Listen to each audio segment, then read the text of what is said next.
morning. Honorable members, let us pray.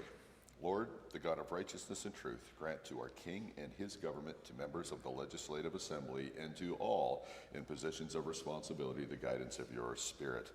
May they never lead the province wrongly through love of power, desire to please, or unworthy ideals, but laying aside all private interests and prejudices, keep in mind their responsibility to seek to improve the condition of all. Amen. Honourable members, we will now be led in the singing of God Save the King by Maria McClarney, and I would invite all to participate.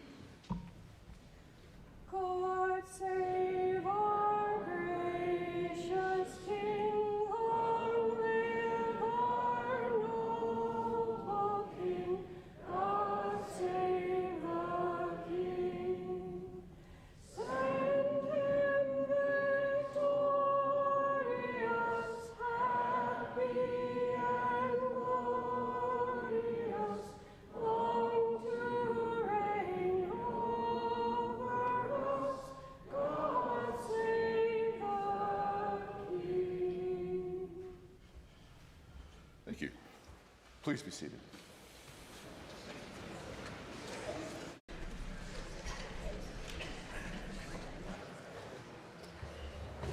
Introduction of visitors. Introduction of guests. We have the Minister of Tourism. No, we don't.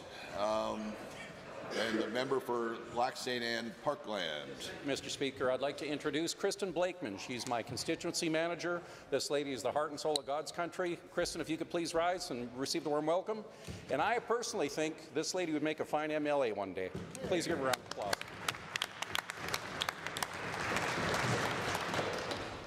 Now the Minister of Tourism and Sport.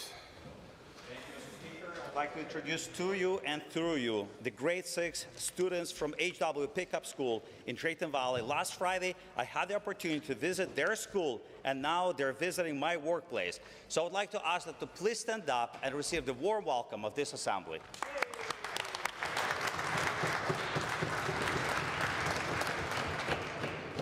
Are there more introductions? Seeing the honourable member from, Fort Saskatchewan, Vegreville. Thank you, Mr. Speaker. I'm pleased to introduce to you and through you to all the members of the Assembly, Mr. Sean Pinner. He's a former soldier of the British Army. He later made his home in Ukraine, where he married a Ukrainian woman. In February of 2022, Mr. Pinner took part in defending Ukraine in the Russian invasion. During the conflict, he was captured and held as a prisoner of war by the Russian force and was later sentenced to death. In September 22, he was released as part of a prisoner exchange. He will be speaking tomorrow at an event tomorrow evening at the Ukrainian Youth Unity Complex. He is accompanied today by Mr. Taras Podolsky. Gentlemen, please rise.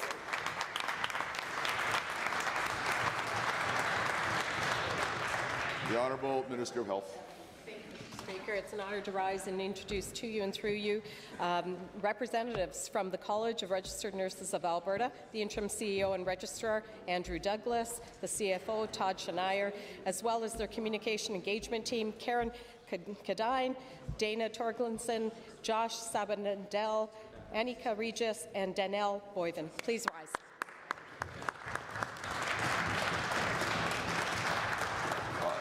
The honourable member from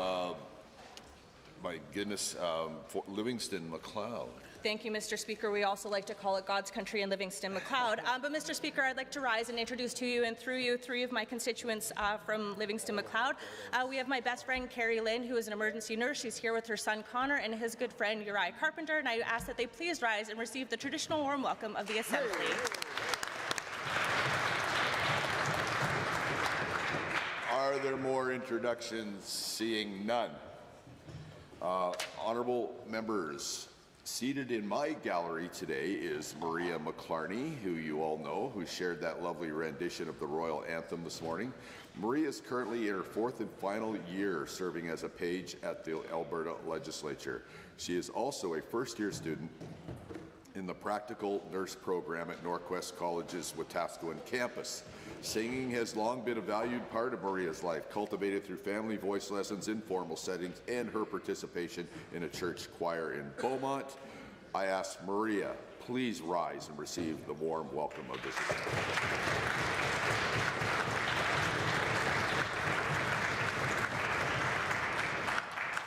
Members, also in my gallery is in the Legislative Assembly Security Service Officer Chris Tagg. And today is his last day with us. Chris was with the Edmonton Police Service for 25 years and joined the Legislative Assembly Security Services team 13 months ago. He is now leaving us to become an RCMP officer.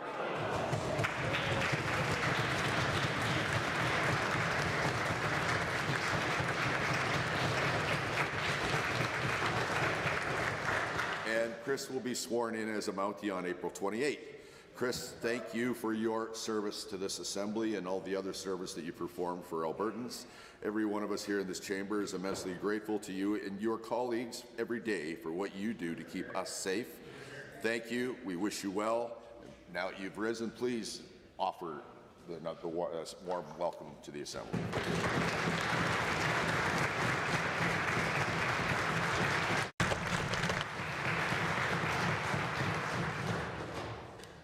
Ministerial statements. Member statements. Calgary, Falconridge. Do you know why they teach us history in school? So we learn from the mistakes of the past. But it seems to me that some people fail to remember the basic lessons our history books taught us, that when countries split, the repercussions last for generations. Economic repercussions, political repercussions, emotional repercussions. And this is the risk we face today. As an elected member of this Legislative Assembly, I take it as my responsibility to loudly oppose the separation referendum proposed by the UCP. If passed, this would be devastating for our economy. Investments have already diminished and more young Albertans will have to leave the province in search of better livelihoods. We won't see job creation in new diverse sectors of industry, leaving us more reliant on oil prices that ride a roller coaster along with global events. Doesn't this remind you of Quebec's downfall in 1980 and 1995 after the sovereignty referendum? Do we want our children to suffer the same way? I do not. Because I understand the responsibility of this role and the power of my voice. And today, I'm using it to say this clearly. This referendum is a distraction.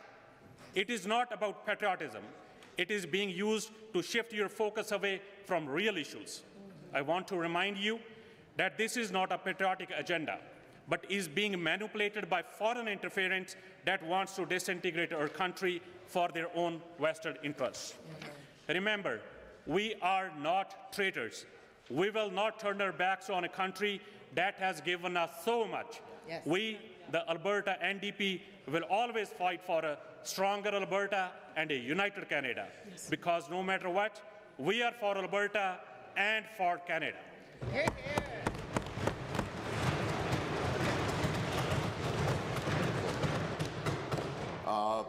Vermilion, Lloyd, Minster, Wainwright.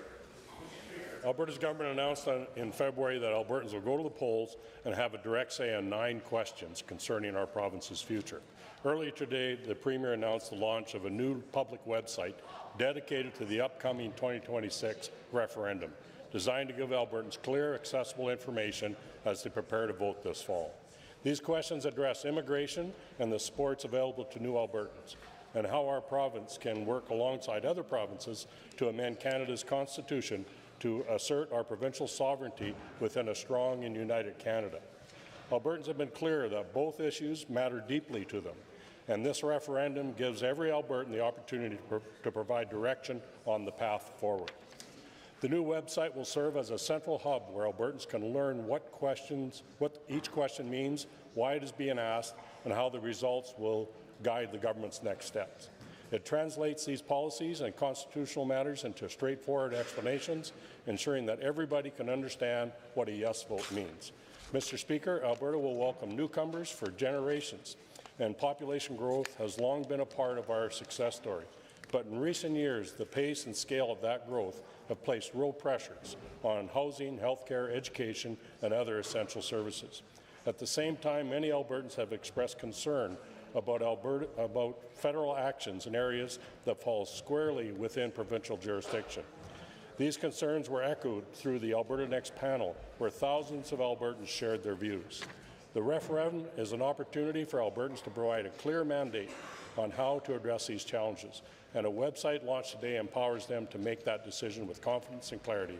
I encourage all Albertans to visit albertareferendum2026.com, review the information, and take the time to consider their vote. The future direction of our province is in your hands. Edmonton to Corner.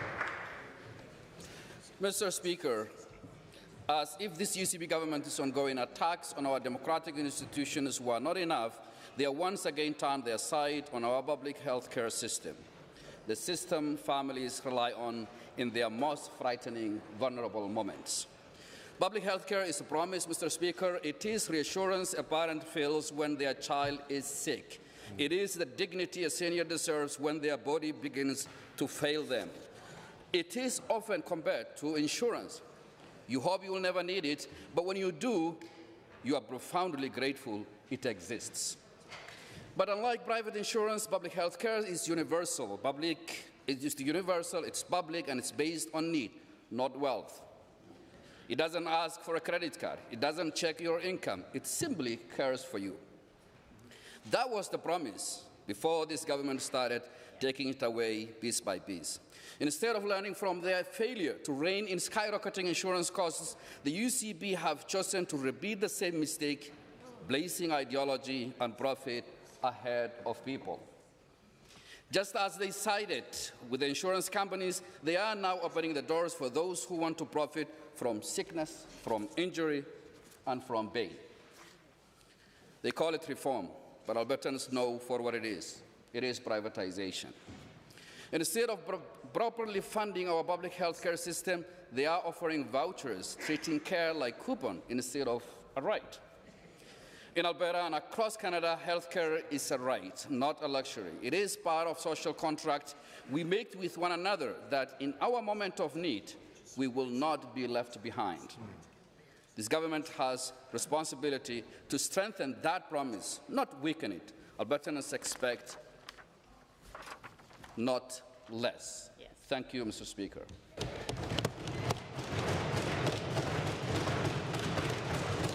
Livingston McLeod. Well, thank you, Mr. Speaker. Our government is opening the door for real experts, people with advanced degrees and real-world experience to step into our classrooms and teach what they actually know. Hear, hear. And instead of welcoming that, the so-called gatekeepers of education are sounding the alarm. Why? Because this was never about standards, it's about control. It is my firm view that the opposition of the Association of Alberta Deans of Education is rooted in fear. Fear that they are losing their grip on what teachers are taught and how they are taught to think. Yep. And Mr. Speaker, if you want to understand that fear, you only need to look at what's happening inside their own programs. At the University of Calgary's Bachelor of Education, students are required to take courses steeped in social justice and activism. EDUC 450, Diversity and Learning, trains future teachers to identify key concepts in social justice education and to evaluate the implications of privilege and oppression. Unreal. The readings are just as telling. Rethinking whiteness, confronting white privilege, teaching for social justice. This isn't balance. This is a single ideological lens. I've heard directly from students learning about the wheel of privilege. Meanwhile, parents expect their kids to learn reading, writing, and math, not to be sorted into categories of oppression. And it goes even further. Some materials encourage teachers to use mathematics as a tool for social and political ends, pushing activism even into the most objective subjects. And yet, while we are told there's no ideology in the classroom, Mr. Speaker, they're not even hiding it. Increasingly, these programs promote the idea that teachers should be social activists first, educators second. Unreal. That should concern every parent in this province. Yep. Meanwhile, teachers are asking for practical skills, classroom management, handling aggression, delivering curriculum. There's a growing gap between what is being taught and what is actually needed. Hear, hear. So yes, we will bring in the experts. Yes, we will uphold standards, but we will not allow ideology to replace education. Hear, hear. Every child in Alberta deserves a strong foundation, absolutely. And that's exactly what we're going to deliver. Hear, hear.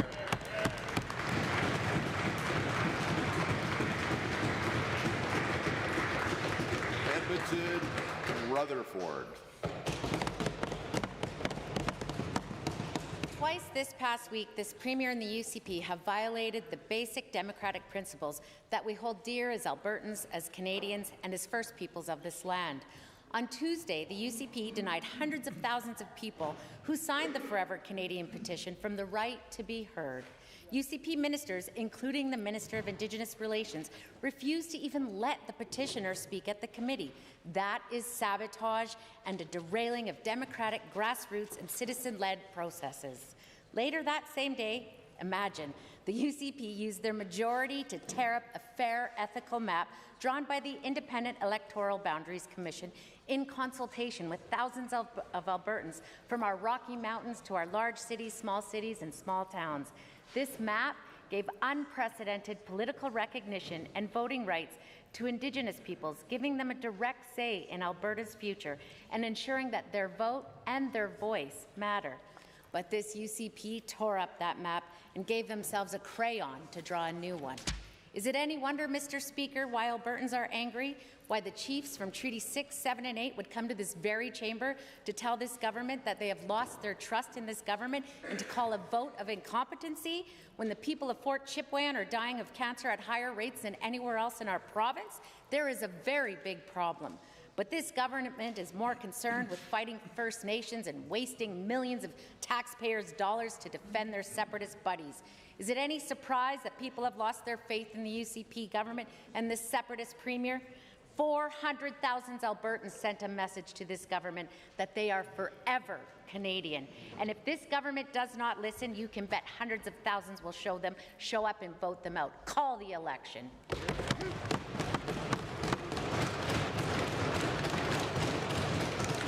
Calgary, Boular, McCall. This week, the UCP took one of the most anti-democratic and unprecedented steps ever seen in Alberta. The UCP threw out the Independent Boundary Commission's final report, and they are replacing that with a process designed by politicians for politicians.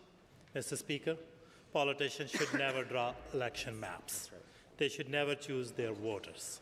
That principle exists for one reason, to protect free and fair elections. But these principles of democracy do not matter to the UCP. Instead of respecting the Commission's work and input of thousands of Albertans, they are opting out for a new process designed to give their own party a political advantage.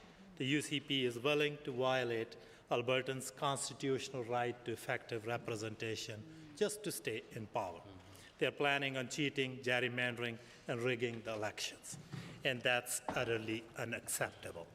Albertans deserve free and fair elections. Yes. Mr. Speaker, this government has also sidelined Election Alberta, an independent, nonpartisan office of this legislature. Even though Election Alberta has made it clear that it requires at least 18 months' notice to implement new electoral maps, but they are ignoring them. Election Alberta needs this time to do their job of delivering a free and fair election. The UCP actions are putting the very integrity of the next election at risk.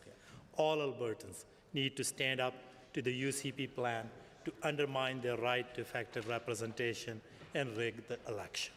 Mr. Speaker, we must resist together against the erosion of democracy in this province. Thank you. Hear, hear. Presenting reports by standing in special committees, presenting petitions, notices of motions, introduction of bills. The Honourable Minister of Service, Alberta and Red Tape Reduction.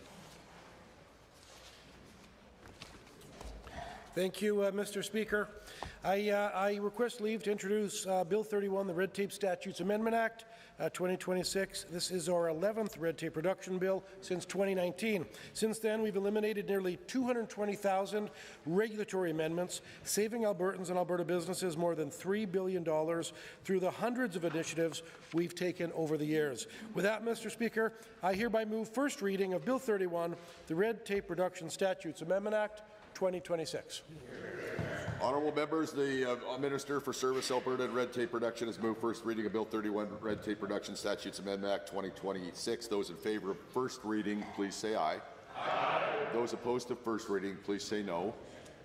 The ayes have it. That motion is carried. Bill 31, Red Tape Reduction Statutes Amendment Act 2026 is now read a first time. We will continue with introduction of bills after question period, which it is time for now, and the first question belongs to the Leader of the Official Opposition.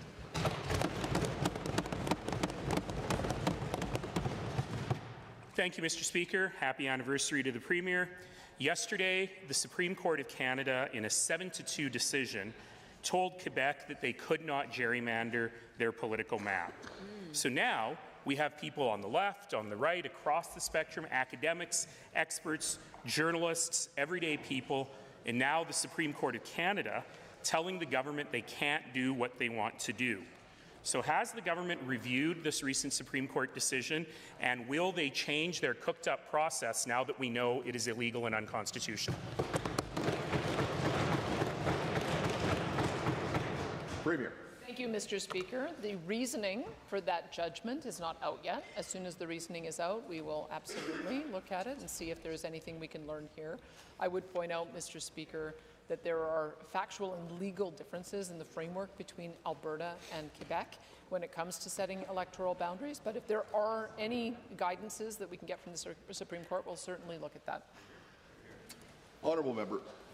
Mr. Speaker, even Lauren Gutner calls the government's scheme unethical and says Albertans will lose faith in the next election.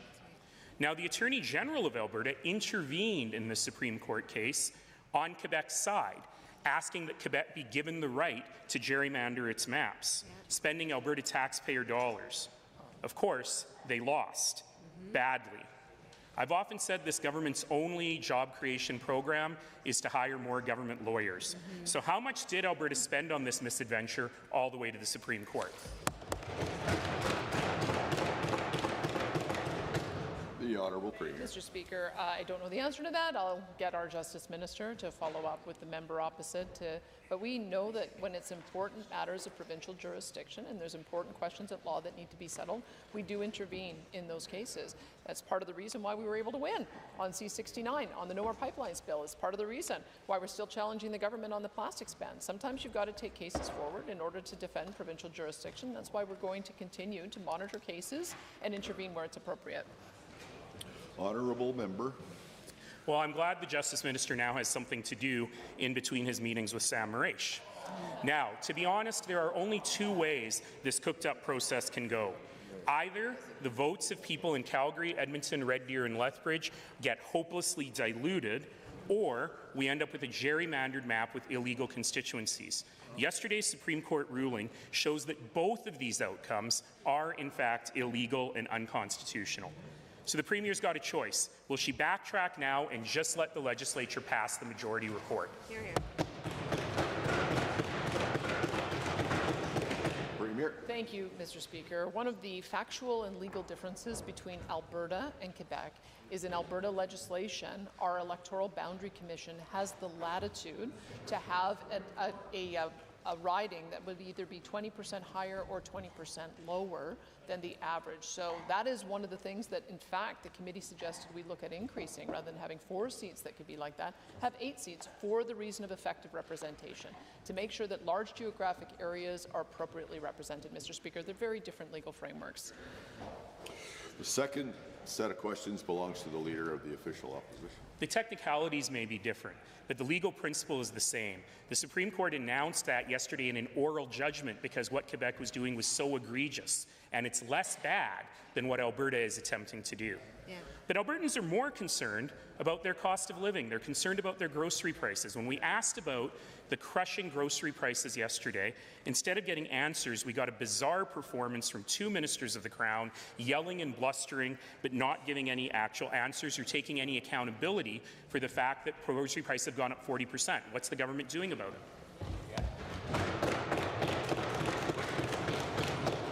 Thank you, Mr. Speaker. We're meeting with members of the grocery industry. Yesterday, I met with members of the dairy processing industry, and we're getting some advice from them on the things that are impacting costs. There's lots of things that are impacting costs across the supply chain. Taxes on fuels, it was improved by the fact that the carbon tax, with our advocacy, was removed. Transportation, if you go a long distance, packaging, production inputs, and ultimately families pay the price for that. We've got a number of federal policies that also impact food prices, and it would be nice if the members opposite would work with us to advocate against some of those. Honourable Opposition Leader. So the Premier just admitted that her gas taxes are causing increases in grocery prices, the ones she refuses to remove. Yesterday, the CEO of Metro announced record dividends for that company. These are the folks they're meeting with. The only thing this government has done to address grocery prices is to put up a website that says eat less food and don't buy broken eggs. We have suggested real action on shrinkflation, on skimflation, on restrictive covenants, on surveillance pricing. The government has said no every single time, and instead they're just asking the people making the record profits what they think. When will the government... The Premier. Thank you, Mr. Speaker. We've got federal restrictions that are causing a lot of escalation in food prices on plastic food packaging. Industry groups say that it increases packaging costs, reduces shelf life. It also raises prices for consumers. It's responsible for some food wastage. 40% of the cost of food, our food is wasted, and that goes into the cost that people pay. We've got to look at some of those things. Food labeling requirements increase costs. It's why we also need to look at how we're going to reduce food wastage. Fertilizer restrictions, the fact that they would not allow for strychnine to be used, and it was destroying farmers' fields. All these have an impact, Mr. Speaker. The member. The Premier gives us a long list and blames everything on the federal government, but there are things she can do that other provinces have done that she's not doing. Yeah. Mr. Speaker, grapes shouldn't only be for rich kids. Yes. Mom and dads who work hard to provide for their families shouldn't have to feel fear when they get to the grocery store till. 1 in 3 families says that they don't have enough to eat every month. And all we get from this government is blaming, insults, abuse, and the federal government did it all. The Premier talks about the Alberta Advantage. Where's the Alberta Advantage for these families?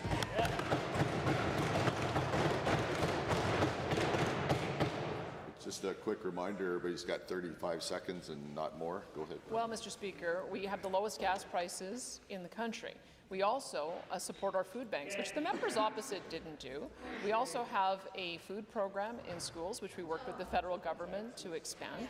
And we're going to continue looking at ways to support those families who are suffering with food security issues. It's part of the reason why we continue to fund those programs and have year after year, Mr. Speaker. But we've got to look at some of the reasons that are driving the increase in these prices. It's why we're meeting with the processors, it's why we're meeting with the retailers, and we're going to be coming forward with some solutions, Mr. Speaker.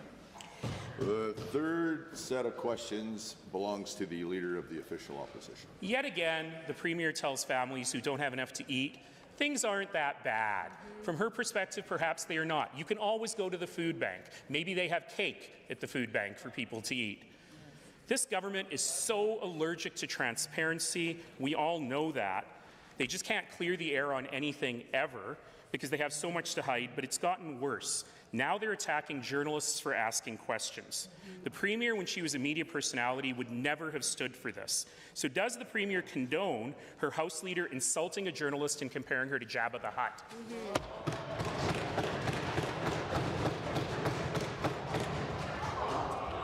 The Honourable Order. You just had 35 seconds. That's all you get. That's how it works. Government House Leader. Mr. Speaker, we certainly respect the free press and the important role that they play in informing the public, definitely making sure that the public is informed of issues that are happening or relevance to the public. But what I can say is that in the quote the member is referring to, I absolutely did not insult or by comparing the journalist to such an individual, to a fictitious character from the Star Wars trilogy. But maybe the member wants to go back and look at his own quotes, because he's looking at, we can go back and compare notes all he wants. Order. Order. Now we're only going to hear from the Leader of the Opposition. Just can never, ever apologize.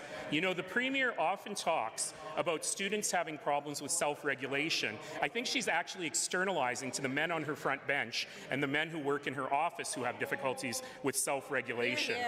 The Premier's Chief of Staff, whose entire job appears to be to hang out on Twitter and make angry tweets all day, recently posted vile and defamatory comments about yet another journalist for daring to ask a question that the Chief of Staff and the Premier didn't like. How is the government taking lessons from Donald Trump on how to treat journalists? Yeah.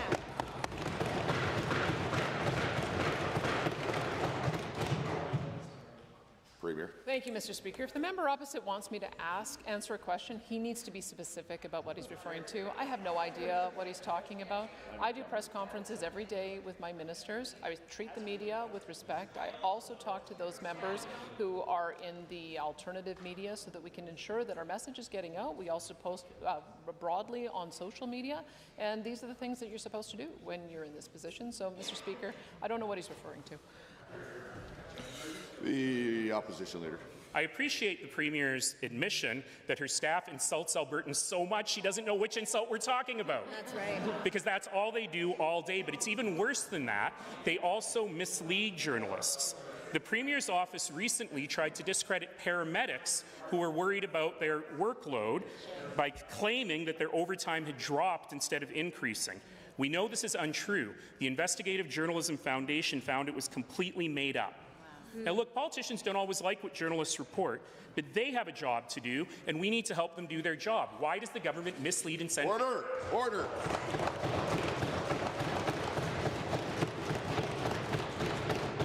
Leader of the opposition, you were warned about 3 times. You keep talking past when I stand up. It can't continue or you'll lose questions. It won't be any good for anybody. I don't want you to lose questions. Premier. Thank you, Mr. Speaker. The Minister for Hospital and Surgical Services, along with the Minister of Primary and Preventative Care Services, has created a health dashboard. I'd encourage everyone to go online. Alberta Health Dashboard, you can look at it in Google, and we're keeping track of all key measures that we have in the industry.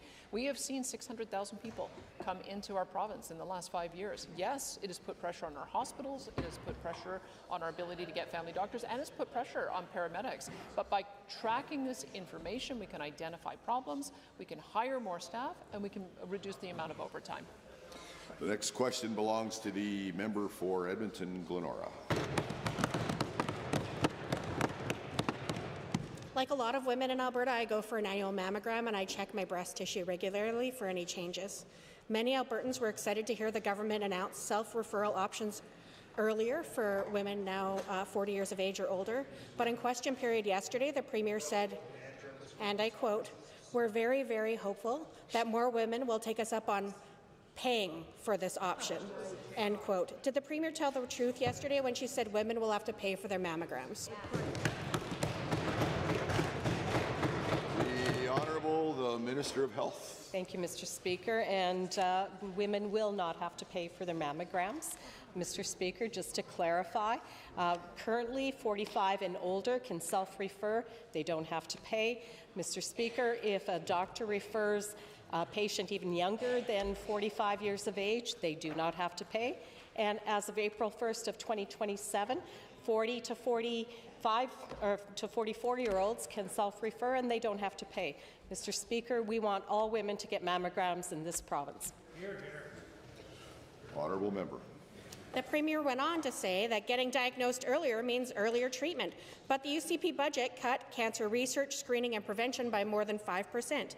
You don't have to be a rocket scientist to understand that a growing population and more people being eligible for screening, unless you change who pays out of pocket, means that the public budget needs to go up. But it's not.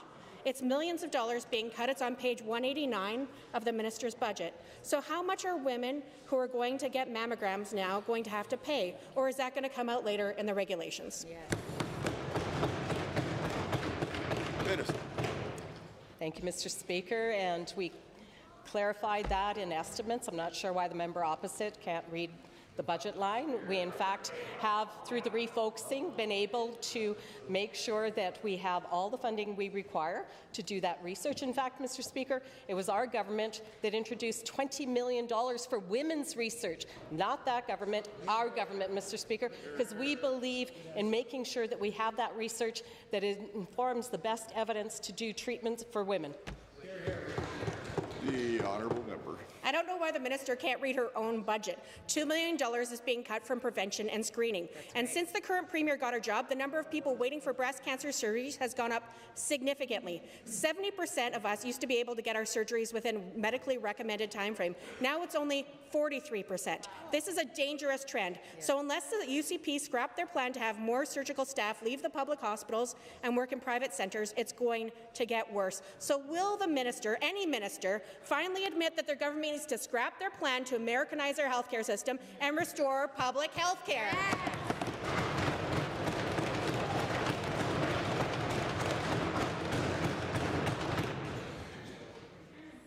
The Honourable, the Minister of Health. Thank you, Mr. Speaker. And as I've shared in this House before, we are investing to do record surgeries, including cancer. And I'm pleased to share that our cancer surgical volumes are up about 8% year over year. We've also established a dedicated provincial health corporation, Cancer Care Alberta, with renewed leadership to tackle this problem. We agree, wait times are too long. Investments must be made to improve and really modernize cancer care and get those surgeries done for patients who need them. Thank you. We are now at the fifth question, where there is no preambles after the main question, and that question belongs to Edmonton, Highlands, Norwood. Albertans are being absolutely slammed by soaring costs of housing. Chris, my constituent, told me recently that his rent is increasing by a whopping $475 a month, a nearly 60% rent increase. Chris can't afford this. I explained to him that we've urged this UCP government to take action, but they refuse to do anything. So to the government, what do I say to constituents like Chris facing homelessness due to shocking rent increases? The Honourable Minister of Assisted Living and Social Services. Mr. Speaker, the Honourable Member must be talking about the former NDP government who saw wait lists for affordable housing go up by 75%, who never built any new continuing care homes, who never built senior homes, and saw some of the largest declines in housing anywhere in the history of our province, Mr. Speaker. Not this side of the House, who continues to have record quarters when it comes to building homes, Mr. Speaker, and is the only jurisdiction in the country where rent is going down, Mr. Speaker. Again, we won't be lectured by the NDP when it comes to housing. One at a time. That's how it works. Go ahead, Honourable Member. Given that that minister is entirely predictable and he continues to dismiss the lived experiences of real Albertan renters, how out of touch can you be? And since this minister won't support renters, let's try homeowners. Just this week, I introduced a motion that would help Albertans trying to buy their first home, noting the success of municipal programs like Attainable Homes Calgary. Instead of considering my motion, you guessed it, that minister, he ridiculed and he mocked. Why is this government not interested in supporting Alberta homeowners? Good question. I didn't interrupt you, Honourable Member, but that was a textbook case of basically a complete preamble. So I know you'll do better in your third question. Minister? Mr. Speaker, she's right. I am entirely predictable. I'm the housing minister in this country that breaks records every quarter building housing, Mr. Speaker. As even the CBC said this morning, renters markets in Edmonton as a building boom meets drop in demand, seeing 2% reductions in rent alone just this month, Mr. Speaker, on average. That's because of the work this side of the House is doing. It's because we rejected the NDP socialist ideas of rent control that would have made more people homeless. It's because we stood up to their plans to keep homeless people on the streets, Mr. Speaker, and instead invested in shelter and housing, Mr. Speaker. Honourable Member. That's a great segue, because given that the Salvation Army Centre of Hope, a shelter in Calgary, is regularly over capacity and turning away people, and given the Calgary Drop-In Centre reports that they too are nearing capacity, they describe addressing homelessness in Calgary as trying to dam a flooding river, that for every 50 people housed, 150 newly enter homelessness. Given that housing workers are clear, we need more affordable housing and a continuum of housing options. Will the minister outline what specific steps he's taking in Calgary to address homelessness, because what he's doing isn't working?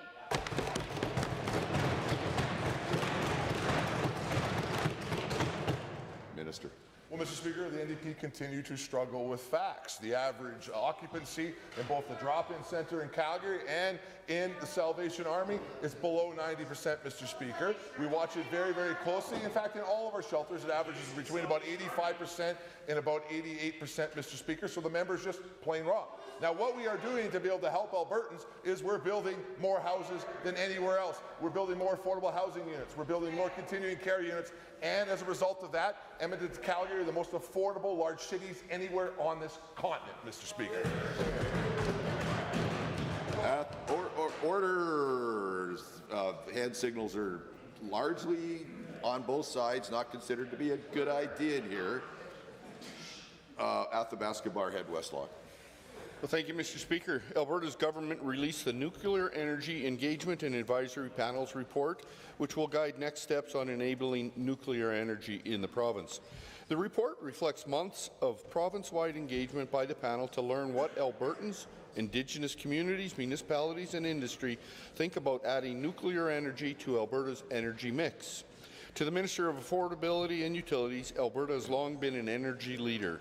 What excites you most about the potential role nuclear energy could play in supporting Alberta's growing power needs and economy? Order. We need to keep our excitement to ourselves, at least verbally. Minister. Thank you, Mr. Speaker, and thank you to the member for that question. I'm pretty excited about the reliable and clean energy that nuclear could provide, as well as the economic diversification and development that our province could see in that. We'd see development and investment right from resource extraction all the way through the supply chain to massive job creation at the site, not just for construction but for operation.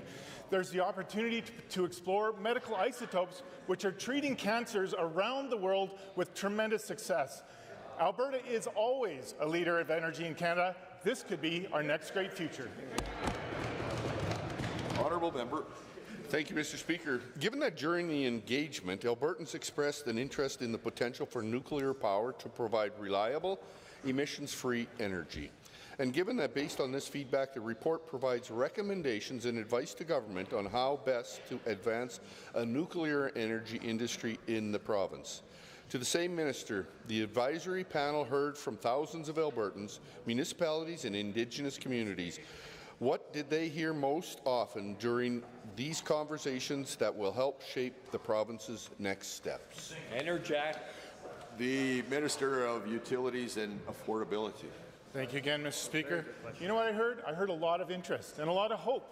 Albertans are hoping that they have a government that sees a direction for a better future for them, for their children and their grandchildren. And this is exactly what we're going to work on.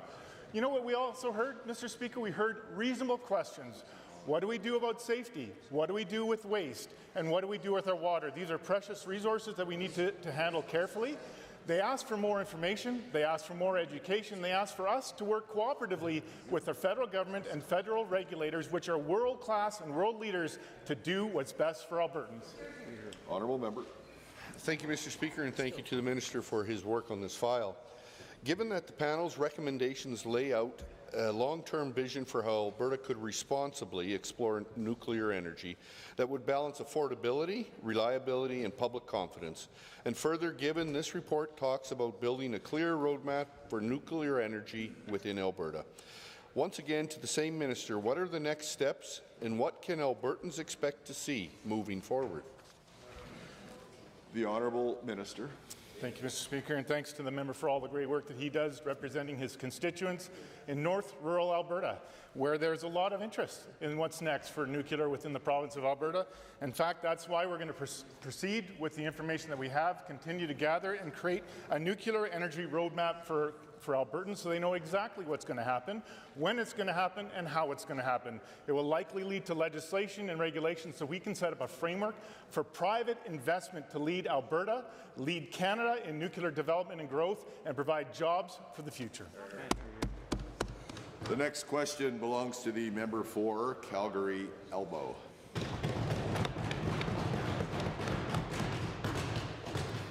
Mr. Speaker, Albertans are struggling with the cost of living, and this government has no sympathy for them. We're the only province in Canada where the average salary has not kept up with inflation. Nobody thinks they are better off than they were in 2019. And in this affordability crisis, the government raised property taxes on Calgarians by $340 and is clipping an extra $7 every time we fill up our tanks. Why won't this government relieve Albertans of the provincial gas tax? The Honourable Minister of Finance and President of Treasury Board. Thank you, Mr. Speaker. Well, we've been through this many times in this House. I think everyone in the House understands that we have a defensible, proactive program for fuel tax relief that monitors the price of oil over a quarter and then provides that relief for the whole quarter, no matter what happens to the price of oil. So I think that's very defensible. Also important to make sure the House understands that we have the cheapest fuel in the country, in many cases by a large margin. Over the last 60 days, 26 cents cheaper than BC, 4 cents cheaper than Saskatchewan, 3 by Manitoba, 10 by Ontario, and 21 cents cheaper than Quebec. Honourable member. Given this government is only willing to give raises to themselves while spending lavishly on anything but giving Albertans relief, given this government doesn't think Albertans deserve to save $7 every time they fill up their gas tank, which could save families $300 per year, given that Calgarians also have to pay an extra $340 in property taxes annually, money that is sure valuable when people can't afford rent or food, will this government commit to reversing all of their awful tax hikes until the Turkish Tylenol guy returns the $50 million of taxpayer money burning a hole in his jeans?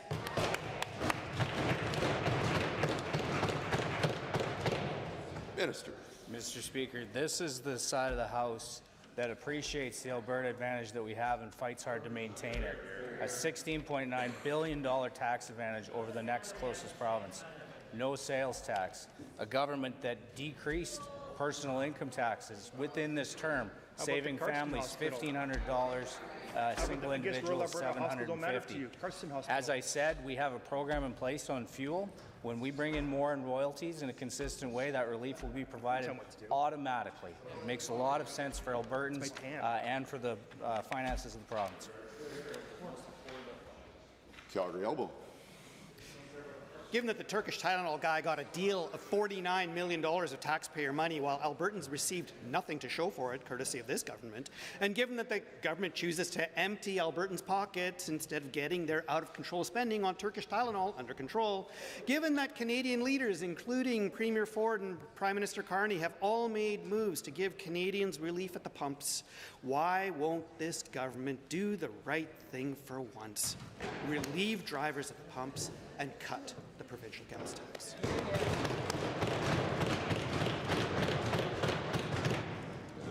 Mr. Speaker, the good news is if prices stay elevated, it will happen automatically.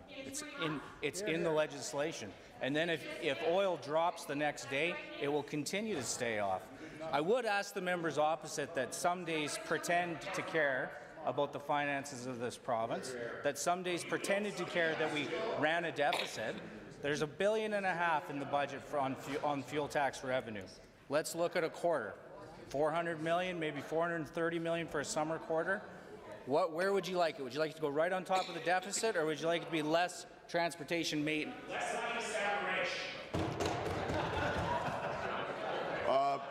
Opposition House Leader, wait for your return, and Finance Minister, make sure your remarks are directed through the chair, please. It wasn't. Next question belongs to Edmonton Castle Downs. The recent attacks by the UCP on Alberta's tourism sector will hurt investments into this vital component of our economy. A new survey by the Tourism Industry Association of Alberta stated 43% of respondents expect reduction in investments because of the new tax increases brought in by this UCP's disastrous budget. Those same industry leaders expect a negative impact to their businesses. Will the minister admit that these tax increases are hurting the investment climate for our tourism sector? The Honourable the Minister of Finance. Yeah, I'm sure that the Minister of Tourism is going to stand and list all the great things we're doing to invest in the tourism space across the province. I just wanted to take a moment to speak about the levy increase. $9.4 billion deficit, a lot of work done on the expense side of this budget while having to prioritize into health and education, 7.2% increase in education, largest ever, 6% across the House, a population wave without an economic cause, and we still want to do things like invest in the World Cup and others, and we're looking for places we can do that with the least impact. Honourable member. Given Taya's survey also asked about separatism and found that 60% of respondents expect a future referendum on separation to hurt investments in tourism. And given that they reported that this has already led to investments being postponed or scaled back due to political uncertainty. And given the majority of respondents do not expect these investments to return before the next election. Does the minister understand that even talk of separation is hurting Alberta's vital tourism sector right now?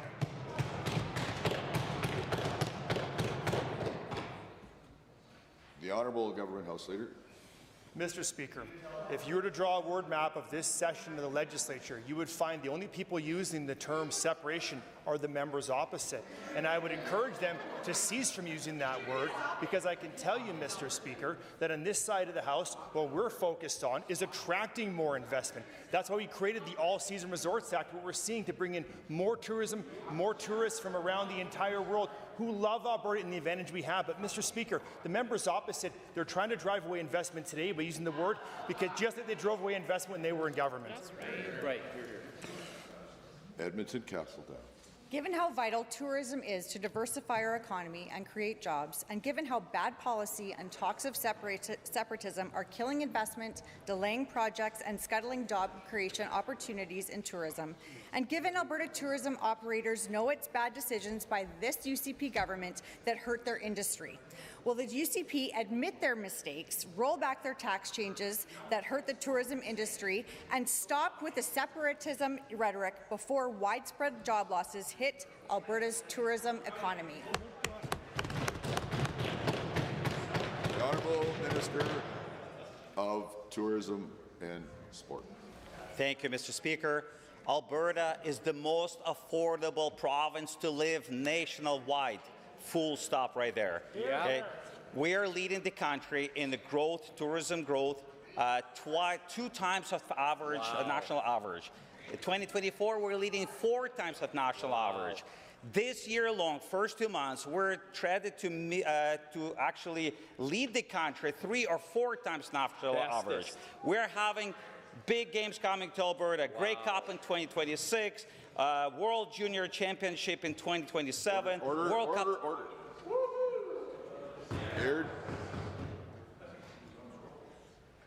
Airdrie Cochrane.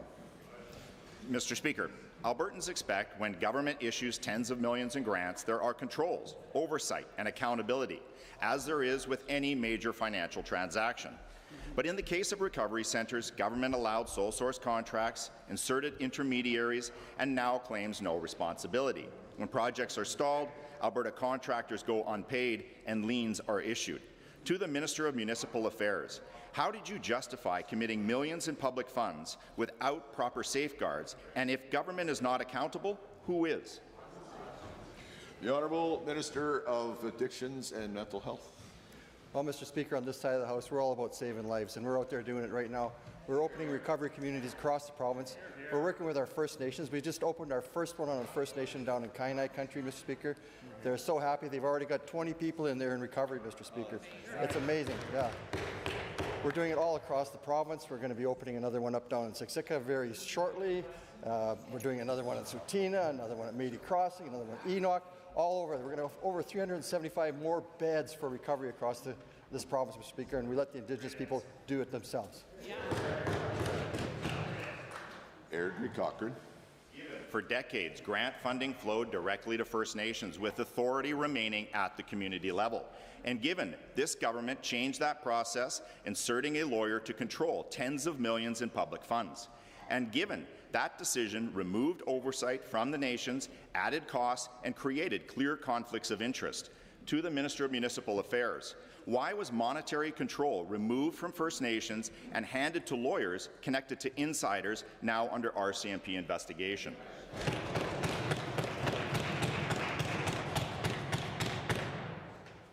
Minister. Thank you, Mr. Speaker. Actually, just the opposite, Mr. Speaker.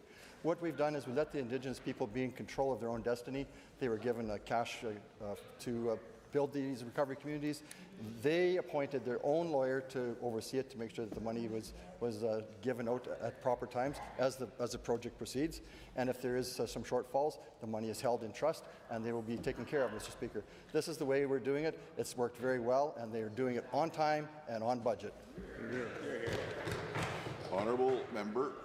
Given these decisions led to court disputes over millions in missing public funds, and given those disputes involved insiders who received hundreds of millions in government contracts, and given the minister claims he investigated and found no connection, and given this points to either gross incompetence or something more serious. To the Minister of Municipal Affairs, were you ever directed to alter your course of action or served a cease and desist letter to halt investigations? If so, by who? The Honourable Minister of Mental Health and Addictions. Well, as I said before, Mr. Speaker, we've let the Indigenous people be in control of their own destiny.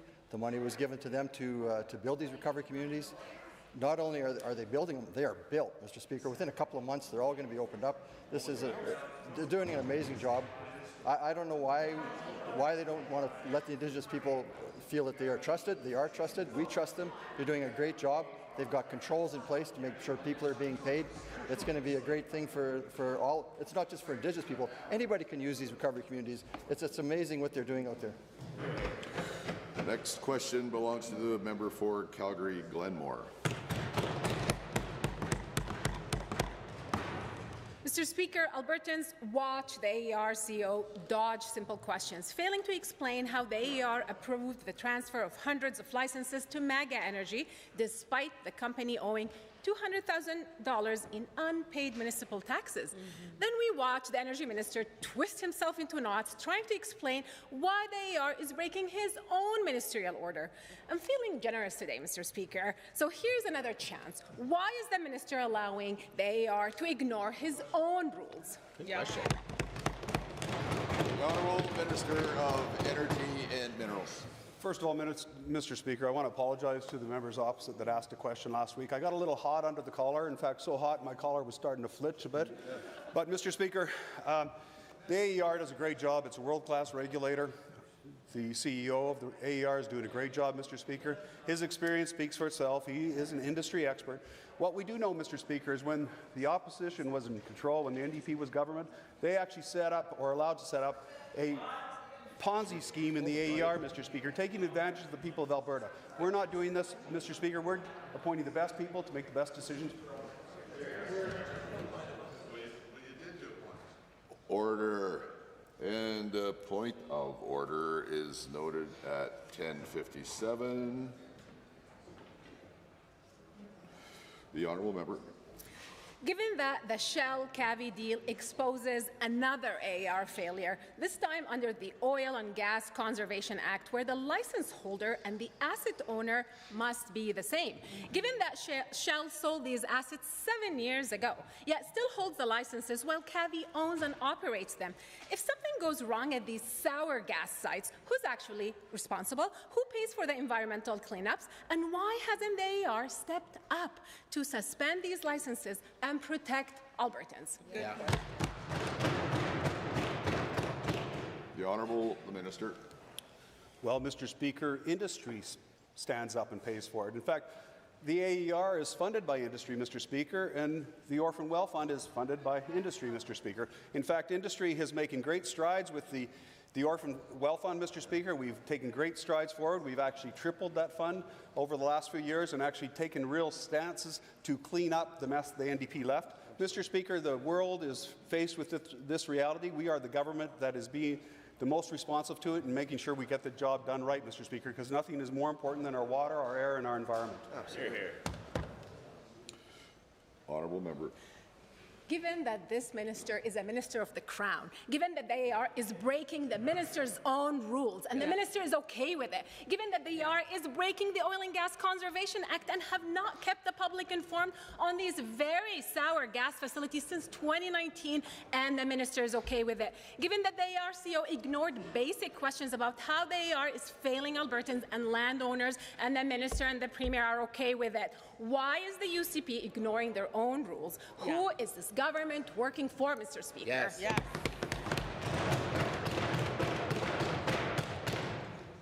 Minister. We are working for the people of Alberta, Mr. Speaker. They actually own the resource, and we're managing it so well, in fact, Mr. Speaker, that there was a new report out this morning about the confidence in our energy sector, in our oil and gas sector. We've stepped up with the federal government on an MOU, Mr. Speaker. Fortunately, we have a premier that's very active in making sure that Albertans are stood up for. We are doing the job necessary, and the AER, Mr. Speaker, through Rob Morgan, is doing an amazing job. His credentials speak for themselves, Mr. Speaker. He is a captain of industry that is actually here at the bequest of Alberta to make sure that he does the best job for Albertans, and he's doing just that. Lacombe Pinoca. Alberta's agriculture sector has long been a leader in innovation, embracing technologies that improve productivity while protecting our environment. One of the most promising advancements is green-on-green selective spraying, which uses artificial intelligence and real-time sensors to distinguish between crops and weeds, eliminating weeds with remarkable precision. To the Minister of Agriculture and Irrigation, how is the Government of Alberta supporting the adoption and development of these advanced agricultural tools to ensure our province remains a global leader in sustainable farming? The Honourable Minister of Agriculture. Well, Mr. Speaker, this government is taking real action to accelerate innovation through results-driven agricultural research, or RDAR. We've committed $370 million over 10 years to producer-led research that drives productivity and competitiveness. We're also supporting digital agriculture through programs at the Simpson Centre at the University of Calgary, helping producers adopt data-driven tools that improve efficiency, reduce waste, and strengthen Alberta's position as a global ag leader. Thank you, Mr. Speaker, through you to the Minister for that great answer. Given that these systems have been shown to reduce herbicide use up to 90% in certain crops, helping farmers improve their bottom line to be more productive and efficient, and further given that the rapid evolution of precision agriculture, including AI-driven weed detection and digital crop assessment tools, to the Minister, what steps is the government taking to encourage further innovation and the integration of these technologies into Alberta's agricultural practices? Minister. Well, Mr. Speaker, Alberta farmers and ranchers are already the best innovators in the world, and our job is to ensure they have the support they need. We're supporting the adoption of new technologies by investing in research, strengthening collaboration through new opportunities at Crop Development Centre South and Western Crop Innovations. We're even working with AFSC to pilot drones and technology. This is creating the conditions for agri-tech to grow right here in Alberta. This will help producers stay efficient, competitive, and continue to meet the growing global demand. Lacombe Pinoca. Again, thank you, Mr. Speaker, and through you to the Minister for that answer. Given the need for collaboration between farmers, researchers, and agri-tech developers to scale these innovations, and further given the desire for businesses to settle here in Alberta to support these developments, like companies like John Deere and Pinoca and Pentagon and Lacombe. To the Minister, how will we ensure that these technologies are accessible to producers of all sizes, allowing them to continue supporting Alberta's economic viability and environmental stewardship? Agriculture Minister. Well, Mr. Speaker, the member is right. Accessibility is the key, and through programs like the Sustainable Canadian Agricultural Partnership, we're helping producers of all sizes adopt new technologies. And as we are currently negotiating the next framework of the SCAP agreement with the federal government, we hope to create new programs that will support farmers and ranchers adopt new technologies quicker and faster. This will result in a stronger, more resilient sector that supports economic growth and environmental stewardship, and this is important as we continue to feed families here and around the globe. Edmonton Meadows. My constituents are proud Albertans and proud Canadians. They do not take their country for granted. They know how hard people have fought for our freedoms, our quality public services, and our way of life. They do not support separatism, and they resent any notion of the UCP taking their pensions and their public health care. Mr. Speaker, my constituents deserve to know, why would the UCP support a separatism referendum that will take away the CPP of Albertans? The Honourable Government House Leader. Well, Mr. Speaker, we've done nothing of the sort. We've created a process that allows Albertans to have their say on important matters. Matters like Alberta's place in this country as being a sovereign but part of Canada. Mr. Speaker, why is it the members opposite have a problem with getting respect from the federal government? Now, thanks to the leadership of our Premier, we've signed an MOU that help us get our world-class products to market. And of course, the members opposite want to see that fail. But on this side of the House, what's good for Alberta is good for Canada, and that's where we're fighting for our best interests. Edmonton Meadows. Given that breaking apart our province from Canada would also mean the end of portable and universal public health care. And given my constituents know that if they visit family and friends in other provinces right now, any emergency health care in those other places would be covered. And given a separate Alberta would leave my constituents scrambling to pay for expensive two-tiered American-style private care. Why would the UCP support separatism that breaks apart our universal public Canadian healthcare system? Government House Leader. Mr. Speaker, the only people taking lessons from the Americans in American-style anything is the opposition members of the American-style politics, bringing in the same organization and company that did Mandami's campaign, a socialist campaign, Mr. Speaker, I might add. But on this side of the House, we know the rest of the world continues to see Alberta as the best place to live, to play, and that is why we just saw record numbers in tourism visitation and spend right here. While the rest of the country is seeing declines or status quo, we continue to break records, Mr. Speaker, and we're going to do that for many years to come. Given that being an Albertan means being Canadian, with a Canadian passport, Canadian public health care, and the Canada Pension Plan, my constituents have worked their whole lives to see. And given all of this would be a loss if Alberta left Canada, and given none of my constituents want to lose the public services they receive as a proud Canadians, why won't the UCP denounce separatism, defend democracy, and stand up for Alberta and stand up for Canada? Government House Leader. Mr. Speaker, while the members opposite continue to stoke the flames of separation, have that conversation, on this side of the House, we continue to stoke the flames of investment. And that investment is driving job growth. That's why over the last year, we've created 101,000 new jobs in this province, the majority of which are in the private sector, Mr. Speaker. And that, Mr. Speaker, is success. Success of good leadership that tells the rest of the country and the rest of the world that Alberta is open for business, and it's a great place to work and a great place to raise a family. That's right. Edmonton McClung.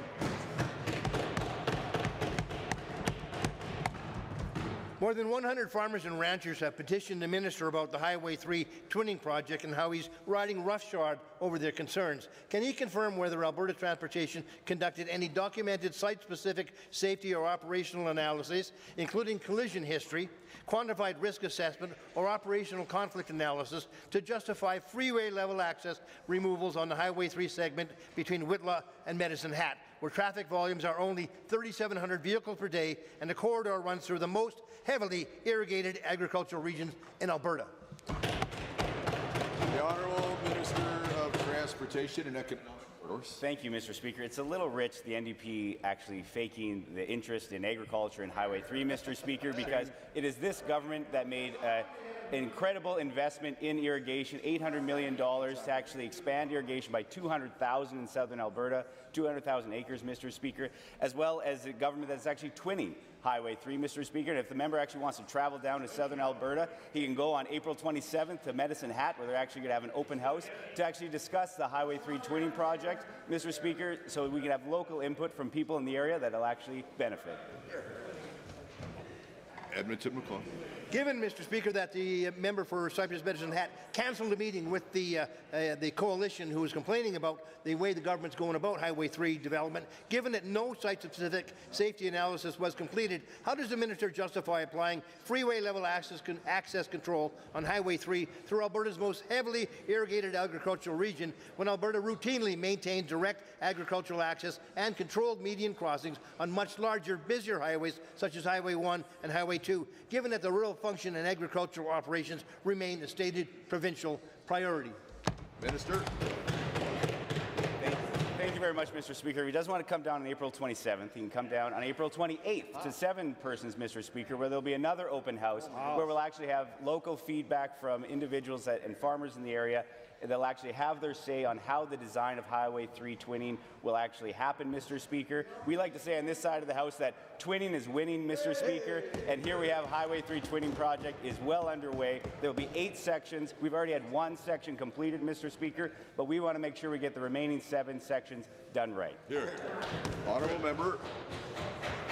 Given the absence of any demonstrated site-specific safety deficiencies, will the minister commit that the interim access decisions on Highway 3 will be governed strictly by rural arterial design standards, divided standards, including evaluation of agricultural median crossings or equivalent mitigation, rather than undefined, quote, Stage 1 expressway assumptions that permanently disrupt and sever viable irrigated agricultural lands during an interim project? Mr. Speaker, those people who signed the petition are listening and deserve respectful answers from the minister. Mr. Thank you very much, Mr. Speaker, and I hope they are listening, because in previous budgets, this UCP government actually passed to actually make sure that we could get Highway 3 from Taber to Burdett actually twinned, Mr. Speaker. There's actually $152 million in this budget that member voted against, Mr. Speaker. But we're going to make sure that we get this project done right, Mr. Speaker, and we always will be investing in rural Alberta, because we, on this side of the House, know the importance of agriculture, and we'll make sure that we can invest in the infrastructure that helps agriculture, oil and gas, and all the important sectors of our economy, Mr. Speaker. Honourable members, in 30 seconds, we will continue with the daily routine.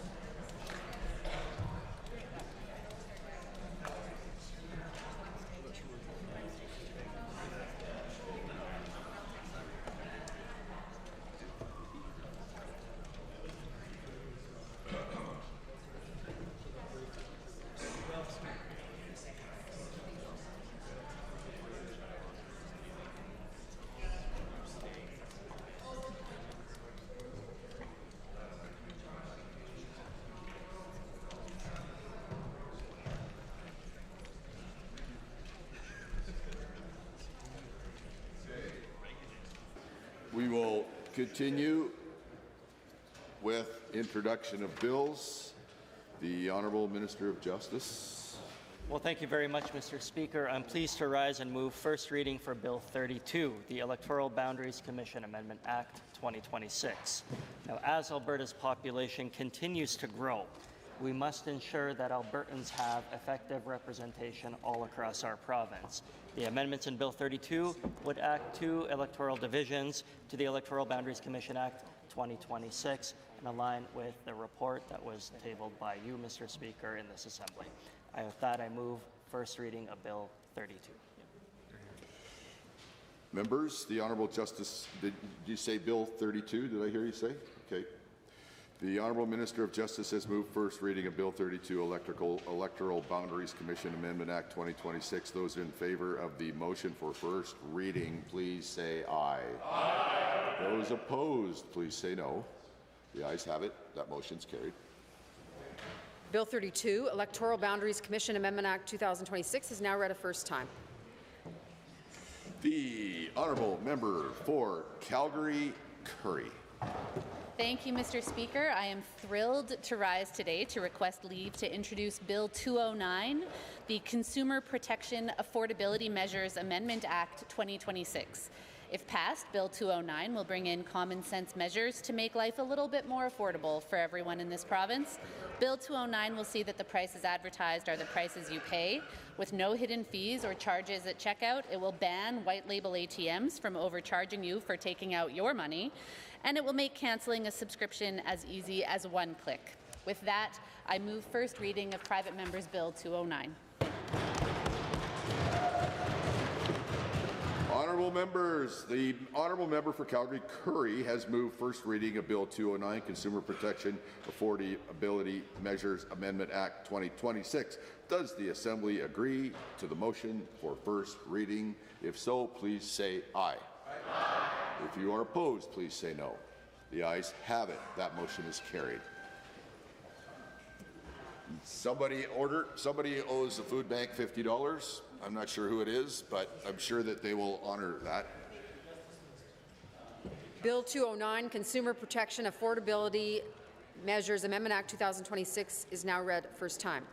Tabling returns and reports. The member for Leduc Beaumont. Thank you, Mr. Speaker. In accordance with Section 20-2 of the Auditor General Act, it is my pleasure as Chair of the Standing Committee on Legislative Offices to table the following reports from the Office of the Auditor General. Report on Post-Secondary Institutions 2025, Advanced Education, Systems to Manage Grazing Leases, Assessment of Implementation Report for Stream Parks, and reporting on the Oil Sands Monitoring Program, Assessment of Implementation Report, Environment and Protected Areas. Electronics copies of these reports will also be provided to members. Thank you. Are there any other tablings today? Edmonton, Highlands, Norwood.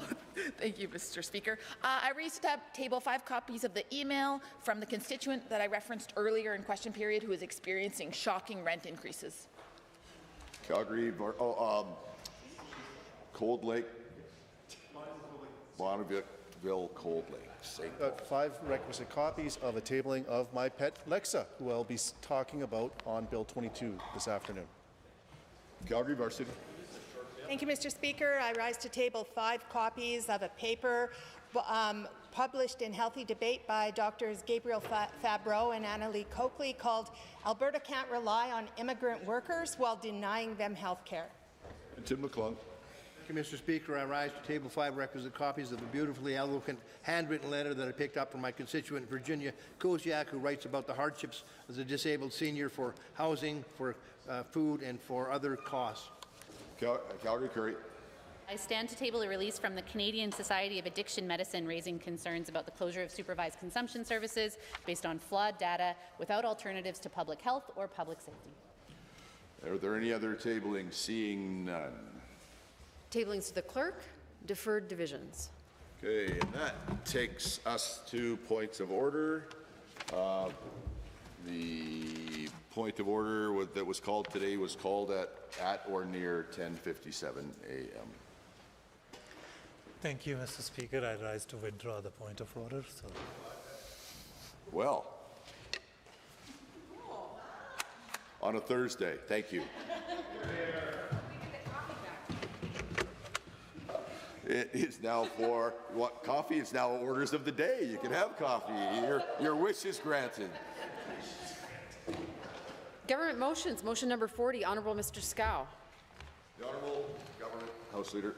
Thank you, Mr. Speaker. I rise to move Government Motion 40 in the order paper, and it reads, be resolved that pursuant to Standing Order 4.1 for the duration of the 2026 spring sitting of the second session of the 31st Legislature, the Assembly shall meet on Monday, Tuesday, and Wednesday evenings for consideration of government business unless the Government House Leader notifies the Assembly that there shall be no evening sittings that day by providing notice under notice of motion in the daily routine or any time prior to 6 p.m. It's giddy up time.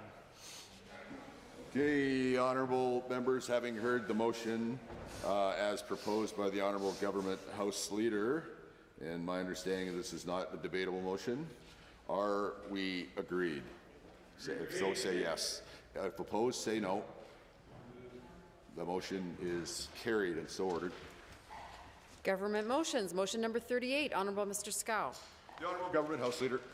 Thank you, Mr. Speaker. I rise to move Government Motion 38 on the order paper. It says, be it resolved that A, the Lobbyist Act be referred to the Standing Committee on Alberta's Economic Future, and the committee shall be deemed to be the special committee of the Assembly for the purpose of conducting a comprehensive review pursuant to Section 21 of the Act. B, the committee may, without leave of the Assembly, sit during a period when the Assembly is adjourned or prorogued. C, in accordance with Section 21 of the Lobbyists Act, the committee must submit its report to the Assembly within 1 year after beginning its review, and that report is to include any amendments recommended by the committee. This is a debatable motion, moved by Government Motion 38, moved by the Honourable Government House Leader. Are there any speakers? Seeing none. If you are in favour of Government Motion 38, please now say aye. Aye. If you are opposed, please say no. Government Motion 38 is carried. Under Government Bills and Orders for second reading, Bill 28, Municipal Affairs and Housing Statutes Amendment Act 2026. Honourable Mr. Williams. The Honourable Government House Leader. Thank you, Mr. Speaker. I'm pleased to rise on behalf of the Minister of Municipal Affairs to move second reading of Bill 28, the Municipal Affairs and Housing Statutes Amendment Act 2026. Mr. Speaker, our government came to office with a clear commitment to cut red tape, support growth, protect Albertans' hard-earned dollars, and to ensure our kids are safe. Bill 28 delivers on every one of those promises. Let's start with housing, because Albertans need homes, and they need them now. Right now, development approvals in some communities are slow, unpredictable, and loaded with unnecessary requirements. That drives up costs for builders, and those costs get passed down to families buying those homes. Bill 28 fixes that. We're enabling automatic yes framework for low-risk permits, supporting modern automated tools, and requiring municipalities over 15,000 to publicly report their permitting timelines. We're also clarifying off-site levy rules so developers aren't being charged for costs that have nothing to do with their project. And we're ensuring charter and independent schools can access municipal reserve land on the same basis as other publicly funded schools, supporting real parental choice as our communities continue to grow. Mr. Speaker, as said by the Minister, we are building houses at a record pace. The members opposite have chosen to disregard the numbers, but the numbers don't lie, Mr. Speaker. We're getting the job done. Now, Mr. Speaker, on to our government also believes that Albertans should be taxed fairly and predictably, no matter where they live. That's why Bill 28 prohibits municipalities from creating vacancy-style taxes that would penalize Albertans based on how they use their homes. A home is a home, Mr. Speaker, Madam Speaker. Similar properties should be taxed the same way. We're also modernizing industrial property assessment rules that haven't been meaningfully updated since 2005. Clearer rules mean fewer disputes, more consistency, and a system that actually reflects how things are built today. Albertans expect their elected officials to act with integrity, and they deserve a system that holds them accountable when they don't. Under the previous Code of Conduct system, courts in Rocky View County, Wheatland County, and Medicine Hat all struck down investigation outcomes. The system wasn't working.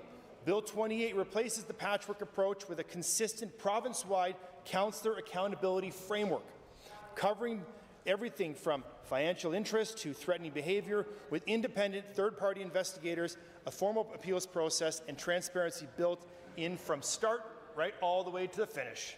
This is about restoring public confidence in local democracy. Albertans deserve to know how their tax dollars are also spent. Bill 20 expands salary disclosure requirements for senior municipal staff, aligns them with provincial standards, and gives smaller communities the option to show policing costs as a separate line on their property tax notices so residents can see exactly what they're paying for. Transparency, Madam Speaker. Members opposite should take a list. Should take notice. Now, I want to speak for a moment on what is one of the most important parts of this bill, which is protecting our children from explicit, pornographic books in public libraries. I will repeat that. This bill protects our children from explicit, pornographic books in public libraries, Madam Speaker. Now, I hear the members opposite talking about accessing pornography on the internet. That is their prerogative if they choose to do so. Now, I know the members disagree with this because they have made that very clear on social media many times. And even right here in the chamber, it's on the record, it's on Hansard. Now, they intend to vote against this bill, and by doing so, it means they intend to support, or at least they don't disagree that children should have access to these explicit images. Now, I'm not sure what polling or engagement they are doing to believe parents want their children to have access in libraries to sexually explicit material, but on this side of the House, it is unacceptable. This bill ensures that materials with explicit sexual visual content are not freely accessible to children without parental consent. That's a reasonable expectation, and we are going to deliver on it. Future regulation will set out the specific requirements developed in partnership with the library sector. The goal is practical, workable guidance that keeps kids safe and respects community values across Alberta. Now, in closing, Madam Speaker, the rules that govern our municipalities haven't kept pace with our growing province. Bill 28 changes that in a coordinated, practical way that supports growth, protects Albertans, and strengthens accountability at every level. Our government is proud to bring the legislation forward, and we urge all members to support it. Thank you, Madam Speaker. And with that, I move second reading of Bill 28, the Municipal Affairs and Housing Statutes Amendment Act 2026. The honourable member for Lethbridge West. Yeah, Madam Speaker, when I was serving on Lethbridge City Council, I got to do this really cool thing where I'd tour groups through council offices in our upstairs boardroom, and then we would do mock council downstairs in the Horseshoe.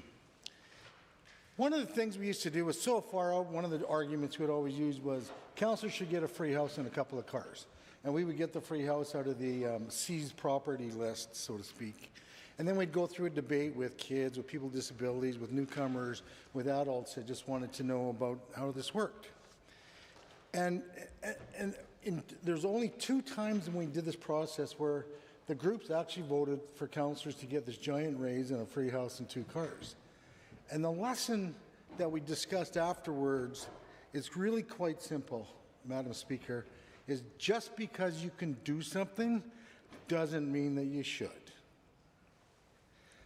Bill 28 reminds me of that cautionary tale. Just because you do something doesn't mean you should.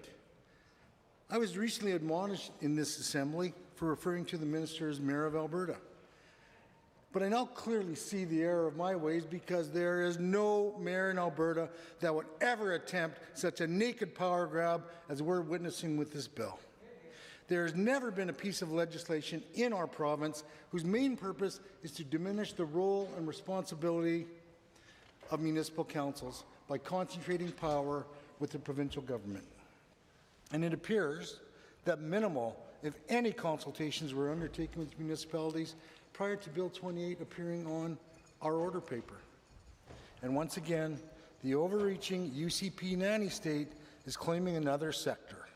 Remember how Bills 25 and 51 reduce authority of school boards? Well, this bill, the direct descendant of Bills 20 and 50, which we characterize as the Premier trying to control everything everywhere all at once, goes even further. This omnibus legislation tramples on the authority of local governments at the whim of the minister and/or cabinet. There are more than a dozen pieces to this bill, and I won't have time to speak to each of them, but I will speak to some of the ones to give Albertans some context for my comments. Now, Alberta Municipalities, which is the overriding group for municipalities in Alberta, the umbrella group, really the only clause in Bill 28 that group fully supports is a councillor code of conduct. And that's only because the UCP took away existing municipal codes of conduct in the previous legislation. Alberta municipalities and municipalities in general wanted a code of conduct in place. So of course they're going to say this sounds okay to us, even though there's some things in there that are questionable.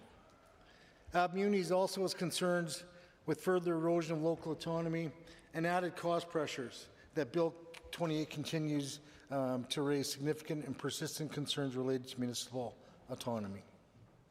The proposed legislation introduced several provisions that risk eroding the independence and self-governance of local councils. Hey, let's start with something pretty straightforward, but it's also something that no one asked for. There's a clause in here about lodge accommodations. So managed housing bodies are bodies that are given permission to exist as lodge providers, and they also have municipal requisition authority. So they can ask for property taxpayers to help support them. They've always been able to transfer operating surpluses to maintenance reserves and capital reserves. And now the minister gets to decide how much.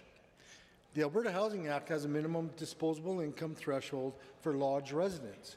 And right now it's like $365, meaning that the lodge operator cannot take the entirety of a senior's income to cover lodge rates, and this is mostly room and board, that the senior must be able to keep a set amount. That's for personal sundry items throughout the month. Well, that amount will no longer be static, but it's going to change from year to year, and the minister is in control of this. And this adds a whole new layer of complexity to the operator's budgeting process, because there's going to be a month lag where they're unsure about what that amount's going to be. The difference between what a resident pays less the disposable income threshold amount often leaves operators in a deficit. The operator is able to requisition property tax dollars from the municipality to cover the subsidized amount. And it seems that Bill 28, anyways, let me go back to that for a second, just so everyone's really clear. The lodge operator subsidizes the room and board for lower income seniors. And they can ask for money from the municipality to help cover that. What's interesting in Bill 28 is that it allows social housing bodies, social housing, which is a provincial responsibility, to requisition funds from municipalities, which puts even more financial stress on municipal taxpayers. I'm going to talk a little bit about libraries. I know the member opposite just railed about how libraries and how this act is going to protect children and et cetera, et cetera. Much has already been written about this section of Bill 28. Library inspectors? Really? The Coalition of Alberta Public Libraries report that they serve 99% of Albertans, and 37 million items are borrowed each year.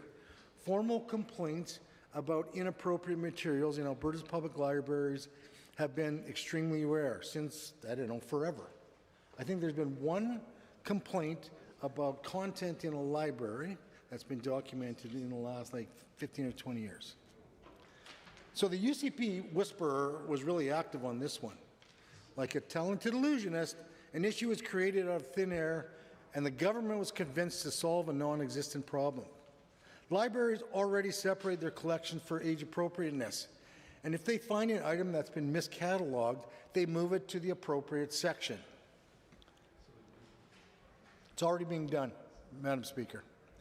The new requirements in this bill also raise unanswered questions about privacy protections, acceptable forms of identification, and how people without government-issued ID, including people without fixed addresses and newcomers, would be able to access libraries fully and lawfully. These changes shift decision-making away from locally appointed library boards and professional staff, and move all that responsibility towards provincial officials, threatening local autonomy. The government's not providing any new funding for this, by the way, but the proposed amendments would require libraries to physically separate materials, retrain staff as age verifiers, administer parental consent processes, redesign service points, modify digital platforms, and prepare for provincial inspections.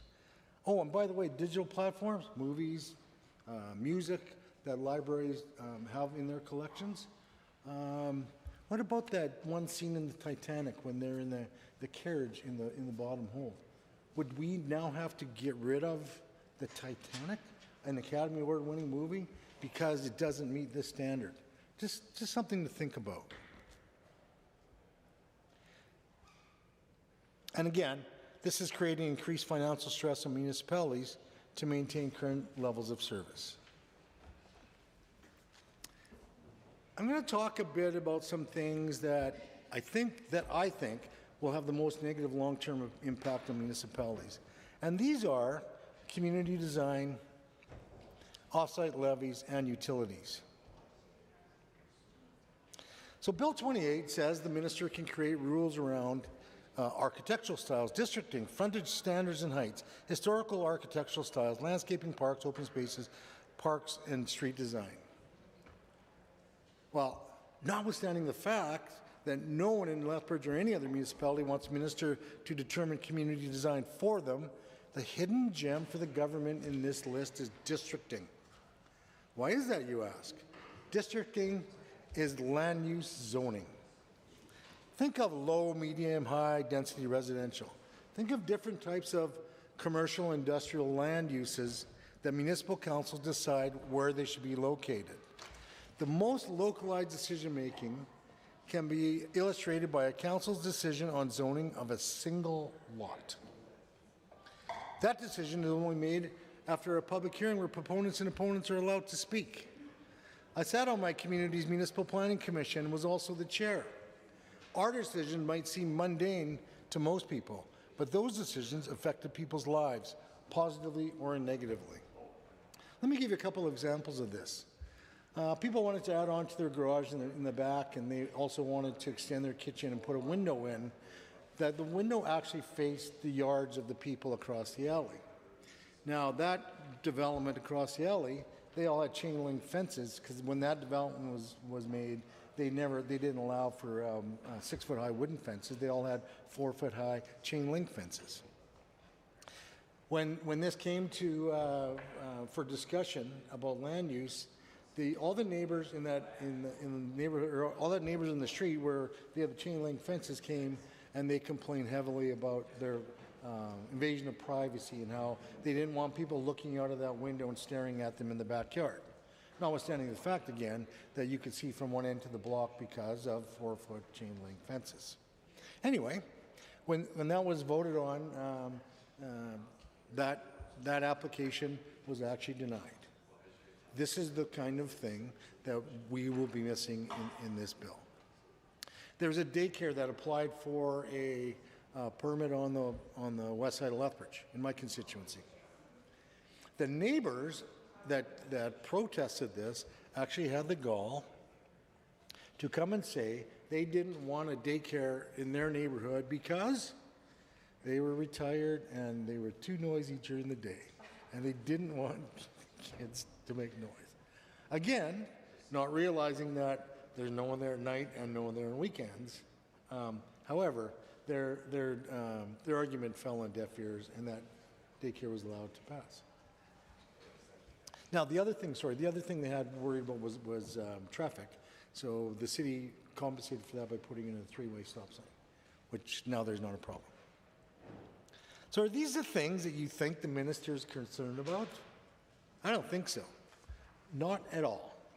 The minister wants control over things like special crosswalks and bike lanes. The minister wants control over bigger picture things like entire developments and pieces of developments, blocking or advancing projects of interest to this government or their supporters. This government can and will zone and approve projects and developments without current public scrutiny that is necessary for decisions that reflect the best interests of a community. Just think about that for a minute. You know, it's interesting, a member opposite said this week, why should Ottawa tell us what to do with our land? And Bill 28 will lead municipalities to say, why should the UCP government tell us what to do with our land? So let's get back to off-site levies, which are fees paid by developers to help fund infrastructure like roads, water, wastewater systems needed to support new developments. New communities can cost municipalities a lot of money. The projected infrastructure cost for the new community of Providence in Calgary will probably cost about $582 million. Under existing rules, about 42% of that would be eligible for off-site levies. But under the proposed amendments under Bill 28, there will be no new exemptions for off-site levies on vehicles like buses and fire trucks, as well as on enhanced architectural or energy-efficient features that go beyond building code and infrastructure needs. Interesting. Municipalities are expected to provide the same level of service to that new community, such as public transportation and adequate fire response. Municipalities buy the buses and fire trucks and rescue vehicles, but they cannot use, under this new legislation, use off-site levies to purchase them. Once again, this bill creates additional financial stresses on municipalities. Yep.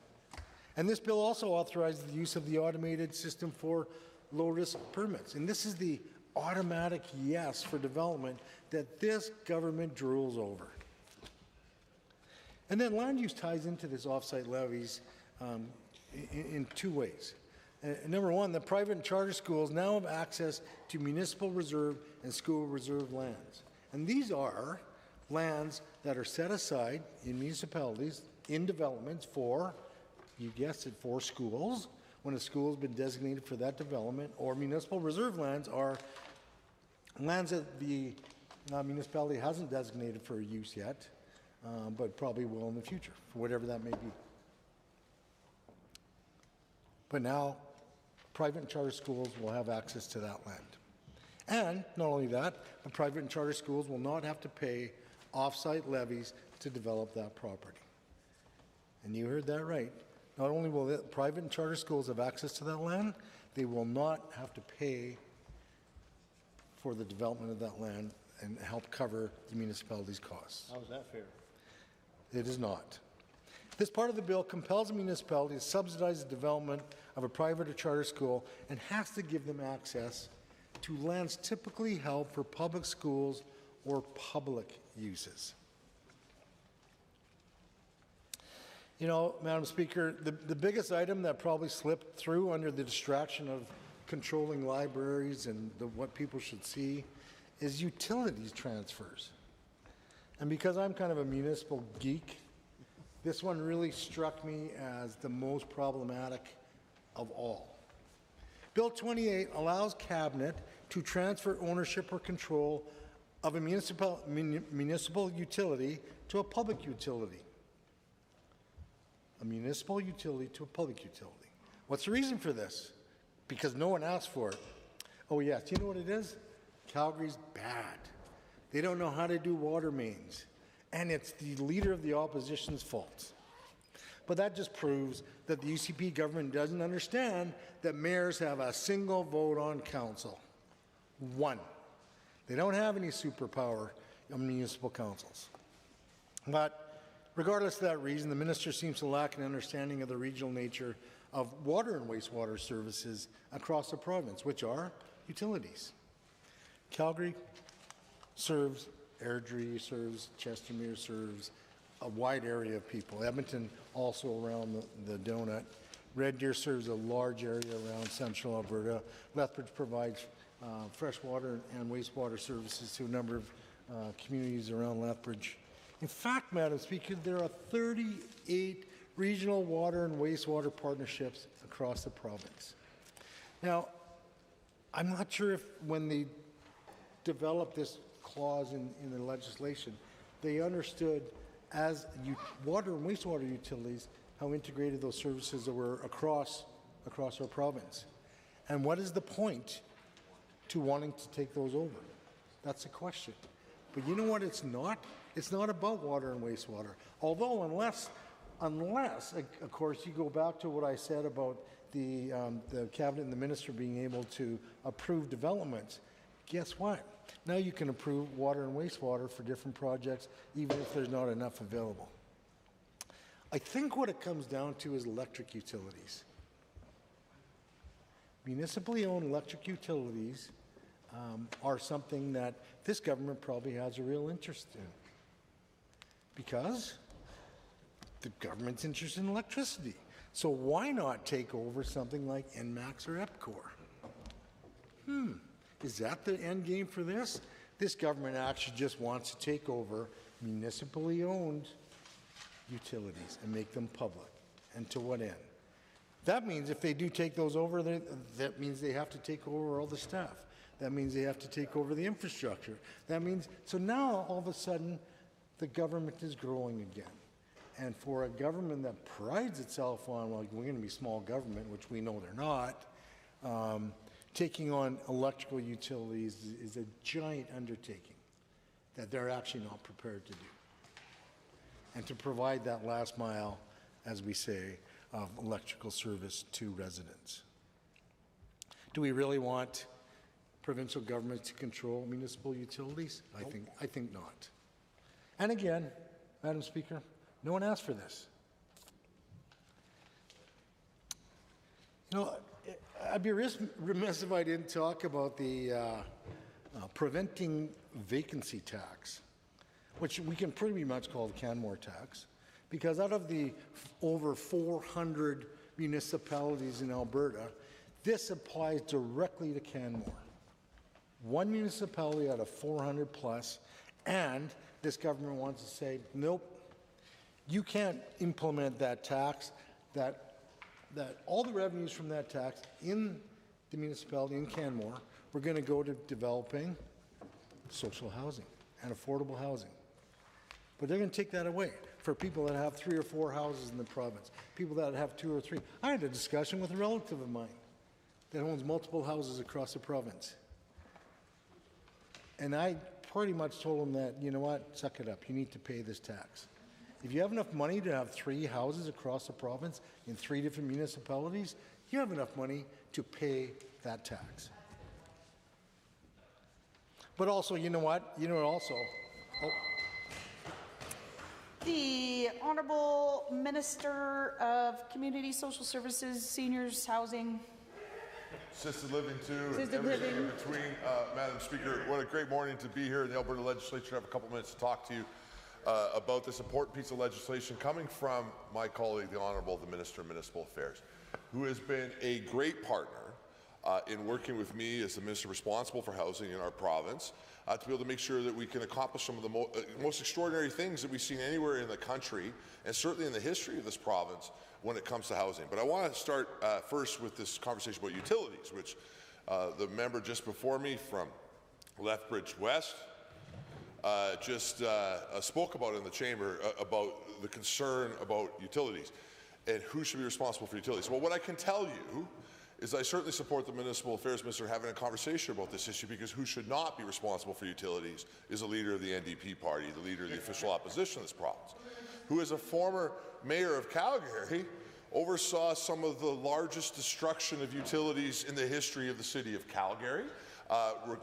ending up with hundreds of millions of dollars in damage to their pipes that were not repaired, despite the fact that multiple reports were given to him when he was the mayor of our largest city. He did not take action as a result of that. And what happened, Madam Speaker? They ran out of water. You had Calgarians in the largest city in our province having to ration water because of the inadequacy of the leader of the opposition when he was the mayor to respond to that important issue, despite the fact he had been briefed on it. My hometown, Sundre, Alberta, we have a mayor, great guy, His Worship, Mayor Warnick, who is an awesome guy for the community of Sundre. It's a part-time job to be the mayor of Sundre. He was briefed at a similar timeline about the challenges that are happening inside the town of Sundre with our pipes that were getting quite old in our community underneath the main highway that drives through town. You know what he did? He went and got the pipes fixed. And nobody in the community of Sundre had to go without water. So, in that case, maybe you can trust somebody like that, but it certainly becomes a challenge when you end up in a spot like that. I'll also point out the Mayor Rimbey in my constituency, His Worship Mayor Pankew, who was overseeing a community where the pipes were still wooden in portions of Rimbey. He was briefed on the challenges that could come as a result of that to the community. You know what he did? He took action with his council, started to fix the pipes. Unfortunately, the leader of the opposition did not do that. He was too busy getting his picture taken somewhere and not taking action for the city of Calgary, which I suspect is why the Minister of Municipal Affairs is having to step in to be able to make sure they can protect citizens from having that ever happen to them again. And God help this province if that member ever became the premier. Because I don't know what happened to pipes everywhere if that was the case. Maybe we'd stop fixing highways or fixing hospitals or those type of things. Now, most of this bill, the honourable members are heckling pipelines. God help this province if the NDP ever get back in power again, considering they have protested against pipelines. Their party upheld Justin Trudeau's Liberal government for over a decade that almost shut down the entire oil and gas industry in this province while they sat there on their hands and never voted once to defend the province of Alberta. So if they would like to have a conversation about pipelines, excited to do that at any time. But today we're talking about housing, Madam Speaker, including fixing utilities and the work that the Minister of Municipal Affairs is attempting to do here. Now, why does this matter? The honourable member just said that there had been no consultation that took place with municipalities. Nobody asked for these things to take place. Nothing could be further from the truth. In fact, the Department of Municipal Affairs, both under the former minister and under the current minister, worked very closely with my department over the last 3 years, having regular roundtables with industry, municipal leaders, and others that are involved in housing to be able to make sure we can come up with a plan that worked. The NDP had put forward a plan, as you know probably, Madam Speaker, that said essentially do nothing.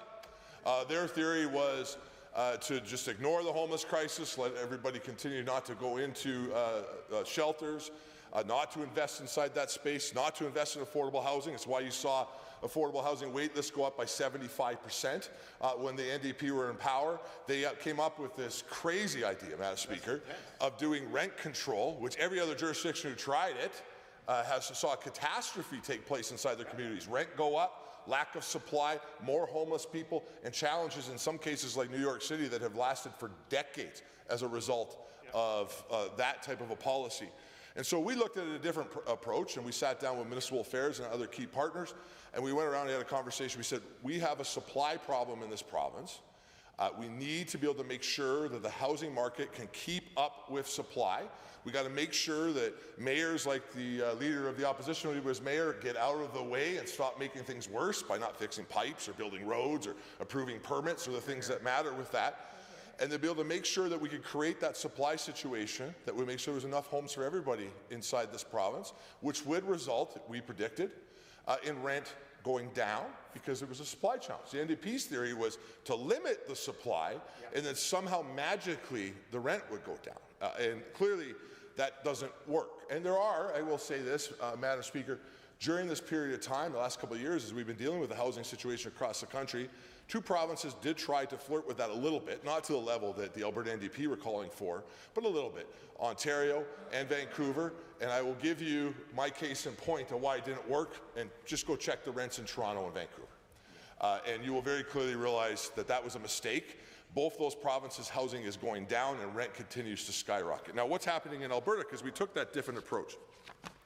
We have had non-stop for the last 3 years, consecutive quarters of record-breaking housing builds.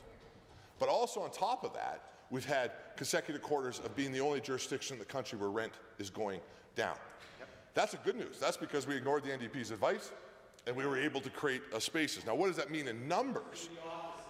Exactly, do the opposite. My friend from Red Deer South, I very much agree with him. That's actually been my philosophy as a minister. It's why I'm so predictable, is the housing critic of the NDP said today in question period, I am predictable. I will always do the opposite of the NDP. It's why I'm the most successful housing minister in the country. The best advice I could ever get from the NDP is they tell me what they would do and then I do the opposite, which leads to my success. But what the numbers are is this. We are responsible for 12% of the population, Madam Speaker. We built this year alone 25% of all the housing builds in the province, or in the country. We are the only place with a net positive increase of housing this year in Canada, and we're the only place where rent was going down in Canada as a result of that. It gets more staggering when you look at it for the prairies. So us as a prairie province, you know what we're responsible for, Madam Speaker? 80% of all home builds are taking place right here in this province. We also challenge industry in our partnership with Municipal Affairs to show us what we need to do to be able to make more purpose-built rentals, because that's critical to being able to lower rent long-term.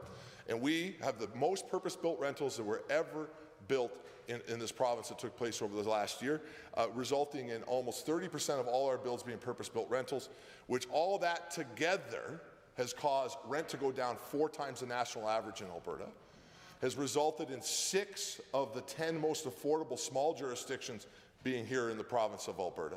And it was a result in our 2 largest cities, Calgary and Edmonton, being the most affordable large cities anywhere in North America. That's staggering success. And that's from doing work like this. Now, the honourable member comes from the city of Lethbridge, who we had to go down and have some serious conversations with them about the fact that they weren't approving permits. They weren't actually building. In fact, when I became the Minister of Housing, my friend, the MLA for Lethbridge East will know this, I had to go down there because I was briefed that a housing project that had been approved by 5 ministers before still had not cleared council. That member would have been a council member during that period of time.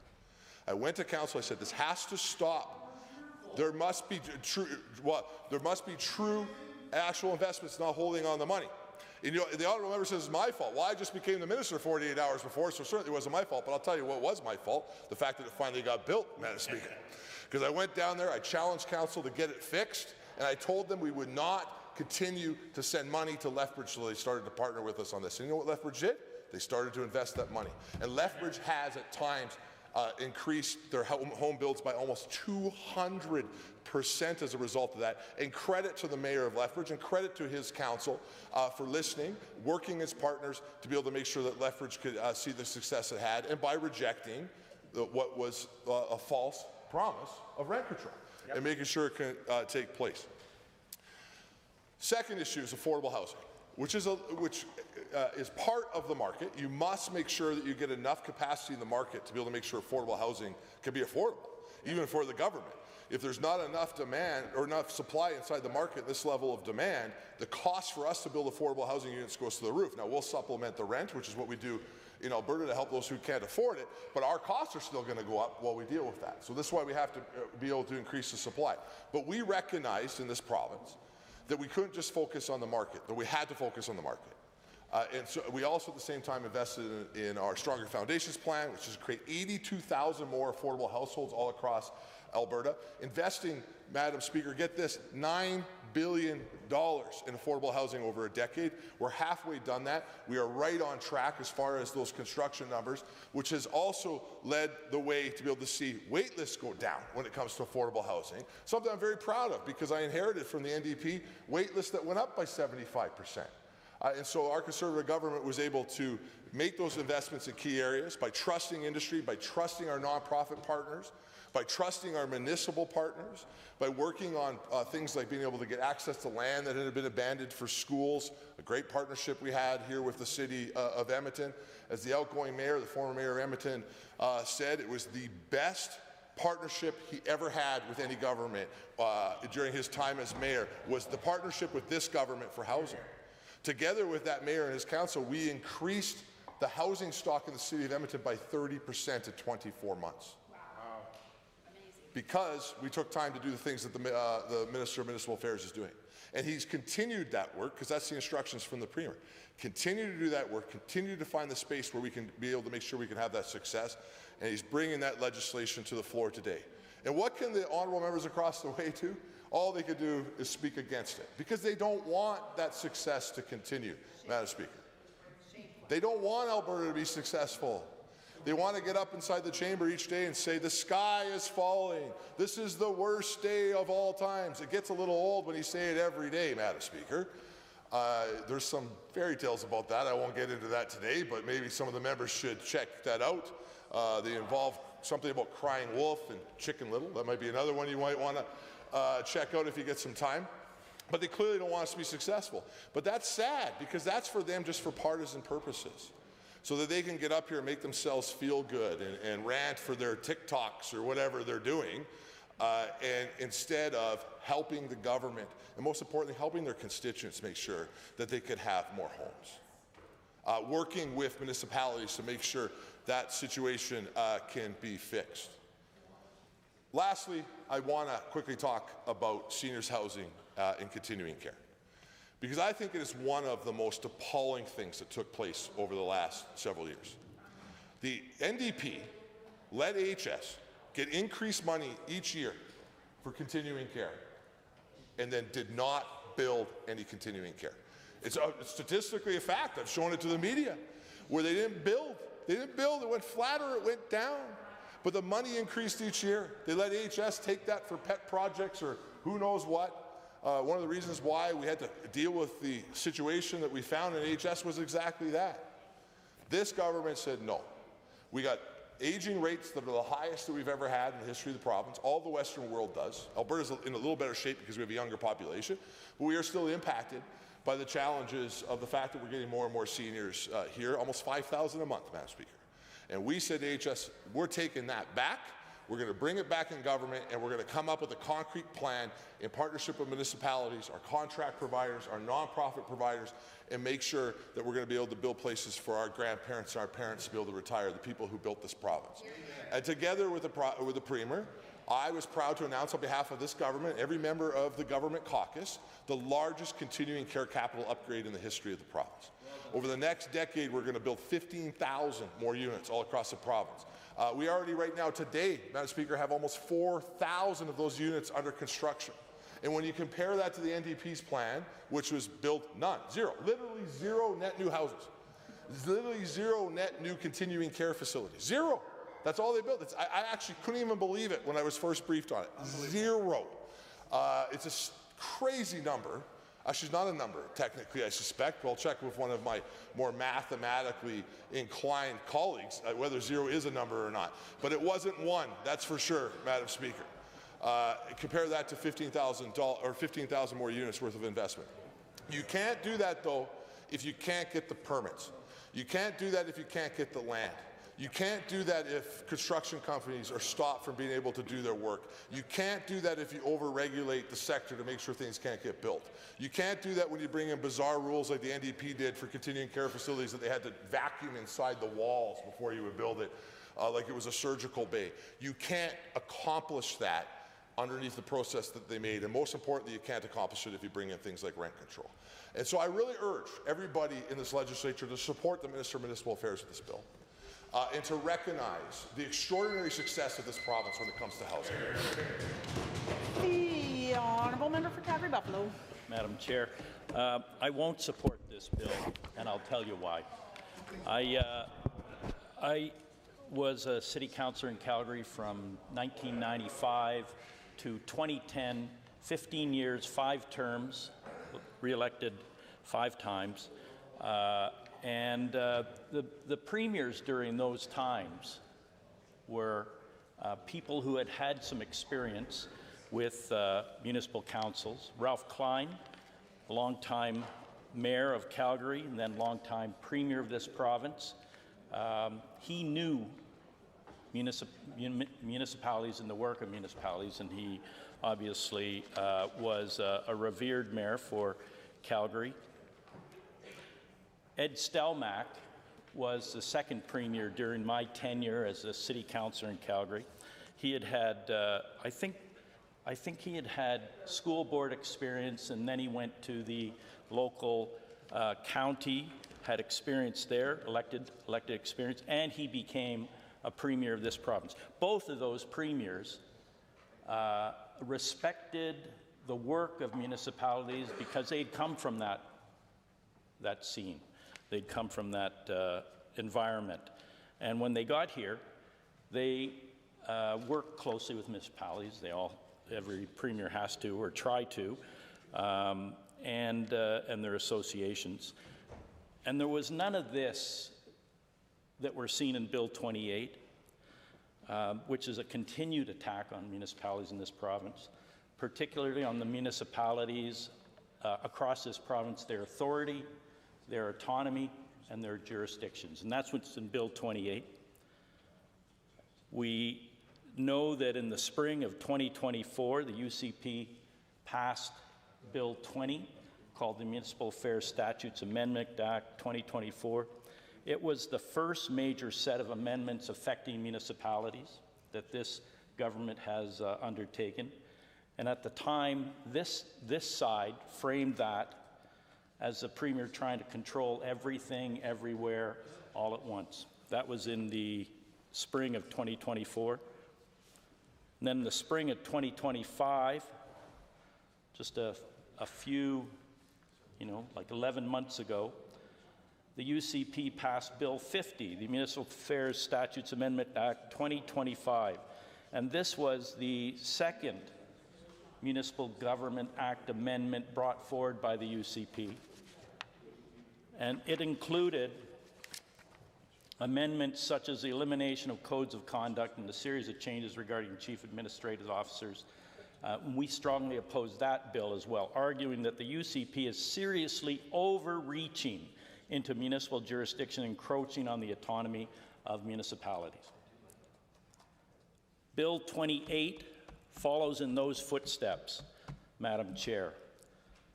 It follows non-MGA amending legislation that pools power and decision-making authority in the ministers' and the premier's offices.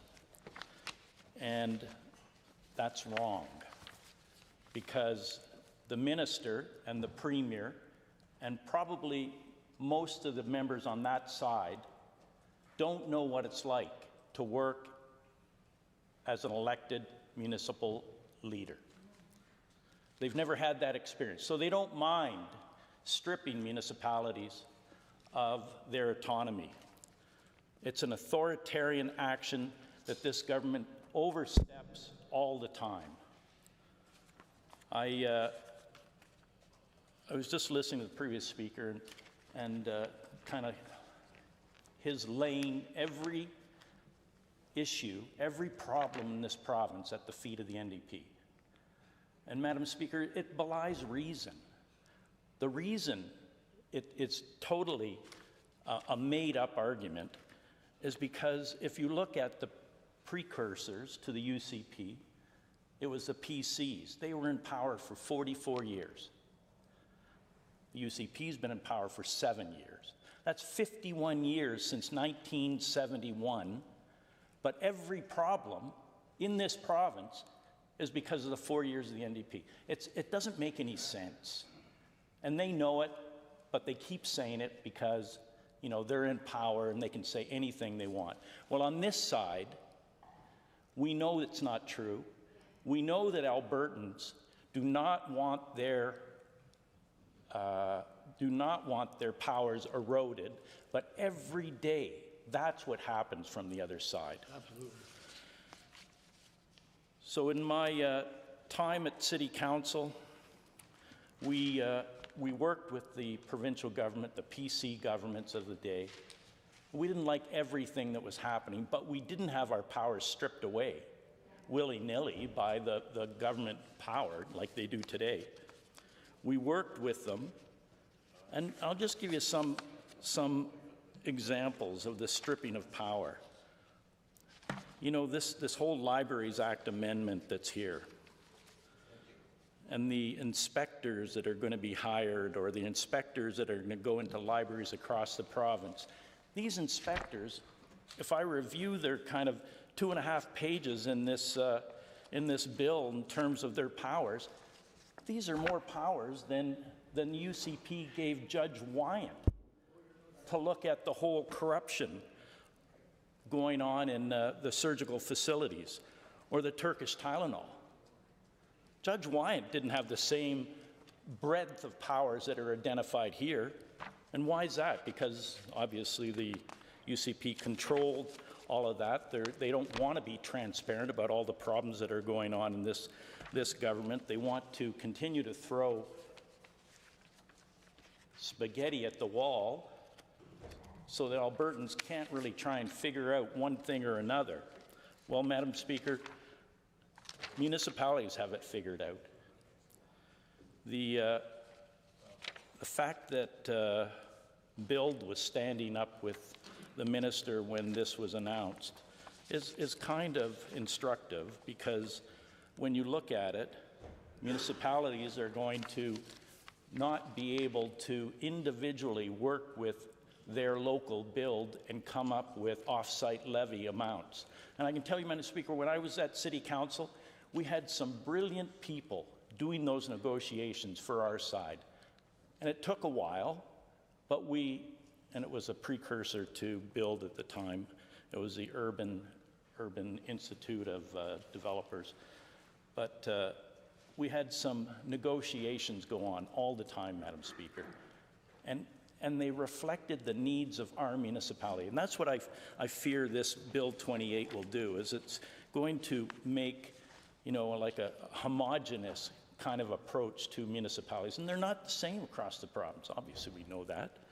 There's hundreds of municipalities and counties and rural municipalities, towns, villages, and they deserve a unique approach so that they can address the needs of their taxpayers. We did quite a good job as councils. I was on 5 different ones, and certainly the speaker of the day today was on 3 of those councils with me. And I think if there were people with some experience, of municipal experience, writing these, that they would not come out in the same way as they have right now, Madam Speaker. I think, as I've said, they're overreaching. They erode the authority of municipalities. They devalue local decision-making. I had a meeting with a couple of separate school board trustees, and they alerted me to the whole fact that private and charter schools now will be able to be on the same footing as them in municipalities, and you know, it's going to make working at the municipal level far too onerous, complicated, and, as I said, devaluing the input of local councillors. The other thing that's not in this bill, but another example of this UCP government taking steps to bring parties into city councils. Nobody wanted that, but the government thought that would. I don't know what they think that would do, because we prided ourselves at the local level of being independent. You know, finding a reason to run for your local city council, sharing that with potential voters, and them kind of acknowledging that they wanted to have you do that work for them. That used to be the time-honored approach to making that happen. And now we've got all these parties at the local level, and it hasn't improved anything. So I'm disappointed with Bill 28, with Bill 50 before, with the previous bill in the fall of 2024. None of those help. None of those empower municipalities. And that's what government should do, shouldn't it? I mean, we want to empower people to do better, but what we're seeing is a stripping of responsibilities. So not only are trustees feeling across this province, both at the public and separate level, feeling like their powers have been stripped, but now we're seeing that city councillors, town councillors are under the same kind of onerous treatment by this government. So, Madam Speaker, sorry, Mr. Speaker now, Mr. Chair now, I won't be supporting this. I think it's in the wrong direction. I don't think it's what municipalities are looking for, and you know, this government needs to back up, talk to municipalities, and respect what they can do. Thank you.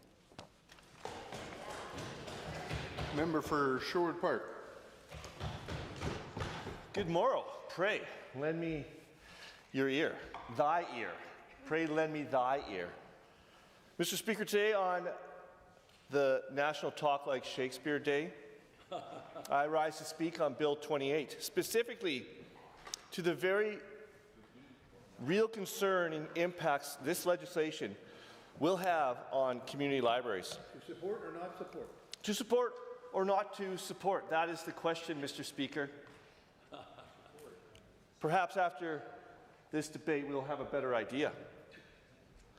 There's outstanding work done every day, thank you, by the library in Strathcona County. Mr. Speaker, you don't have to know what the hours are of the library. When you show up in the morning, you see a crowd of people waiting every day for the doors to open at the Strathcona County Library in Sherwood Park. It is such a resource to our community, so beloved, so well used, and so trusted that we're left wondering where this legislation came from. And while I promise to not turn this chamber into a 5-act play, I cannot ignore the wisdom of William Shakespeare himself, who warned us wisely and slowly they stumble that run fast. Those words from Romeo and Juliet that are particularly relevant today because, Mr. Speaker, that is exactly what the public libraries across Alberta are asking of this government. Slow down. Consult meaningfully.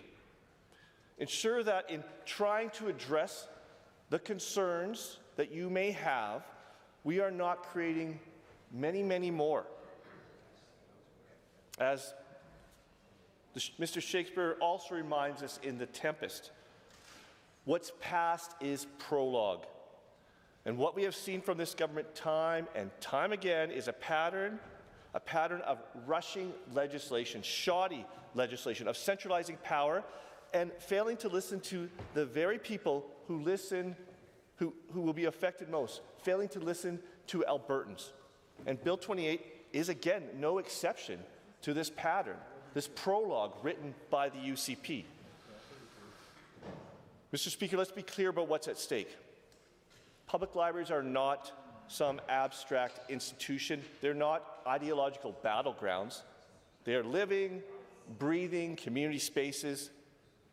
They're where newcomers find resources to start building their life here, where job seekers access tools they need to access the workforce, where seniors find connection, where families gather and spend time on outings, where children discover the joy of reading. At the Strathcona County Library, that work happens every single day through literacy programs, internet access, job search support, and safe, welcoming spaces for all. The library itself has become a centre where newcomers are often getting access to the social services provided by the provincial government.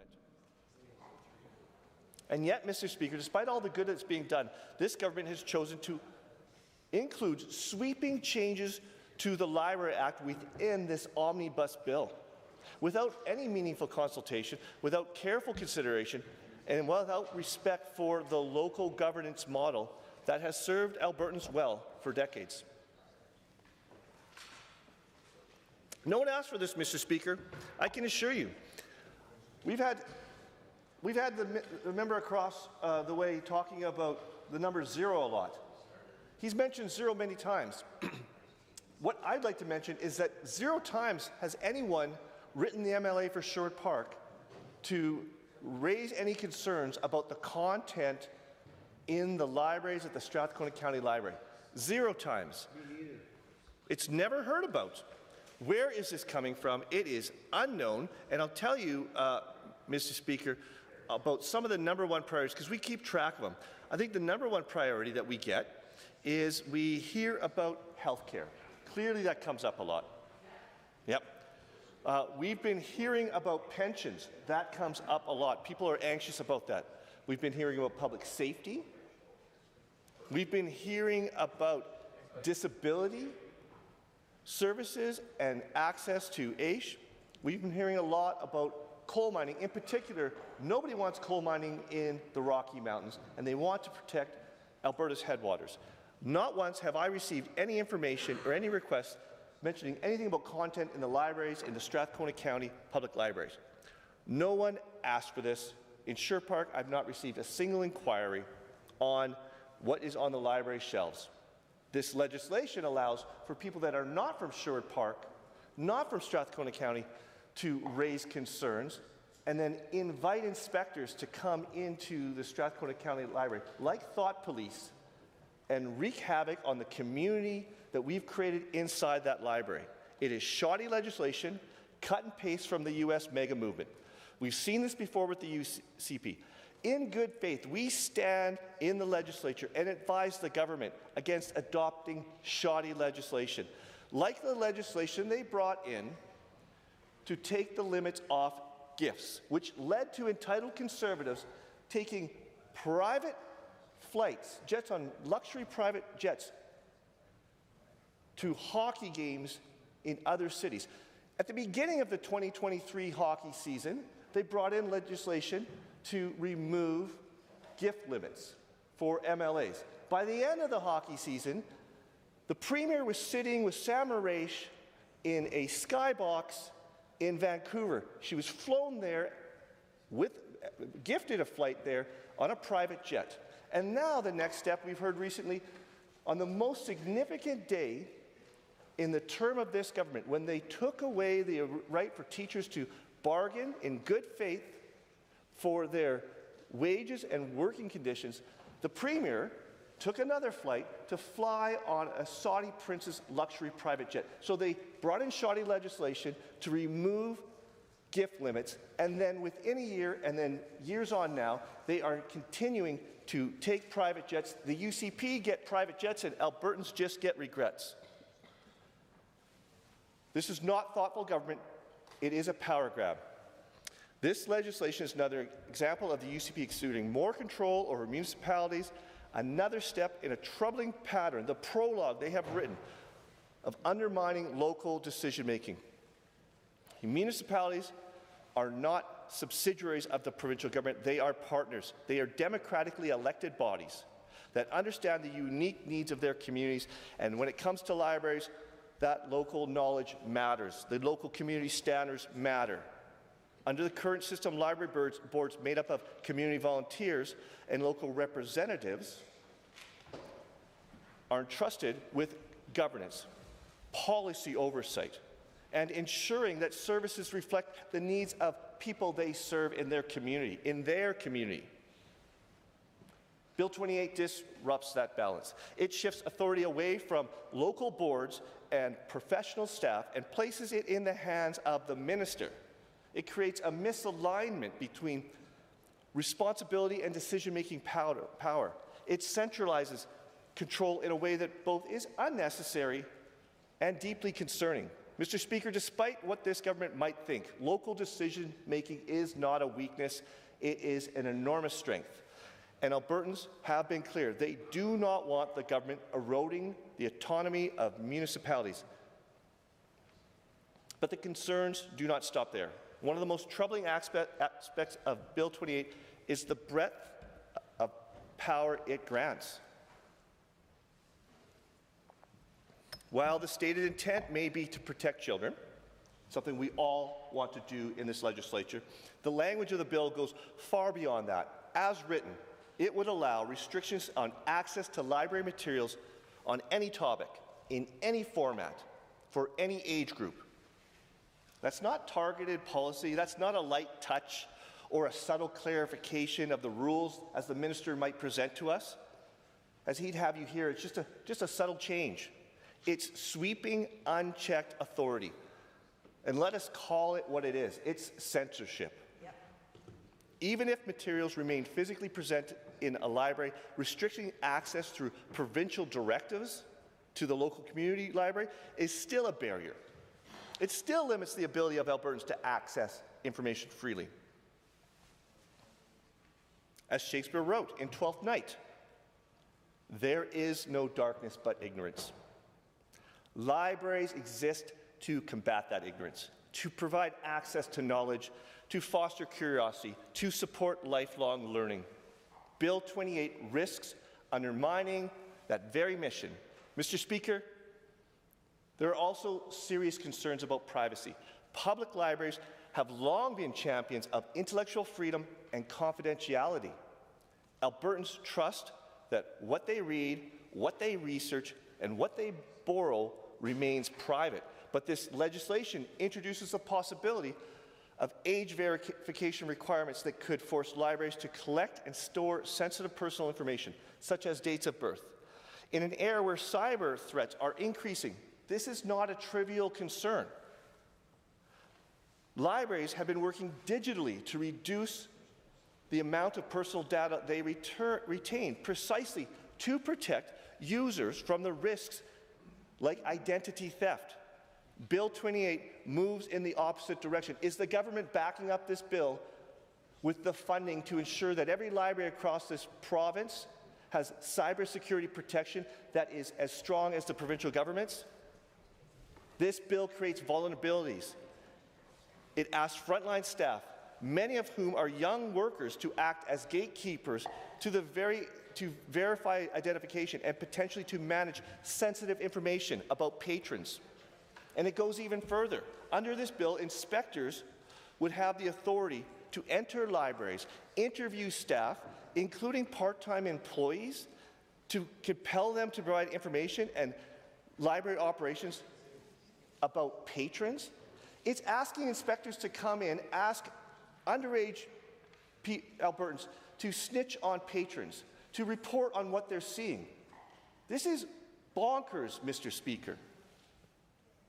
It raises serious questions about both the privacy and psychological safety of our workers. Librarians who take good care to make sure that their volunteers, their youth volunteers, and their under 18 employees come in and work in a safe environment are now at risk of someone from some far-flung community outside of their own, reporting on a library, sending in an inspector, and then having that inspector come in and accost the underage employees in the library.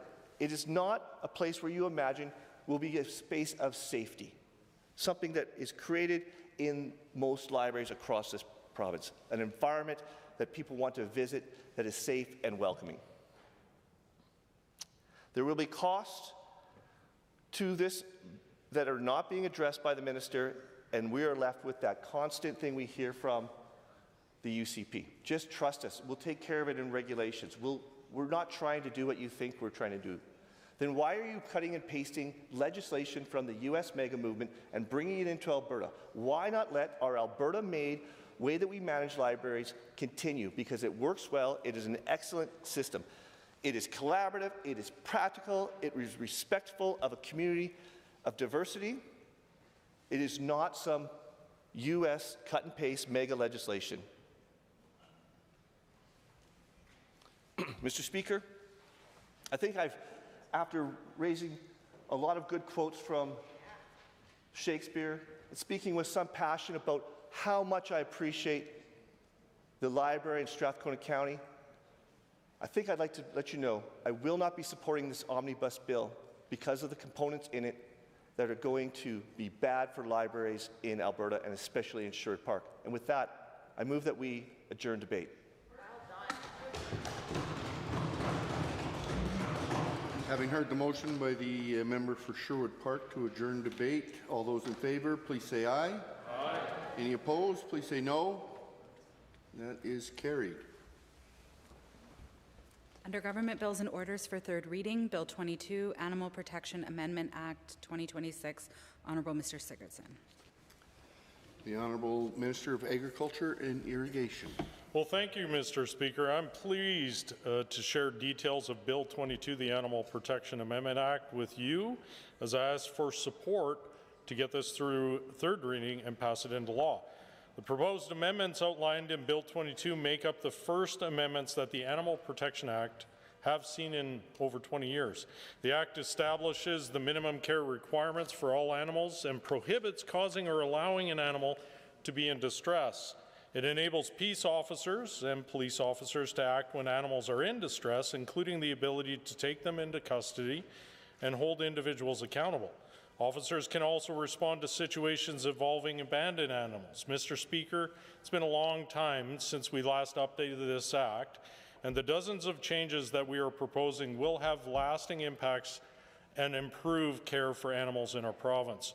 Certain amendments, of course, are administrative, while others are intended to bring the Act into closer harmony with existing Alberta laws and animal protection legislation across the country.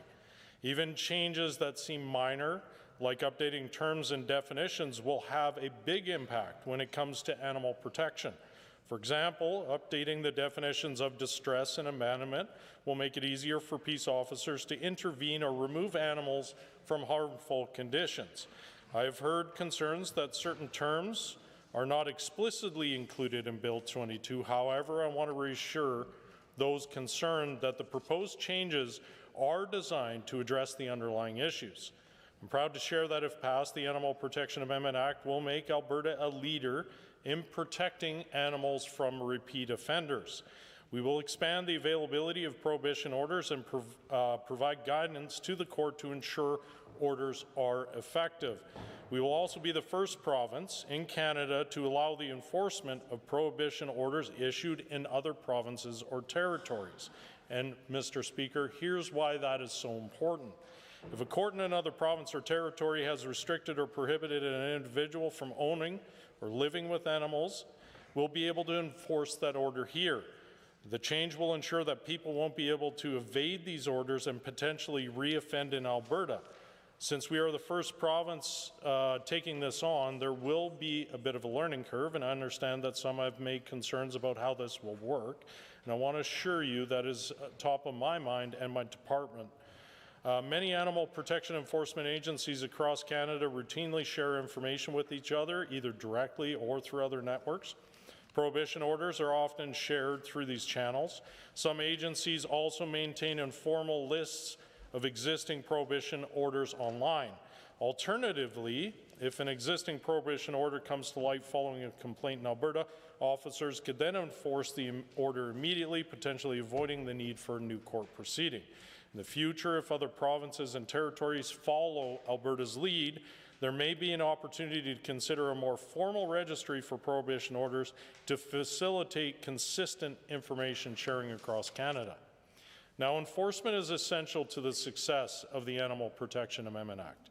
As we expand our framework, we need to make sure that the officers who are responsible for upholding the Act are given the tools they need to succeed. Amendments to the Act will modernize inspection authorities and expand them to include businesses serving the animal-owning public, such as boarding and grooming facilities. Another question I heard was about ensuring consistency between municipalities. Rest assured, Mr. Speaker, we are taking this seriously. At a minimum, peace officers across the province need to complete approved basic training at the Provincial Training Academy or an agency authorized to deliver training under a licensing agreement with the Academy. Officers often undertake additional accredited training, for example, related to warrant applications and, for example, handling of dangerous dogs. Peace officers specializing in animal protection commonly take advantage of other relevant industry training opportunities, including training related to humane handling of livestock and assessing animal body conditions. To be clear, Mr. Speaker, while the proposed legislation will give peace officers greater authority to investigate and intervene, this does not create unchecked powers. Peace officers would continue to remain restricted to the terms, conditions, and territory of their specific appointment, as well as existing legislation and established protocols. Oversight mechanisms and safeguards remain in place to ensure peace officers' actions are lawful and appropriate, and any concerns about the actions of conduct of a peace officer can be formally reviewed through existing processes. Now, Mr. Speaker, harming an animal is a serious offence, and it's time we also updated the penalties to reflect that. We will be increasing maximum fines from $20,000 to $250,000 and enabling for the first time jail time. These changes reflect our commitment to protecting animals and sending a very clear message to individuals that abuse against animals in Alberta is not acceptable. Another step we will be taking is to create a new offence to deter and address intentionally false complaints. When a complainant seeks to weaponize the animal protection system, possibly related to an interpersonal dispute, this wastes precious enforcement resources and can lower overall trust in the system. I understand there are concerns that this step could deter people from reporting out of fear or repercussions, but this is simply meant to discourage intentionally false or malicious reports. It is by no means intended to discourage legitimate reports, even where the reporter is uncertain whether they are or are not seeing a problem. We are not the first province or territory to take this step. Our proposed approach mirrors that in Yukon's Animal Protection Act, and that has been in effect since 2022. Mr. Speaker, the Animal Protection Amendment Act is very important. It covers all animals in our province, from livestock on farms to pets like cats and dogs. Now, I believe it was important to modernize Alberta's legislation to address core issues and align with other Canadian jurisdictions. I'm proud of the work that we've done. I'm confident that the changes we are proposing will have a lasting positive effect on animal protection in our province, and I thank you for this House and the time. Thank you. If it's the wish of the minister to move third reading, I need him to do that at this time. And with that, I would like to move third reading of Bill 22, the Animal Protection Amendment Act. Good. Thank you. I have the member from Bonnyville-Cold Lake and then the member from Calgary-Klein. Mr. Speaker, I'd like to rise to the Assembly today to speak on an important piece of legislation, Bill 22. This bill, the Animal Protection Act, will improve outcomes for animals in distress or at risk of distress. This is a bill that we think that we all can agree on that is overdue. We will be updating Animal Protection Act for the first time in 20 years to increase fines for offences and improve court orders to protect animals from repeat offences. This is an issue that hits close to home for many Albertans all across the province. Whether it is through raising cattle, working in veterinarian services, or having household pets, animals are an important part of our daily lives. Those who have pets at home know that they are more than that. They truly are valued family members. I don't want to ignite a debate on dog versus cat, but no matter what pets we have at home, we all know they bring love, loyalty, and comfort. In my family's case, we have a dog named Lexa. I first met her when I was touring an animal shelter after a devastating fires in Fort McMurray. A Corgi Pomeranian mix, she immediately found her way into my heart. Seeing her there, scared in such need and need of a loving home was something I couldn't ignore. So I sent a photo of her to my wife. It was safe to say I wasn't going to be leaving empty-handed. Ever since then, she has become a beloved family member to our family. She has also been by our side through holidays, birthdays, family vacations, and everything in between.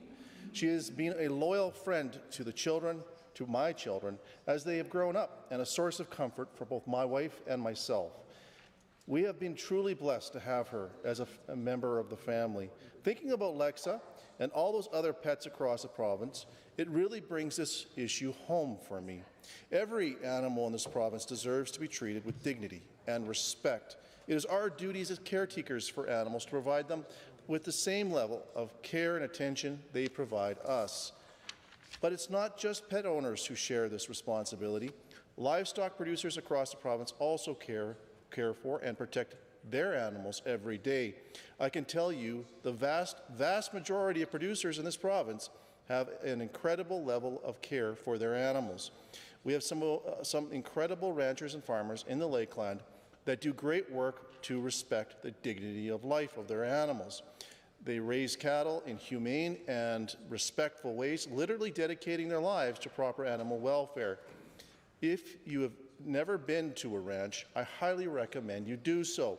It is inspiring to see these hard-working Albertans take care and tend for their herds. We should be proud about the high standards we have here in the province, but we can always do better. Unfortunately, there are those who do not respect the welfare and well-being of animals.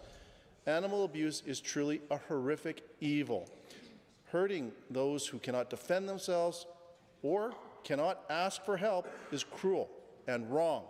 Whether it is through neglect or outright violence, there is no excuse to mistreat a pet or livestock.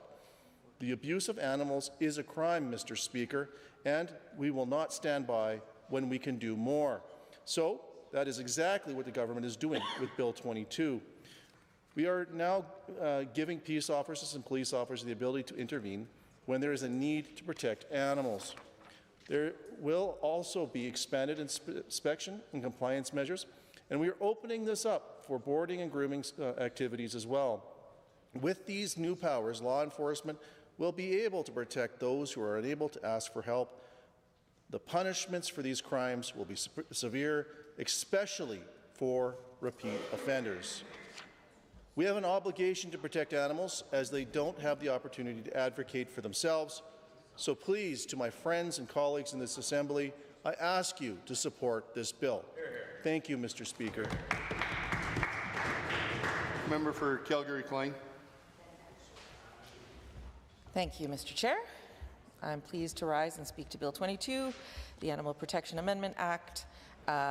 We know that a review and a refresh of this act is about 20 years overdue, and as such, I'm pleased to see that such important issues are being addressed in our province, and very happy to offer my support for this bill. Yeah. So Alberta's New Democrats support improvements to outdated legislation that protects animals.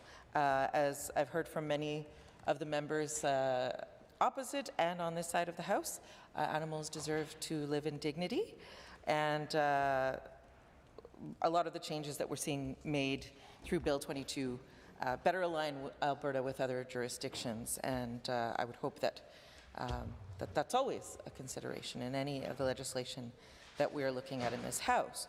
Now, there are a lot of great things about this bill, and while we know that it is very much a long time coming, there's perhaps a disconnect around the laws that the UCP is willing to pass and the resources that they would be willing to provide for enforcement. But I'll talk a little bit about some of the comments that I heard from my esteemed colleague from Edmonton, McClung, around the Animal Protection Act and how it would address concerns with respect to animals and their care, their protection, and how often Albertans aren't really thinking about those protections from an agricultural standpoint. And I think that's, and when we're talking about that, we're talking broadly about folks who might not be involved in their care in terms of the agricultural industry. So it does speak to how in this province we have a long history of ranching and farming, and how it's critical to the success and also reputation of such key industries that we prioritize making legislation that's well-informed, well-consulted, and review standards of care to ensure that they are relevant. So it's also important that we review these standards when it comes to animal ownership. Currently, I do not have a pet, much to the chagrin of my daughters. But in the past, and actually I just keep thinking, like, in this job, how possible is it to take good care of pets? Although I know that you would argue with me because you are a great pet owner, member from Calgary Edgemont. In my family history, however, we've been very, very fortunate to interact with a lot of the rescue organizations in Calgary. We've had 2 pets that are rescues, and I would say that my daughters are very passionate about animal care and how the animals in their general vicinity are doing, and do a little bit of the rescuing themselves sometimes. And it just gets me thinking about a lot of those organizations, and I do see that there was consultation done with some of those organizations, so that's great. And I would just offer that in the face of an affordability crisis, there are other preventive measures that can also be taken to support organizations like, say, Parachutes for Pets, who I learned through the member from Edmonton Highlands Norwood has lost funding. That's unfortunate because they often deal with the consequences of this government not doing enough on affordability and houselessness.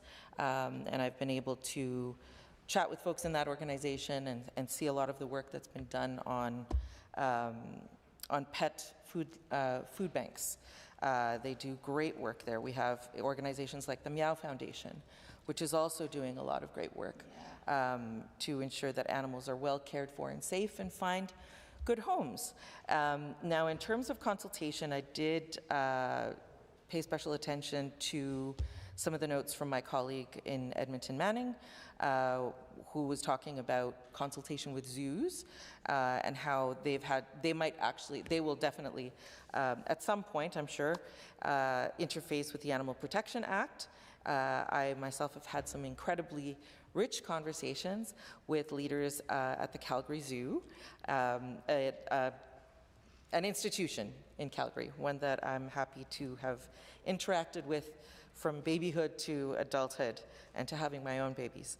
But the conversations that I had with the leaders there really deepened my understanding not only of their work in terms of conservation, but also their commitment to the good care and health of animals. It's something that I know if any of the members here would like to take a look at their website, they go into some detail there, but also just incredibly impressed by the work that they are doing. And so I think that when this bill was introduced, perhaps they had not yet been involved in consultations, but I do hope, it's my sincere hope that they are consulted throughout the stages of this bill and into the regulation stages.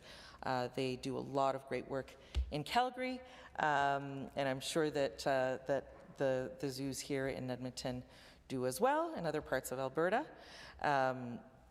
So one of the points that I know was pointed out by some of my colleagues was around enforcement. And so I can see here in some of my bill notes that that this involves a lot around animal owners or caretakers. I know they've changed some definitions there, so that's important, that's good. Peace officers now have the authority to seize animals in order to take the necessary steps to relieve distress. So again, very important. Now what I do note is that enforcement of the Animal Protection Act in Edmonton falls on Animal Care and Control Centre, and they were founded in 2019. They have peace officers who deal with animal protection. In my home city of Calgary, the Act is enforced by Calgary Humane Society's Animal Protection Team.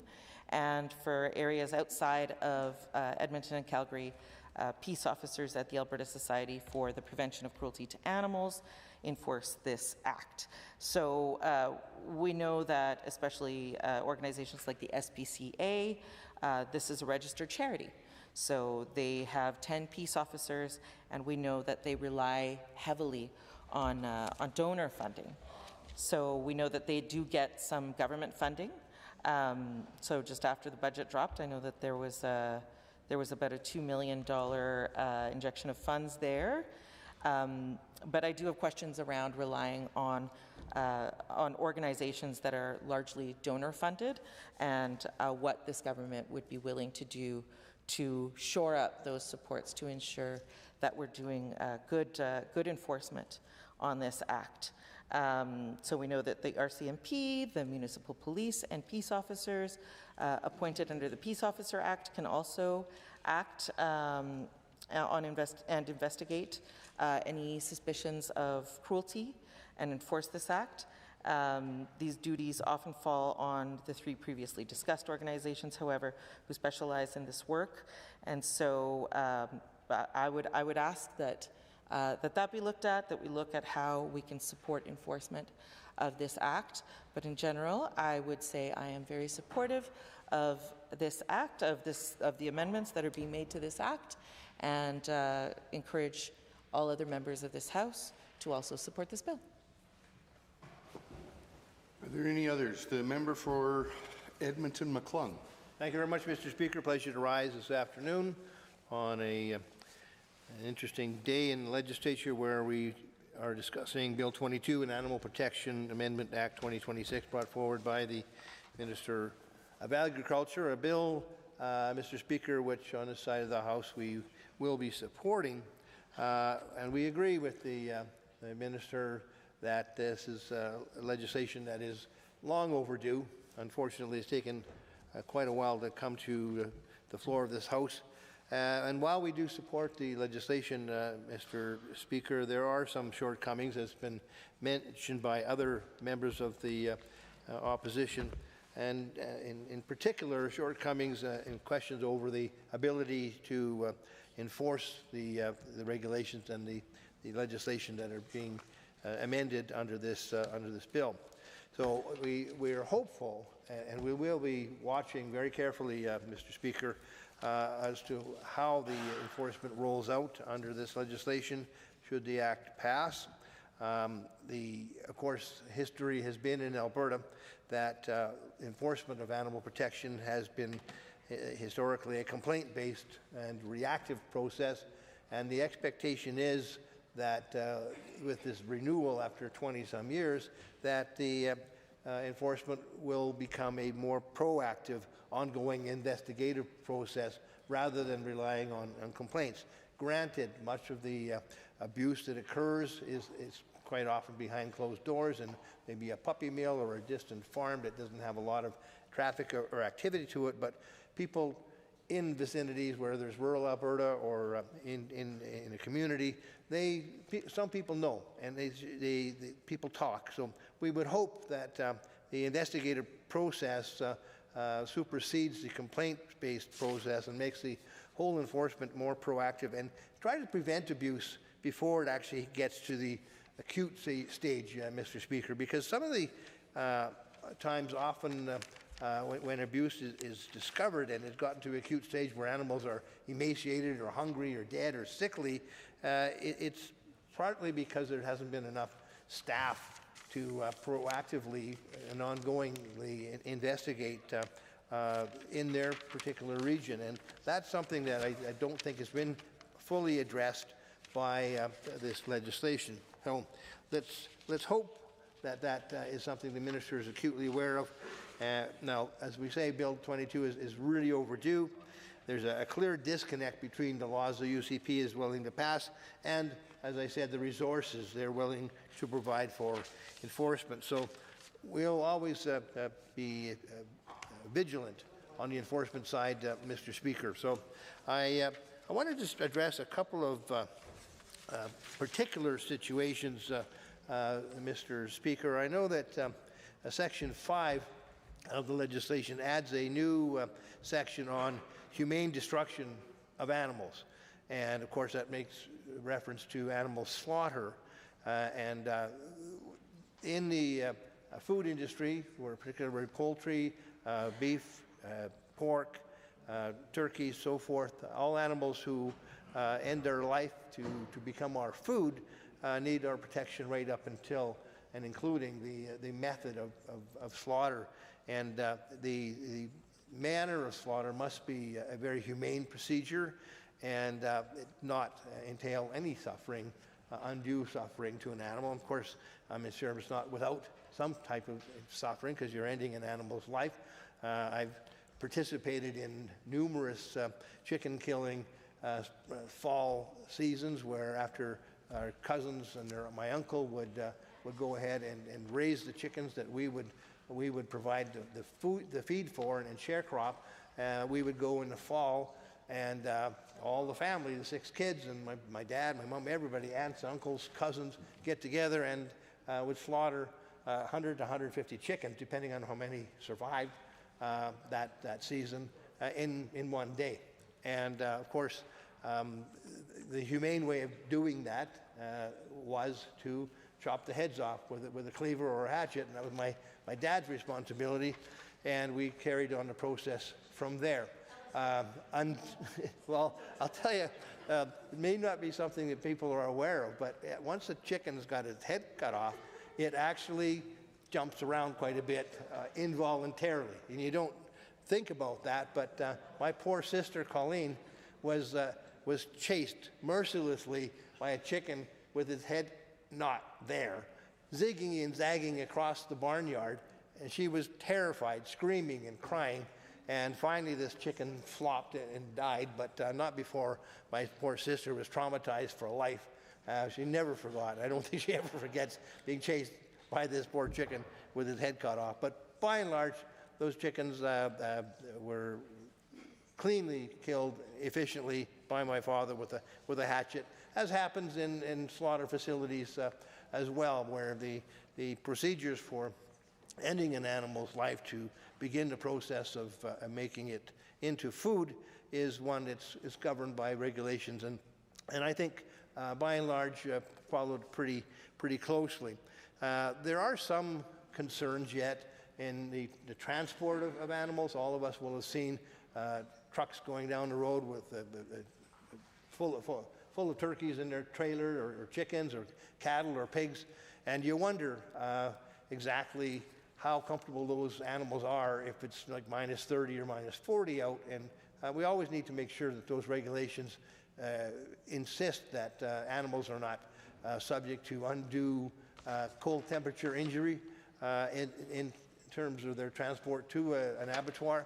And also, once they get there, Mr. Speaker, a lot of folks don't realize that animals aren't necessarily transferred immediately into the slaughterhouse. There may be some time frame, sometimes a number of days, while they, particularly large animals like cattle and pigs, are actually housed sometimes outside in a stockyard outside an abattoir. So those, every step of the way, we have a responsibility, Mr. Speaker, to ensure that those animals are protected and cared for and are not subject to abuse.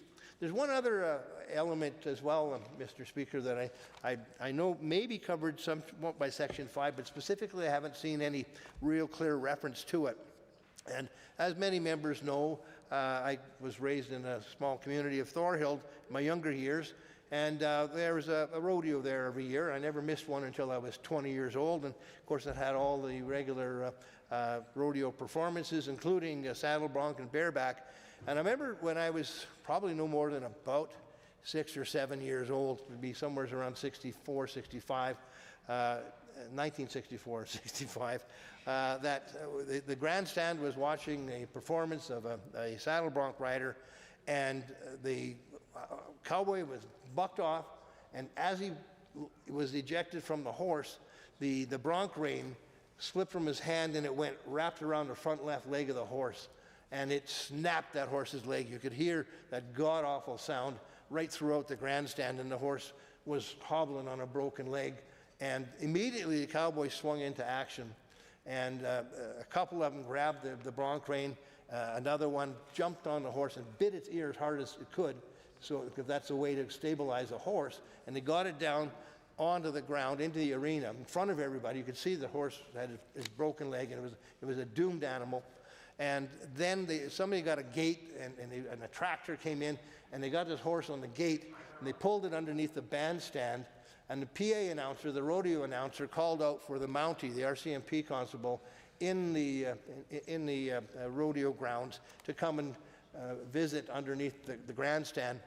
Shortly thereafter, you could hear the shot from the service revolver of the Mountie, which euthanized that poor horse.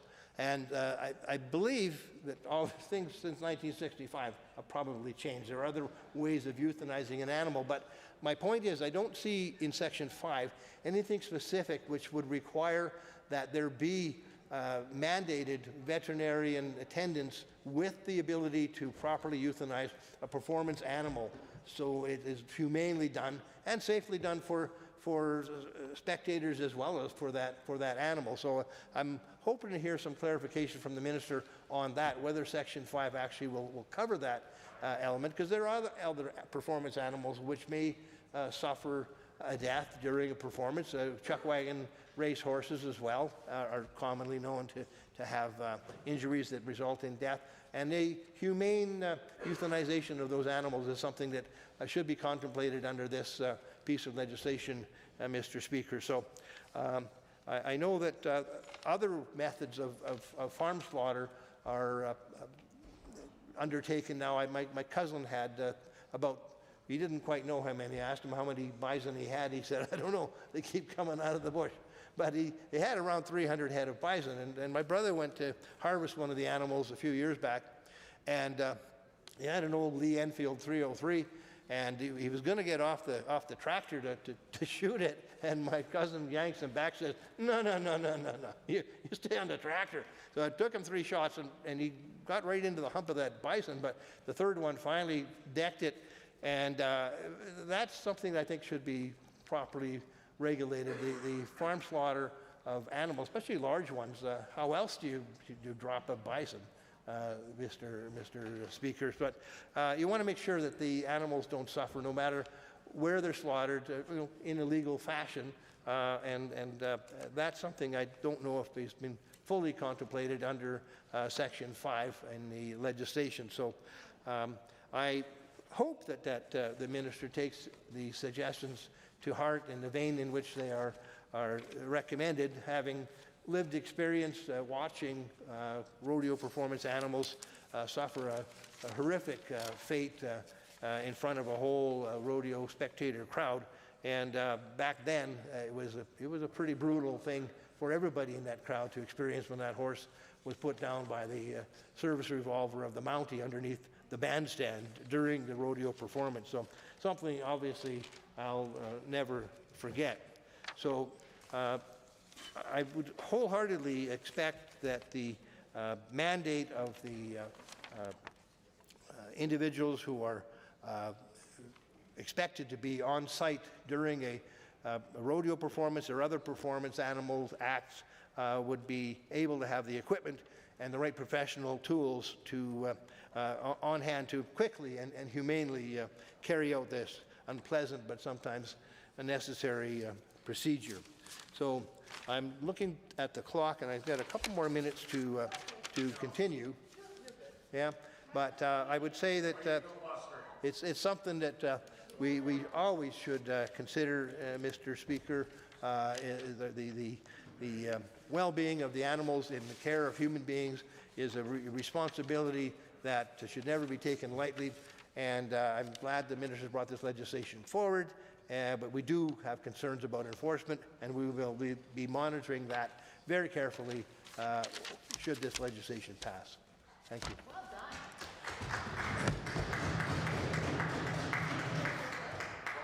Are there any other speakers? Seeing none, and no one's going to close, so we are on. Bonnie, pardon me? Second reading of Bill 22. Third reading of Bill 22.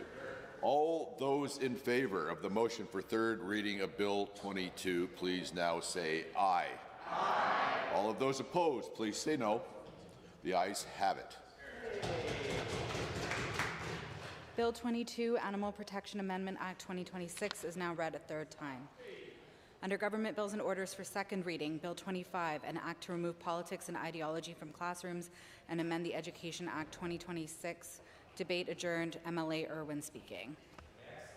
The honourable member for Highlands, Norwood. 10 minutes left. 10 minutes left. That's yes. Perfect. You're psychic. I'm so good at this job. Thank you, Mr. Speaker. Really enjoyed the debate on Bill 22, and thank you to the member for Edmonton McClung. And I, just want to point out a quick example. That was a bill supported by all sides of the House, and we've supported multiple bills from this UCP government. They've yet to support one of ours, though, so I'm always the idealist, always the optimist. Hopefully they will. I would love to see that before I retire. Okay, but the bill at hand, I would love to speak to Bill 25. Bill 25, I had a chance to speak to this a little bit last week. I talked about my past, starting my teaching career at the ripe old age of 21 in Balf School, Balf, Alberta. Shout out to Balf, as well as Forestburg, Alberta. And yeah, thank you for the cheers in the chamber for that. Yeah, even the speaker gave me a thumbs up on that. Yeah, Balf Idol. Yes, I did enter Balf Idol as a teacher, and I believe I was the runner-up, unfortunately, but I don't want to talk about it. It's painful. Anyways, let's focus. But I truly, I really, I've talked about my experience teaching a lot in this chamber over the last 7 years, and I really do just owe so much to that opportunity to be able to be a teacher and administrator in rural Alberta. And I think a lot of the skills that I honed as a teacher are very much applicable to this chamber, including listening and empathy and respecting multiple perspectives, which is something I'm going to talk about in a moment. So let's talk about this bill. What an opportunity this UCP government had to really prioritize public education and prioritize the people within the schools that make public education great. Teachers, students, educational assistants. But unfortunately, instead, we get this. Bill 25, an act to remove politics and ideology from classrooms and amend the Education Act. What a mouthful.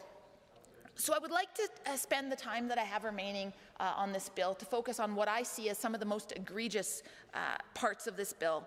When I said I was a teacher, and I talked a little bit about that, I should emphasize that much of my teaching was social studies, senior high social studies in particular, where every day in the classroom, it's just an incredible opportunity to engage in critical debate, to discuss current events. Just today I shared a political cartoon from the Globe and Mail, and I thought, gosh darn it, if I were teaching in the classroom right now, examining political cartoons, editorial cartoons, is such a great way for students to really engage in those skills of active inquiry and very much, engage some of those skills that are just so central to the social studies program of studies. Every day in the social studies classroom, we explore issues from multiple perspectives. And, you know, social studies at the grade 12 level, social studies 30-1 and 30-2 were some of my favorite courses to teach, wherein you examine perspectives on ideology. I'll talk a little bit more about that in a moment, but I do want to point out that after teaching in rural Alberta, I came to Edmonton to work on social studies curriculum with the province of Alberta. Wonderful. And I might add, I worked on social studies curriculum under multiple progressive conservative ministers of education. Yeah, it was a very wonderful time.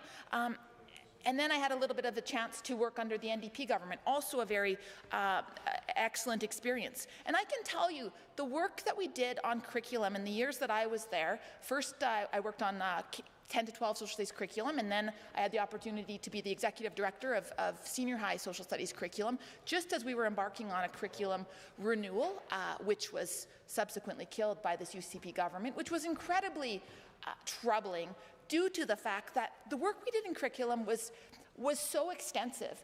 We engaged with countless stakeholders, parents, teachers, students, nonprofits, the business sector, the list goes on. The level of engagement that we did was unimaginable. Honestly, I remember we had lists of the stakeholders that we engaged with, and it was just so thoughtful. Curriculum experts, folks in the field, all of that. As I said, the most challenging part was, you know, I was elected in 2019, and one of the first things that this UCP government did was it killed all of that work. So not only was it an extreme waste of time and resources, it was also, you know, hundreds of thousands, in fact, I think millions of dollars. Don't quote me on that, I'll have to find the numbers. The work over years, yeah, and the member from Edmonton-Glenora is saying absolutely for sure, because she would know that those numbers, when you do that level of consultation and engagement, it does cost money, but it's worth it, right? Because you have a leg to stand on. And then to have that curriculum work all thrown out, you know, and I still remember the Premier of the day, Jason Kenney, talking about how, you know, that curriculum was engaged in woke ideologies, and he mentioned things like climate change and reconciliation, and I just, gosh, to think that talking about real 21st century issues like climate change and reconciliation could be considered and dismissed as woke by Jason Kenney was just so shocking. And then, of course, fast forward to this current Premier, and my head was ready to explode. Let's talk a little bit about the Social Studies Program of Studies and how this connects to Bill 25. I want to read a little bit from that document. Again, this is a social studies curriculum document that was created under previous progressive conservative ministers. So that is still the current program of studies in Alberta today. Central to the vision of Alberta's Social Studies program is the recognition of diversity of experiences and perspectives and the pluralistic nature of Canadian society.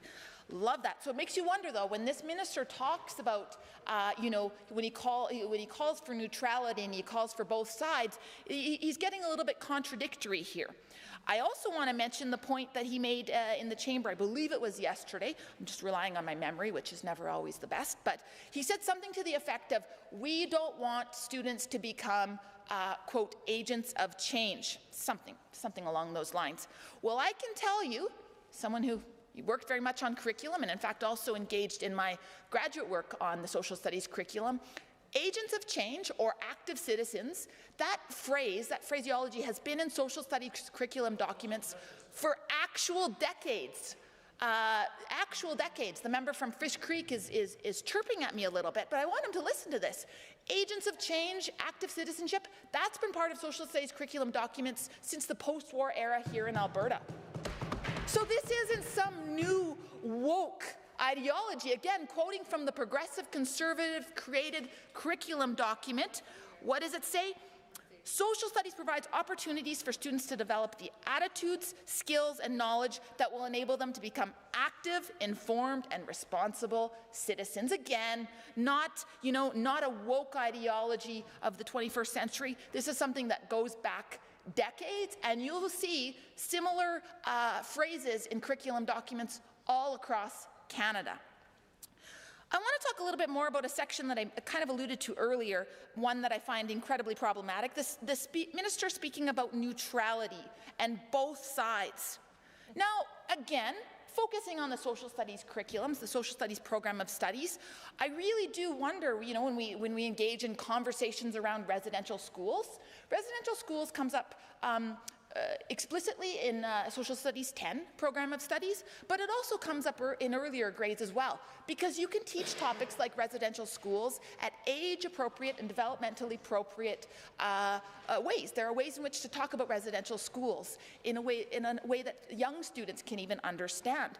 But my question is, when engaging in these direct conversations about residential schools, how does the minister seek to be impartial? How does he seek to talk about both sides? Because I can tell you, the elders, the Indigenous leaders that we consulted with when I worked on curriculum development would be absolutely disturbed and disgusted by anyone who might imply that there are two sides to residential schools. And when we acknowledge treaty on the first day of sitting every week in the legislature, I think we should all understand the intergenerational impacts of residential schools, and we should never, ever minimize that and the impact it has on communities today.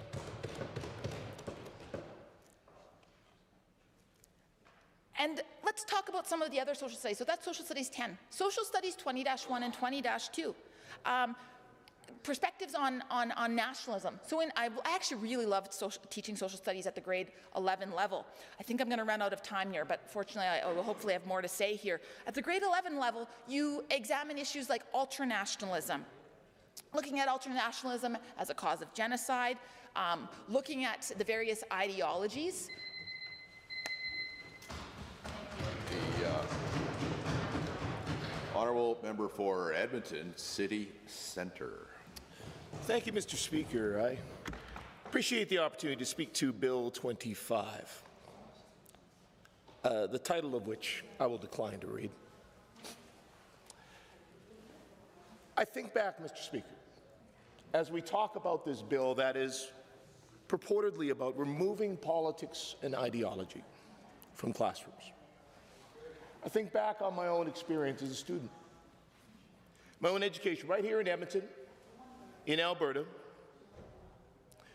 There are a lot of good things in my education, Mr. Speaker, things that I look back and I appreciate, things I benefited from. Now, to give a little context, Mr. Speaker, I grew up in a very strict, fundamentalist, evangelical Christian home. So that made it hard for me at times. I was very different from most of the other kids around, from my classmates. I wasn't allowed to go to any movies. I was extremely restricted in what I could watch on TV. I could not listen to the same music as my friends, because my parents believed it was very, very important that I not be influenced by the world around us. So it was a bit challenging for me at times in school, Mr. Speaker. But you know what? I was supported by my teachers. I remember in grade 5, Mr. Speaker, that was right about the time that Michael Jackson put out his Thriller album. It was big. Of course, I was not allowed to listen to it, hadn't heard it, but for our music class, our teacher was having us do choreography to a Michael Jackson song. Mr. Speaker, it was an incredibly difficult moment for me as a kid. I was so afraid of engaging in dancing. I sat down and I cried. My teacher did not judge me. She did not judge my parents' beliefs. She sat down and she comforted me. And she excused me.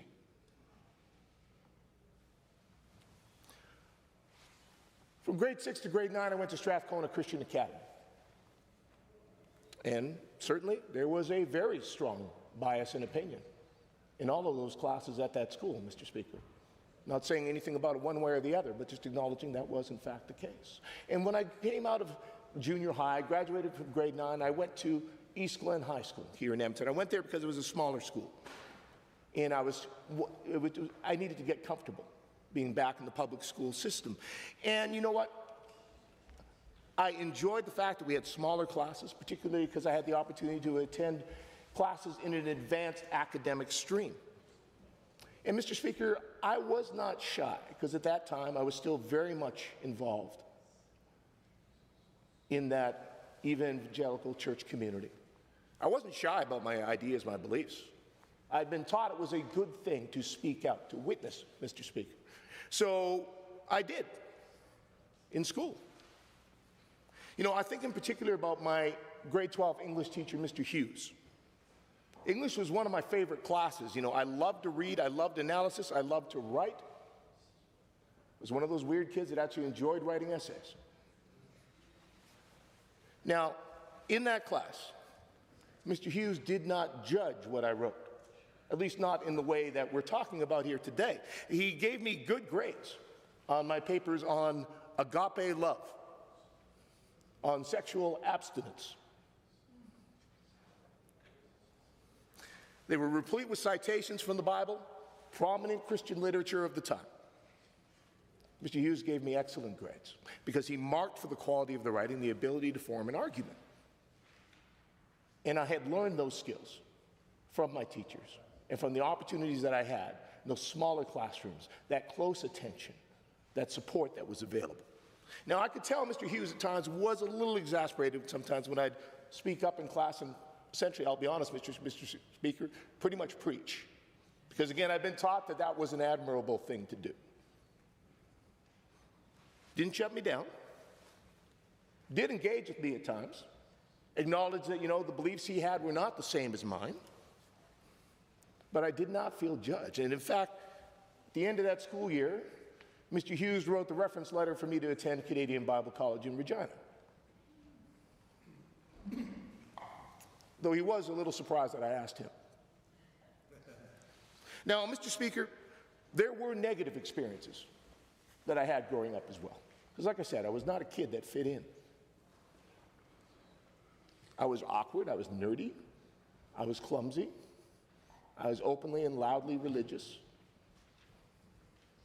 Got picked on for that by the jocks, the bullies. I was also, Mr. Speaker, as I continue to be, black. And I encountered racism. High school bullies who mocked me for my natural hair. You know, Mr. Speaker, back then we didn't really talk about racism in any of our classes. Don't recall ever coming up in high school. Maybe, I remember we did do To Kill a Mockingbird, but I don't recall any real robust discussion about contemporary racism. In fact, in 12 years of education, I can't recall a single instance where we talked about that in class. But I experienced it. And I didn't have anyone I could talk to about it. Now, what made schools good, Mr. Speaker, what made it a good experience for me, all the things I highlighted today, wasn't due to a lack of a pride flag. It wasn't because there was no ability for me as a student to have a respectful dialogue with my teachers about current issues and ideas. It wasn't because the government had given some dictate to Mr. Hughes telling him he must remain neutral in the classroom. The things that made school good for me, that made me a sharp critical thinker, that gave me the skills to be able to standing here doing what I do today, are because we had smaller classes, because we had proper funding, because schools were able to hire the staff they needed, because teachers had the capacity to be able to give us attention, to provide real support, to be creative in their approach, to be real human beings, Mr. Speaker, and not have to worry about the government peering over their shoulder or feeding into feeding frenzies, goading parents to distrust teachers, to distrust our public education system, to believe that they're somehow out to get their kids. With Bill 25, Mr. Speaker, this government is doing absolutely nothing to ensure that students have those good things. Those good things that provided for a good education for me. that provided for a good education for my nieces and nephews, for the kids of my friends. They're doing nothing to repair the deep damage that they've, in fact, done to most of those good things with their cuts to funding, with their undermining of teachers, their vilification of teachers, and the folks who care for students in our schools. In fact, they've taken away many of the things that would make schools better. In fact, they've got it completely backwards, Mr. Speaker, and upside down. There's nothing in this bill that will improve learning or make our classrooms better. Nothing, Mr. Speaker. I'd say there is quite a bit in this bill that will make things markedly worse. And you know, you want to talk about ideology, Mr. Speaker.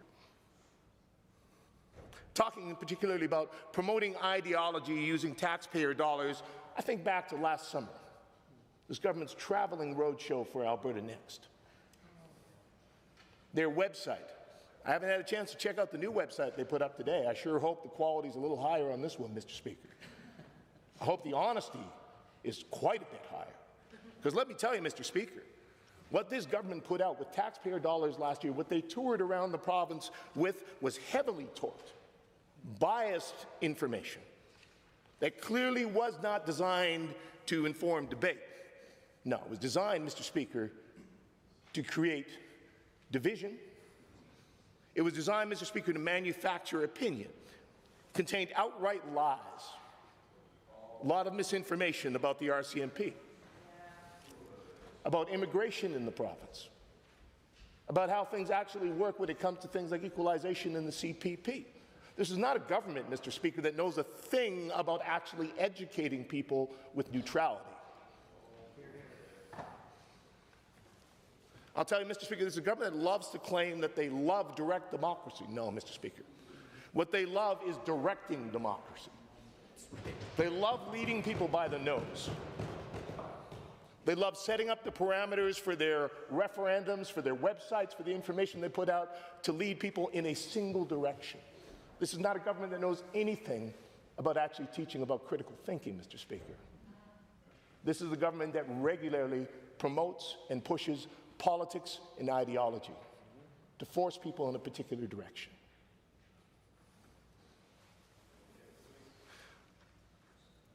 Constantly, Mr. Speaker. And when it comes to this bill, when it comes to so much of the legislation that they have brought into this House, it's all part of the same. Part of this government using their platform and their power, the public purse, to stir up anger and division around problems that don't actually exist, working furiously, Mr. Speaker, to make mountains out of molehills. Because, Mr. Speaker, they can't stand on their record. Because, as I said, their record on education is abysmal.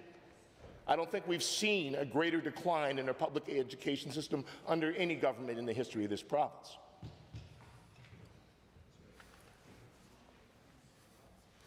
And sadly, Mr. Speaker, because they have done such a terrible job in education, because they have created such a mess in our schools, they have turned to vilifying teachers and trying to create more anger and division to distract from the mess that they've made. I mean, this UCP government, they have a long history of going after teachers, trying to drive a wedge between them and the parents of the students they teach, claiming they aren't doing their jobs, they're promoting ideology. Started with their disastrous curriculum rewrite that my colleague from Edmonton Highlands, Norwood, was talking about, carried right through to the strike last fall.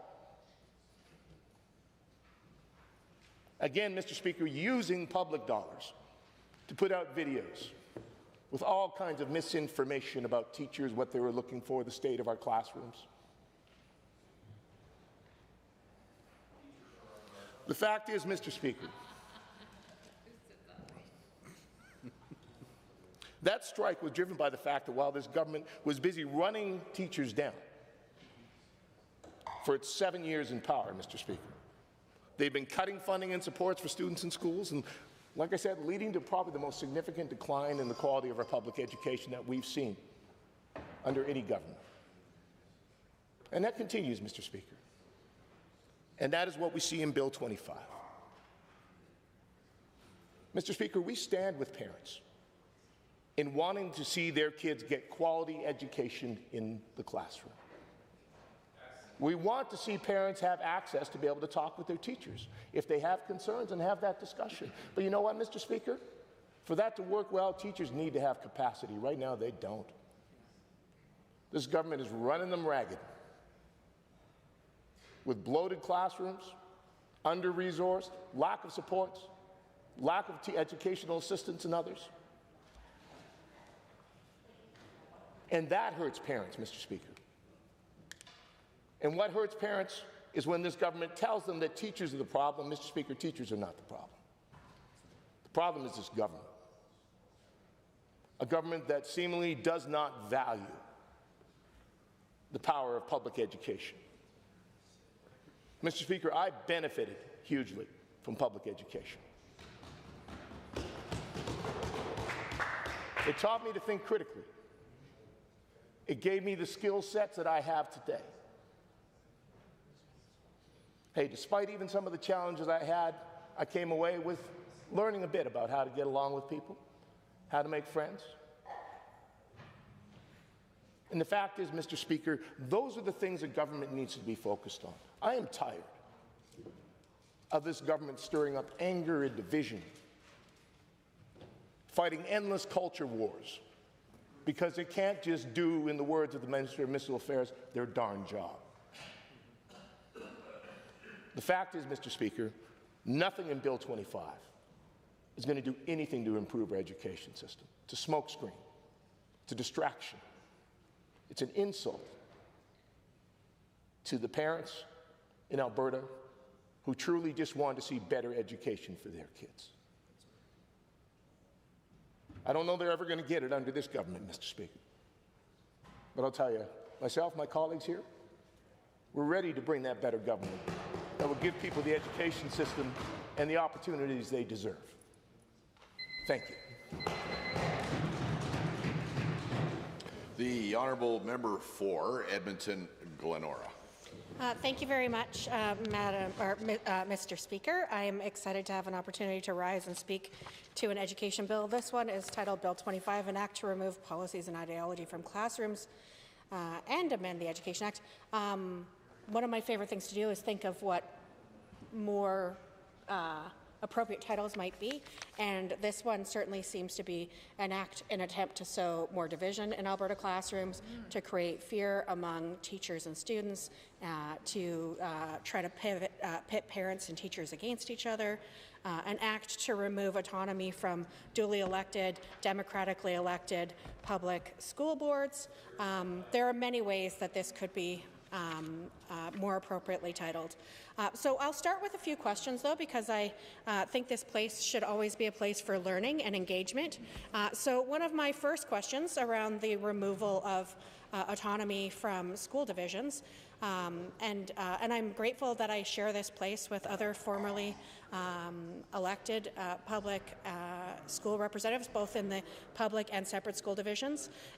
So one of the biggest ones that I'm really curious to know what problem we are trying to solve by taking away the right of school divisions to dispose of their own assets, as already mandated first right of refusal to other school divisions, then to municipalities, and then to the open market.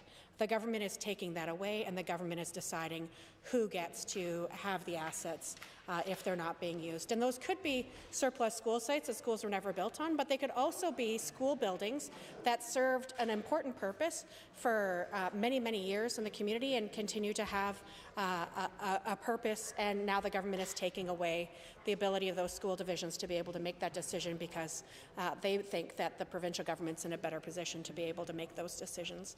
And I will say, as somebody who campaigned very openly on keeping neighbourhood schools open, making sure that we had opportunities for students to be able to walk to school, to be able to learn with their peers in their own neighbourhoods, if the government wants to force school closures and give away those buildings to other schools, potentially private or charter schools, or to give them away to other entities altogether, I think the government's going to have a heck of a fight on their hands, because I didn't plan on running for this. This was not part of my intended career path to end up in this place. Sometimes life gets in the way of good plans. I trained as a teacher. I did a master's in education, and I did end up working a bit in politics. But it was when the Edmonton Public School Board had voted to close 7 schools in 1 calendar year, many of which were in the area that I lived in the city, and was looking at reviewing another 50 schools in the upcoming year, that I knew I couldn't sit on my hands any longer, and I thought I had to try to fight back. And I ran against an incumbent who had been a principal and assistant superintendent. Those aren't usually conditions to win, but running on keeping your kid's neighborhood school open and protecting the opportunity for a great public education in your neighborhood, I think we got, can't remember if it was 69 or 70% of the vote in that election. So it certainly was something that had a big groundswell of support from everyday Edmontonians who wanted to have a local voice standing up for their schools. And this bill that we are being asked to debate here this afternoon, and that the government wants all members, private members and opposition members, to just rubber stamp what the Cabinet put forward, is certainly in direct contrast to my own political origin story. I also want to take a moment to touch on one of the other changes that they brought in, because they changed it and now they're changing it back, and that's around the hiring of superintendents. So I'd be very hopeful that the government, anyone in the government, will respond about what problem they're trying to solve. Because yes, under the PCs and even under the NDP, and including when I was board chair and we were hiring a superintendent, you sent the contract to the minister's office reviewed it, they signed off on it, and it came back. The UCP was very keen to say they weren't going to interfere in that anymore. They were going to allow people to directly hire the superintendent. Elected school boards could do that. They did that for a few years, and now in this bill they're taking that away. So I would love to know what problems the UCP saw over the last few years since they took that away and now they're bringing it back. What's the problem that they are trying to solve with this piece of legislation? And I also want to say that when people ask me about making decisions, being a minister, being an MLA, I always feel like as long as I know my role, and my role is to guide administration on the what. Electeds decide the what. We are not in the best position to determine the how, and that is what this bill is so full of, is thumb on, an us versus them mentality. The government's going to put their thumb on the scales of experts in schools, on parents, on students, on school boards, and they're going to force their will on others. One of the most simple examples, Mr. Speaker, is around flags in schools. And I have had the honour of visiting many, many schools over my 11 years serving in this place and 5 years prior as a school board member, and before that when student teaching or working at the university or studying at the university. A lot of that was to do with K-12 education. And regularly in schools, you would see beautiful art projects up in the hallways where kids had designed their own flag for their family or for their house or for their community that they lived in. They talk about symbolism. They design crests. This is often at the same time they're learning about things like our provincial crest, our provincial emblems. They talk about what things define a group of people coming together. So, for example, when we talk about our provincial crest, we have mountains, we have wheat, we have big open skies, we have symbols of the crown. They're all things that come together to define who we are as Albertans. And often kids would do this about their own family identities or their own neighborhoods. It was a beautiful project. And I fear that many teachers will be afraid to do those types of projects in their school moving forward. I also reflect on the fact that this legislation says, Alberta flags and Canada flags are to be permitted and displayed in schools, which is great. As far as I know, every Edmonton public school, for sure when we were on the board, had a Canada flag and Alberta flag. They even had a little outline of which one goes on the left and which one goes on the right. Lots of things were provided to the schools, including those flags, to make sure that they could show those symbols. But also in schools, we have other flags regularly, just like we do in this chamber. In this chamber, we have the flags for every other province and every other territory. And that is something that I think is beautiful and unifying, and it reminds us that we are one province among many. We are part of the confederation that is Canada. This is not something that would currently be permitted. The government says, oh, trust us, we'll be able to permit having other types of flags potentially displayed through regulations. And I will say the time for trust is long gone, Mr. Speaker. When the government chose to force teachers who were following the law, demonstrating their right to collectivism in engaging in negotiations with their employer, and instead said, no negotiations for you, we're going to take this to the courts, the government's probably going to lose, and we're going to take away your collective rights. To say that teachers love this government couldn't be, to quote many people of this chamber, could not be further from the truth. Yesterday, teachers against the UCP as a bumper sticker on a car. And hot in terms of their attitude and how they're feeling, but also I think they're pretty fired up right now.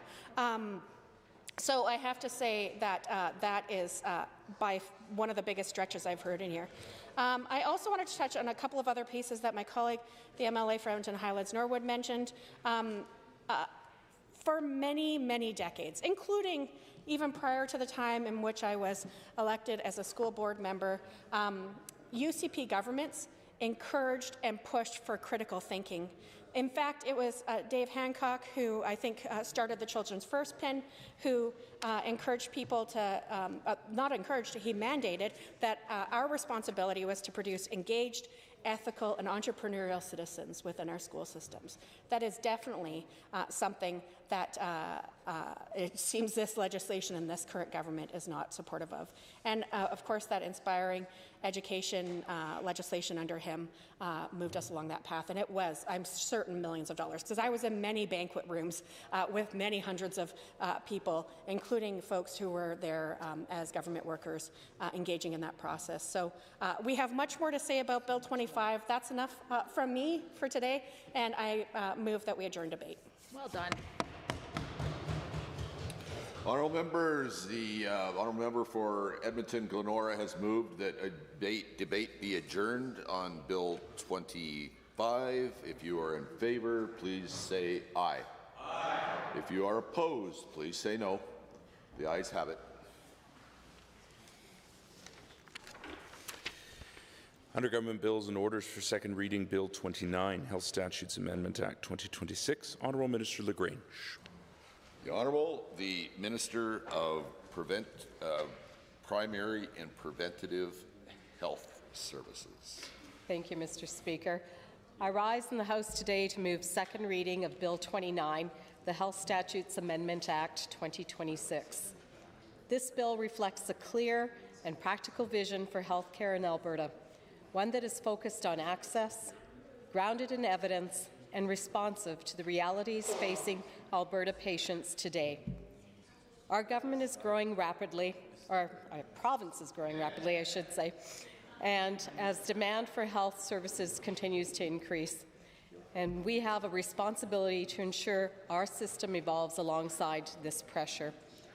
That means improving access, reducing unnecessary barriers, and making sure care is available when Albertans need it. Bill 29 advances that work in three key areas. It expands access to preventative health testing. It improves timely access to essential medications, particularly for those living with addictions. And it completes the legislative framework required to support Alberta's refocused health care system. Together, they form a coherent and forward-looking approach to strengthening care across our province. Mr. Speaker, I'd like to begin with the preventative health testing, one of the most important tools we have to improve health outcomes and reduce long-term strain on our system. We know that early detection saves lives. When conditions are identified early, treatment is often less invasive, more effective, and less costly.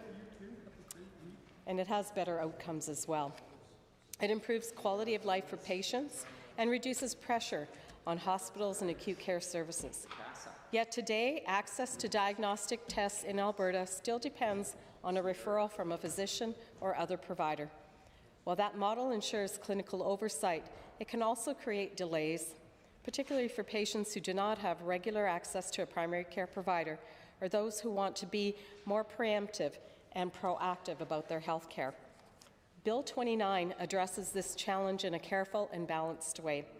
If passed, this enabling legislation will create the legal framework to enable self-referred preventative health testing in Alberta. It would allow Albertans to access certain preventative tests without requiring a provider referral through accredited facilities. Mr. Speaker, this is not a replacement for the public system. It is in addition to it.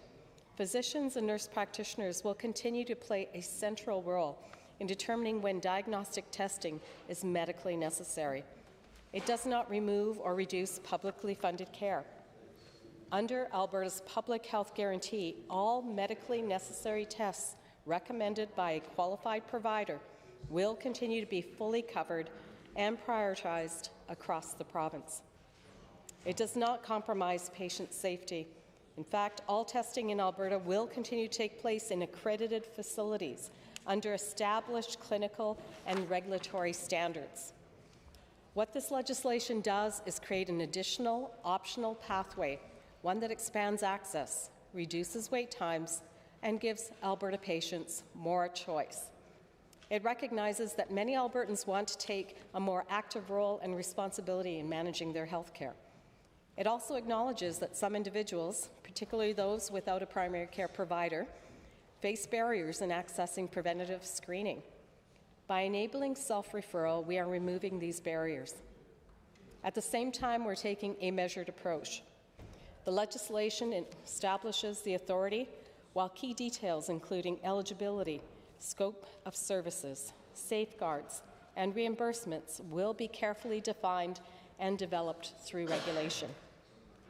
This ensures we can implement the program responsibly, with patient safety, clinical appropriateness, and system capacity at the forefront. Mr. Speaker, expanding access to preventative testing is not just about increasing individual choice, it also impacts the health system overall. When more people can access testing through alternative pathways, it reduces demand on publicly funded services. That helps shorten wait times for those who require urgent or medically necessary care. It is about improving flow through the system, increasing capacity, and ensuring resources are available where they are most needed. Mr. Speaker, the second major component of this bill addresses access to medications, specifically the need for more timely treatment for Albertans living with addiction. This is in an area where timing is critical. When someone is ready to begin treatment, that window of opportunity can be brief. Delays, even short ones, can mean the difference between recovery and relapse, or worse. Yet in many parts of Alberta, particularly in rural, remote, and Indigenous communities, accessing medication is not always immediate. Distance to a pharmacy, limited hours of operation, and transportation challenges all create barriers. Bill 29 proposes a practical solution to this problem. If passed, amendments to the Pharmacy and Drug Act would allow authorized prescribers, such as physicians and nurse practitioners, to obtain a limited supply of certain Schedule I medications from a licensed pharmacy through a written order. These medications could then be stored securely within the clinic and used to provide immediate treatment to patients. This is about meeting patients where they are. Instead of asking someone to leave a clinic and travel to another location, potentially hours away, we're enabling care to begin right there and in the area and location that they're currently at. This is particularly important for opioid agonist therapies such as Suboxone and Sublocade, which are used to treat opioid use disorders and reduce the risk of overdose. Providing these medications without delay supports recovery, stabilizes patients, and improves outcomes. Of course, such changes must be accompanied by strong safeguards. This legislation ensures that only authorized prescribers can use written orders, that pharmacies have to verify those orders, and that medications are stored and managed according to strict standards. Regulatory colleges will establish detailed requirements for storage, tracking, and use, and existing monitoring systems will continue to provide that oversight. In addition, the Minister will have the authority to impose restrictions where necessary to address any concerns related to compliance or misuse. Mr. Speaker, this is a focused and responsible approach. It addresses a clear gap that we've heard from the industry across the province in access. It supports vulnerable populations, and it aligns with Alberta's broader commitment to improving mental health and addiction right across our province. The third element of Bill 29 relates to the completion of Alberta's health refocusing system. Over the past several years, our government has undertaken significant work to restructure and strengthen the way healthcare is delivered in our province.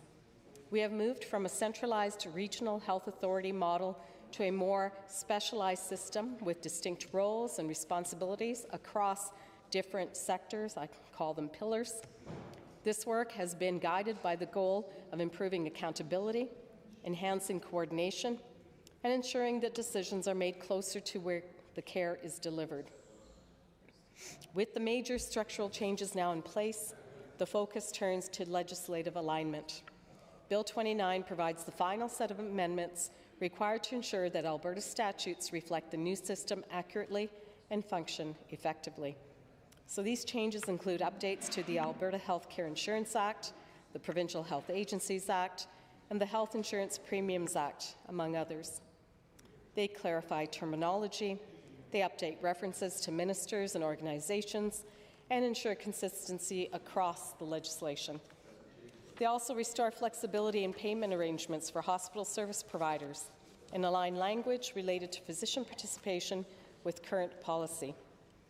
In addition, the bill supports the final transition of remaining public health staff into the Ministry of Primary and Preventative Health Services.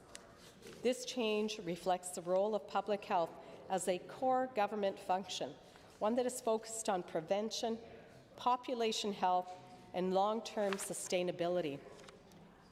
These updates ensure that the system we have built can operate as intended, with clarity, stability, and strong governance. They also mark the conclusion of a multi-year process of reform. Mr. Speaker, it is worth taking a step back and considering what this bill represents in a broader sense. Healthcare systems across the country are modernizing and evolving. They're responding to changing demographics, new technologies, and shifting expectations from the patients they serve.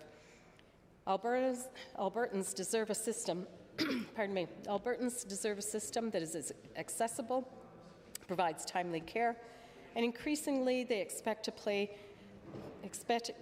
a greater role in decisions about their own health care.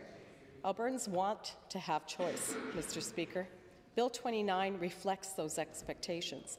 It recognizes that access is not just about funding, it's about removing barriers. It recognizes that capacity can be expanded through innovation and new approaches. And it recognizes that patient choice, when implemented carefully and responsibly, can strengthen the system as a whole. Mr. Speaker, the opposition say that expanding patient options is not in the best interest of the patient. Our response is clear. This is not about replacing the public system. It is about supporting and enhancing it. Nothing in this bill changes that. What it does is introduce additional tools that help reduce pressure, improve flow, and ensure that the system can meet growing demand. Part of my mandate is to look ahead at the reality of challenges facing healthcare, challenges that are not going to go away. We've got population growth, we have aging demographics, and we have increased demand that will continue to place pressure on our services, no matter what province you live in. Meeting those challenges requires action, not only through investment, but through policy changes that improve how care is delivered. Bill 29 is part of that work. It supports the early detection of illness and improves access to critical medications, particularly in underserved communities. And it ensures that our legislative framework is aligned with the modern health system we have built and will continue to build upon. These are practical steps. They are measured and they are focused on results. Madam Speaker, at its heart, This legislation is about the patients who have asked to have options when they feel most vulnerable. Bill 29 reflects a commitment to meeting those needs. It strengthens what is working, it addresses what is not working, and it prepares the system for the future. For these reasons, I encourage all members of this Assembly to support this legislation. And with that, Madam Speaker, I move second reading of the Health Statutes Amendment Act 2026. The Honourable Member for Edmonton-Glenora. Thanks very much, Madam Chair. The Health Statutes Amendment Act, as being proposed by the one of the health ministers, the one for primary and preventative care, is absolutely government's further erosion of the public health care system and their attempt to further push patients into paying out of pocket, which again is counter to everything that the Premier and every UCP MLA in this place ran on in the last provincial election. They promised Albertans they wouldn't have to pay out of pocket. They promised Albertans they'd never have to pay to see a doctor. And of course, nothing could be further from the truth when you actually read the legislation that they bring into this place session after session after session. This is another bill that encourages for-profit, two-tiered health care. This time it's specifically focused on diagnostic testing. Let me tell you a little bit about what the minister says she's trying to address in this bill. She says people don't have family doctors. That's true. Almost 1 million Albertans don't have a family doctor. Therefore, we're going to let them pay out of pocket to be their own steward of their own health care, pay to get a whole bunch of tests done, and then they can get referred, after those tests get done, to specialists within the public health care system. This is, in her own opening argument today, an act to assuage her of responsibility for the erosion of primary care access in the province of Alberta. Madam Speaker, is so disrespectful to everyone who voted for this government when they promised they'd never have to pay for primary care. What the minister just said is, you won't have to pay for primary care, you get to be your own primary care provider, and then pay for the tests that you want to get done. That is not at all what Albertans thought they were voting for, whether they voted for either of the two parties elected to this Assembly in the last provincial election, because nobody ran on what the UCP is doing and proposing to do in Bill 29. The Premier yesterday in this very place stood up and talked about women paying for their own mammograms.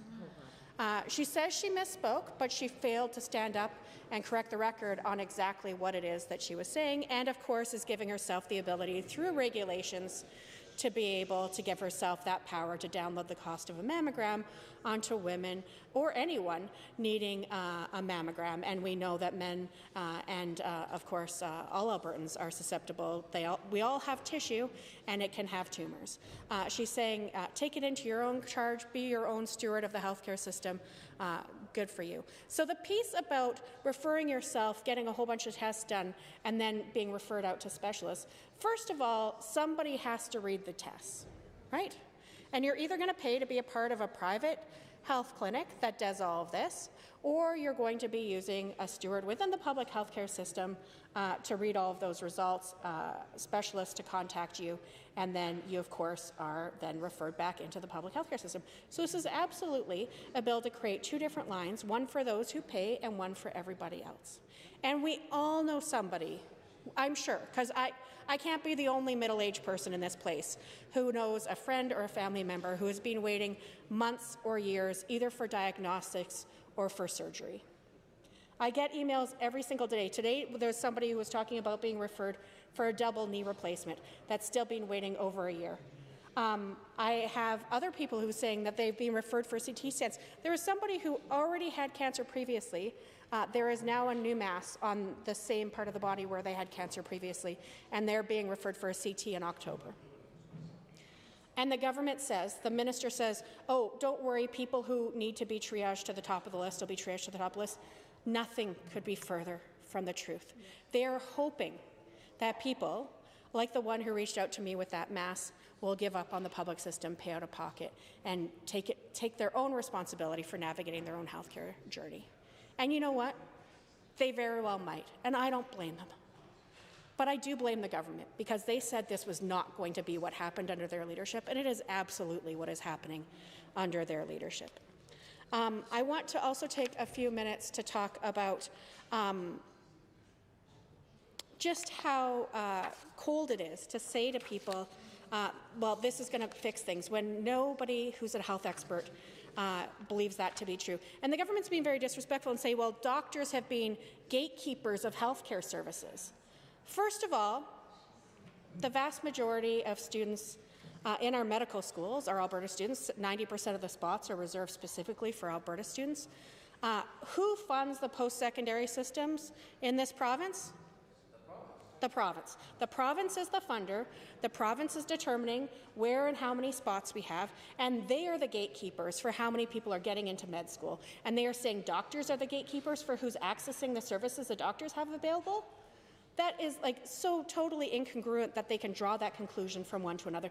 The other thing that I want to reflect on is that we were all invited to participate in the Alberta Medical Association Spring Representatives Forum, and there were 3 members from this side of the House, 3 NDP members, a member for Decore, the doctor member for Varsity, Calgary Varsity, and myself, who had the opportunity from our side to attend and learn from doctors, and they were very clear. This was before Bill 29 even came out, but the government had already foreshadowed that this was coming, that the AMA, the leadership of doctors, now the Minister for Primary Preventive Care says, I know a doctor who thinks this is great. That is not the representative of doctors. That I'm sure I can find a doctor who also tells you that smoking can cure cancer. But that is a very rare doctor and not one that has been elected to speak on behalf of all doctors. So for the minister to use these personal one-off situations to try to counter very clear factual data that's being presented by the Alberta Medical Association through their duly elected representatives is so disrespectful to those physicians who invited her to their spring general forum and presented all of the data on systems around the world where this is and isn't done and how it impacts the public health care system. The minister used to say, well, this is going to be European style. Well, I'm sorry, there are many, many countries within Europe. And then, of course, she cherry picks a few examples where they have twice as many doctors to patient as the ratio we have here in the province of Alberta, where they have a massive social safety net in largely countries that have much higher revenues and tax bases and have a number of other services available to patients. And she says, don't worry, we're going to be just like them. Well, then everyone pokes holes in those arguments, and she stopped saying European style, and then I think the other day it was Japanese style. Japanese style. But the truth is, this is all about being American style. This is all about creating 2 different wait lists, 2 different tracks, 1 track for those who can and will, because there are a lot of people who can't afford to pay out of pocket, but know that it is wrong to jump the queue, know that it is not what they feel morally comfortable doing to put themselves in a different situation, and know it isn't right to take the pressure off the government. This has been the playbook of the current Premier for decades, including when they were elected to the public school board in Calgary and pushed for further privatization, more charters, more private schools, and more vouchers in the education system. And now she has a minister who's very openly talking about vouchers in the healthcare system. This is not what we were elected to do. It is not part of what anyone's mandate has been. This is absolutely a game and about trying to appease certain fringe groups, as well as breaking confidence in the public system so that the current government can say, we have nothing left to do but sell off and privatize chunks of the system. I'd love to be proven wrong, but this has been the playbook time and time again. It was the playbook with labs when Tyler Shandro fast-tracked the privatization of lab services. And then, of course, what did we see? We saw lineups for blocks in Calgary of people waiting for tests. We saw people waiting and logging in to register and not being able to get blood work or urine analysis for weeks or even months. And it was complete and utter chaos. The government had a path to building a centralized lab, a public lab on public land here in the city of Edmonton to serve Edmonton and North, and the government decided that they were going to cancel that contract. They were going to further privatization, and what happened? They had to buy it all back, even the parts they'd already privatized in the North that had already been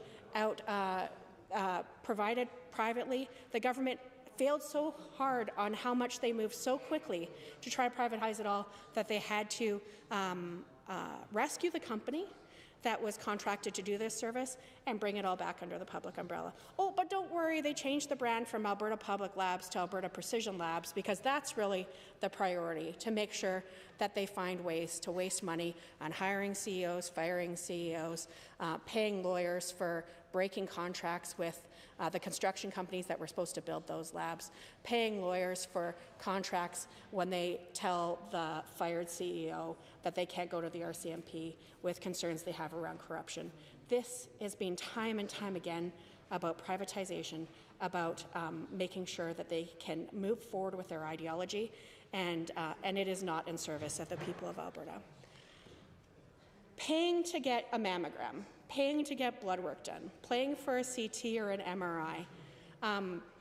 I've enthusiastically attended a number of events, and there have been a number of different healthcare events organized across the province by Dr. Paul Parks, who I'm sure many members of this Assembly know, and the Friends of Medicare. And I attended some of the events in Edmonton, but also some of the events in other communities, including Grand Prairie. I think it was last month. And what I heard was deep concern for lack of access to primary care, deep concern for not being able to get a family doctor, or if you have a family doctor, not being able to get it in a timely way, deep concern for what would happen in the emergency department, how many hours you might have to wait, or what might be the response in that emergency room. And of course, we've seen a number of violent incidents, including one of the most violent attacks in an emergency department on Good Friday, just a few weeks ago, where one patient violently assaulted with a weapon another patient in front of at least 50 people who were witnesses to that assault.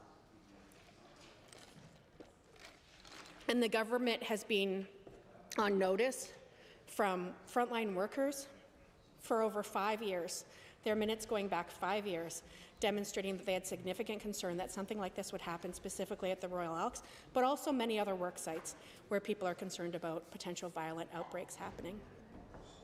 The Minister for Primary and Preventive Care touched on addictions and mental health services and how, when you want to get in, how important it is that you get in to access that care. And I will say absolutely. She talked specifically about Suboxone and Sublocade. And I was very proud to be the minister when we expanded access through virtual prescribing for people in communities outside of Edmonton and Calgary to be able to access those opioid dependency treatments in a variety of communities throughout the province. And I will have to respond at another point about feedback that we've gotten from physicians and doctors about the changes around being able to carry some of that. But upon first reading, it seems like a reasonable next step around methadone and Suboxone and Sublocade. I will say, however, that I am deeply troubled by the fact that I continue to hear from Albertans who are desperate to get into treatment, who want voluntarily to get treatment, and they have to wait for weeks or even months to access, especially residential treatment centres. The government wants to move forward on forced treatment, but they aren't even coming close to meeting the demand for voluntary treatment. So if we really want to bring forward something that does good for the people of this province, I would encourage the government to look at working with partners. Yesterday, we had a number of physician assistants here. They tried to meet with many of us to be able to talk about the role that they can play. We're going to see the first cohort graduate within the province of Alberta. There's only 20 of them, but that's progress. We definitely have a huge role that PAs can play, and these are folks, most of the PAs that we've had in the country to date either came through the military, where they train, it's a postgraduate, a master's degree in how to be a physician assistant, and some of the number of things that can be done there. And it definitely is a larger scope of practice than many other healthcare providers. But we're starting to see more training in other parts of the country, especially in Ontario. They've ramped up significantly, and now we have our first cohort graduating this year in Calgary. We should be looking at expanding those cohorts to Edmonton and other parts of the province. We should be looking at expanding the number of opportunities that we have for medical students within our own province. There is a problem with access to primary care, and that problem has been created over the last 7 years. And we have had increased demand. We have had more people moving to Alberta, and we haven't even come close to catching up to where we are at in terms of meeting that demand. So the government could stop being the gatekeepers, and they could actually invest more in our post-secondary institutions to be able to expand access to these programs. I know that fewer than 10% of those who are applying to radiation technology programs are getting in these days. About the same for X-ray technologists. There is lots of interest from Alberta students or prospective students to pursue careers in the health field to help us meet the demand and meet the moment that we are facing. But the government has refused to take action on that and instead wants to continue to limit the number of spots there are and tell people they're free to pay to go get them. That is shameful. This is a continuation of prior legislation, including Bill 11 that came forward last fall, where the government expanded the ability for people to bill under both systems, the public and the private, and now they're forcing that requirement onto so many other Albertans who want simple things done like tests or procedures to be able to live their lives to their fullest or to live their lives at all.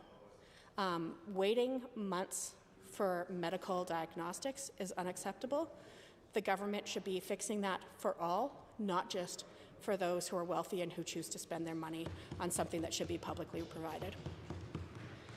I don't have a lot of time left, so I do just want to say that we are all stewards of the Canada Health Act in this place. It is federal legislation that has been one of our guiding pieces of legislation for a provincial responsibility, and it is the province's responsibility to provide health care. But it isn't our responsibility to determine under what constructs we do that. And the tenets of the Canada Health Act, including portability, including a single-payer system, those should be foundational to us all.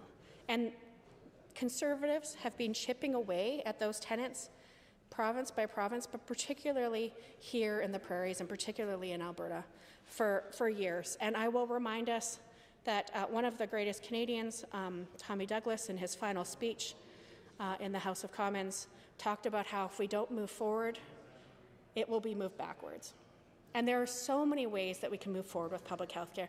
We can expand prescription access for children, for seniors, for those who are low income. We can take away burdens for dental and for optical care. We can make sure that we have primary care providers, nurse practitioners, family doctors, physician assistants available in communities throughout our province. Instead, we know that almost 1 million Albertans now don't have access to a primary care provider, something that was not the case when the NDP was in government. In every major municipality in this province, you could get a family doctor. And that's the way it should be again, and it can be again. There weren't closed signs outside of rural emergency departments, but there are regularly. I can assure you that if you go to the Alberta Health Services hospital closure website, there will probably be 2 or 3 or even 4 this week. I haven't done it today, but every other week I've done it for the last year, and I will do it again tomorrow, and that is a constant pattern. That is unacceptable. It is not fair that if you have a heart attack in Hinton, you might not make it. That's not okay, and it shouldn't be the norm, and telling people that the only way they can get through it is to be able to pony up, pay out of pocket, and take charge and ownership and payment of their own healthcare system is not only wrong-headed, but it is a failure of us to fulfill our responsibility as provincial legislators on a provincial matter, and that is healthcare. So I call upon all members to really take a moment of somber reflection to think about what inspired them to run for office, why they chose provincial politics, because I get asked this question a lot. Why provincial and not municipal? Why provincial and not federal? I love public health care and public education, and that is a provincial responsibility. And I am so proud to be one of the people who's entrusted to help fight for it, and I call upon all of us no matter where we sit in this place, to reflect on our responsibility as stewards of the public healthcare and public education system, to take actions through our votes, through our words, and through what has been entrusted to all of us by those we represent, to stand up for them, to make sure that they know they have an advocate in this place who thinks it's unacceptable for them to be told to pay for their own diagnostics, to pay for their own doctor. There are companies already advertising $9,800 a year. There's one here that I won't say the name of the company, but there are companies here, including in Edmonton, talking about $9,800 a year, and that begins with getting an in-depth medical assessment, including advanced diagnostic testing such as an ECG, DEXA, body composition screening, laboratory analysis, specialized genetic testing. What they don't also say, though, is that you're giving up your family doctor from before to become a member there. And then what happens if you don't have $9,800 next?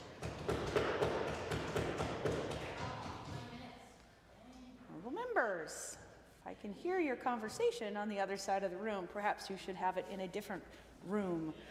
The honourable member for Edmonton Decour. Thank you, Madam Speaker.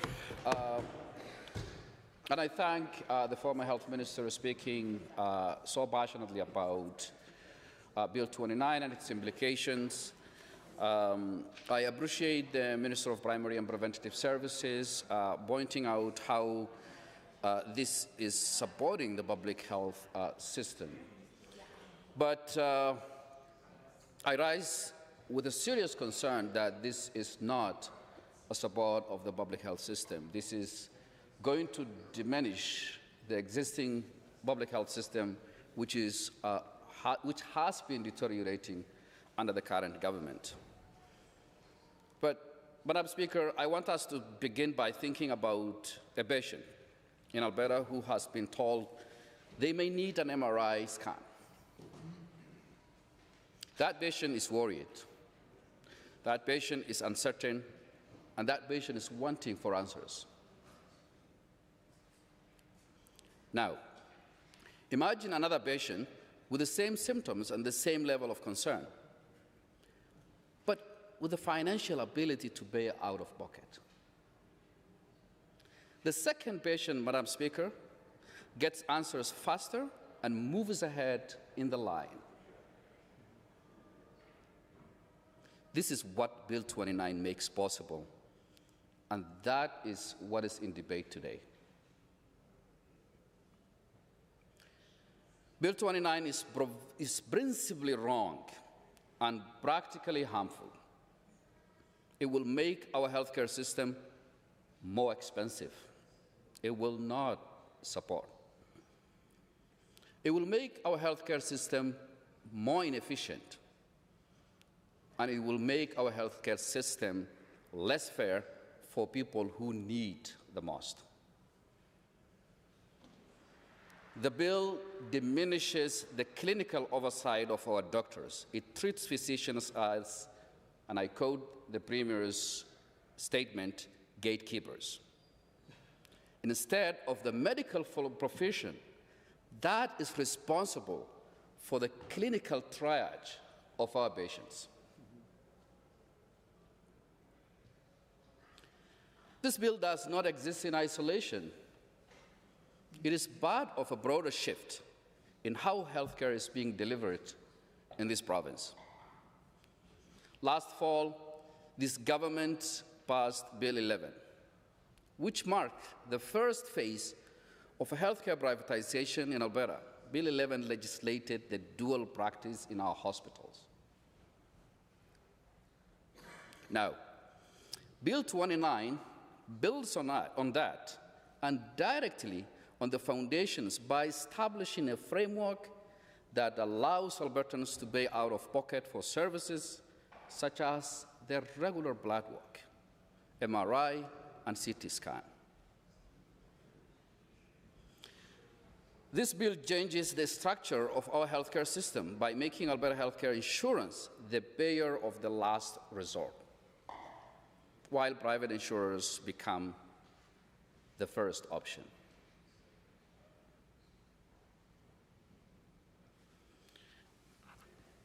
Madam Speaker, these two bills represent fundamental shift away from a publicly driven system towards one that prioritizes private payment. I actually believe this is something that Albertans should have a say. It is not something that is done through a regulation in the minister's office. So what is the scope? The scope of Bill 29 can be narrowed into 4 components. Some that includes Alberta Healthcare Insurance Act, Pharmacy Drug Act, Provincial Healthcare Agencies Act, and Health Insurance Premium. Some of these changes are administrative changes and alignment, I get it. But the amendment to Alberta Healthcare Insurance that covers all Albertans has a wide-reaching consequence for how care is accessed and how care is delivered in this province. One of the most significant changes proposed in this bill is the introduction of self-referral for diagnostic testing. Madam Chair, currently patients in Alberta must obtain a requisition from authorized healthcare providers, mostly primary care providers.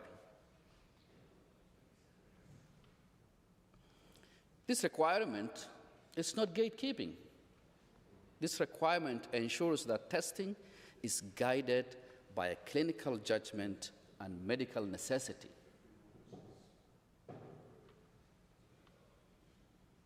This is not a gatekeeping. This is a safeguard. But Bill 29 will remove this safeguard by allowing individuals to access screening, testing, and diagnostic services without referral from a physician or from a nurse practitioner. If implemented, Alberta will be the only province in Canada to allow this level of self-referral. This is a serious concern about the appropriateness of oversight care. Madam Chair, when Bill 11 was introduced, and on this side of the House, we argued that this is American style, the government's response was the European style. Now, the government tried to find this in Europe and could not. They have to go all the way to South Korea and Japan. They just can't call it, it's a Japanese style because of it will seem shame. Why will they not do a proper environmental scan, figure out what is the best?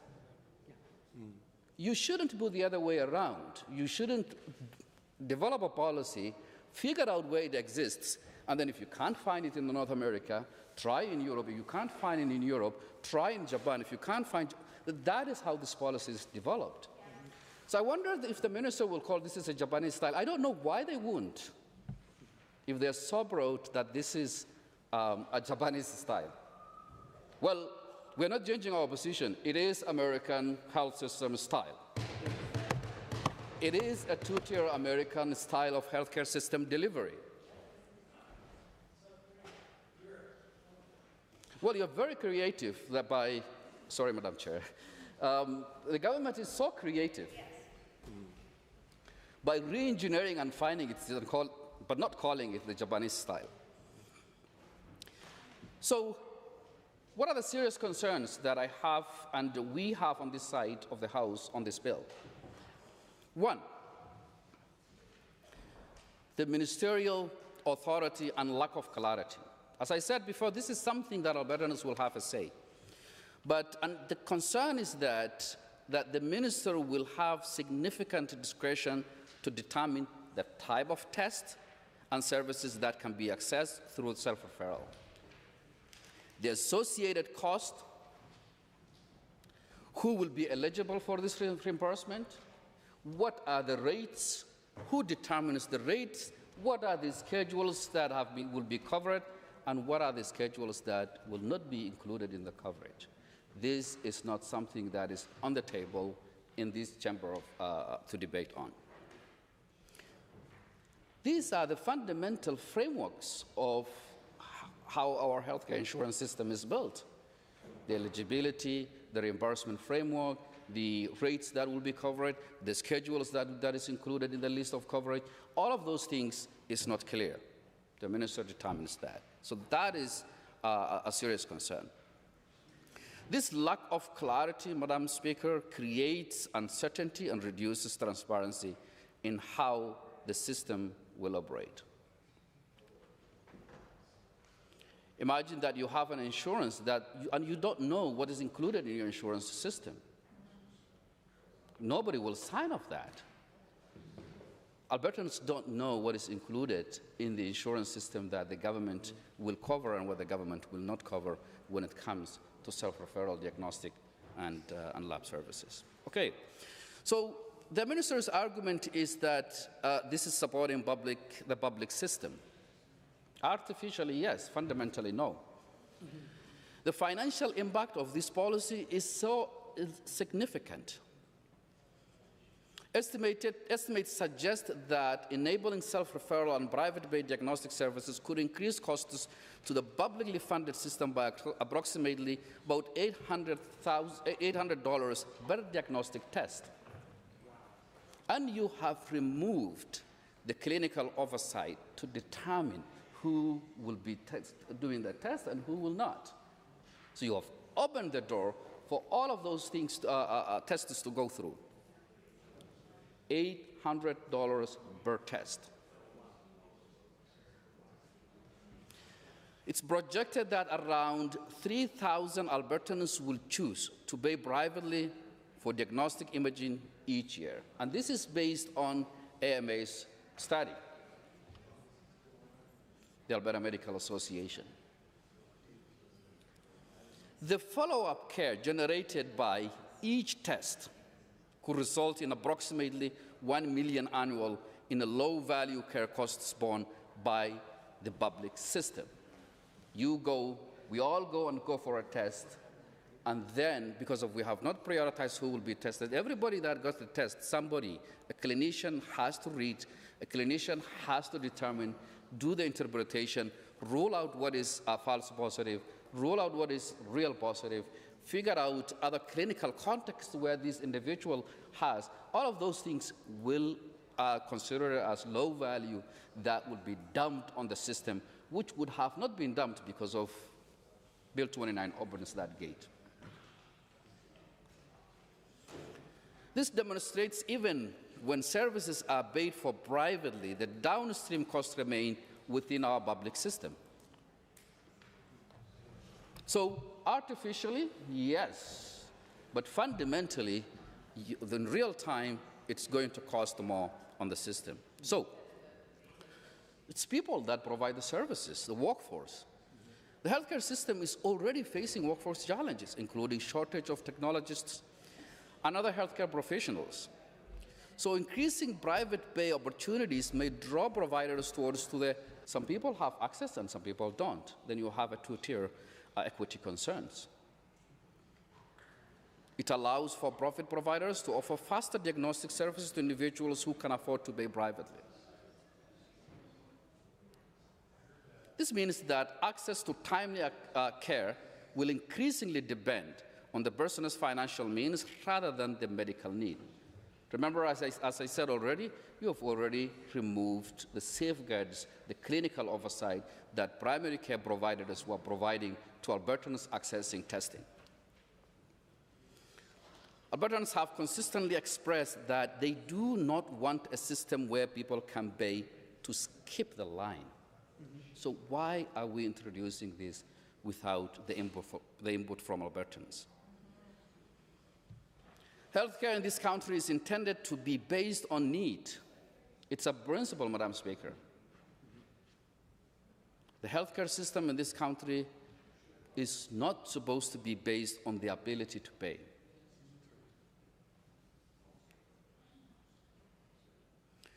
So the other aspect is the clinical concerns and overuse of testing.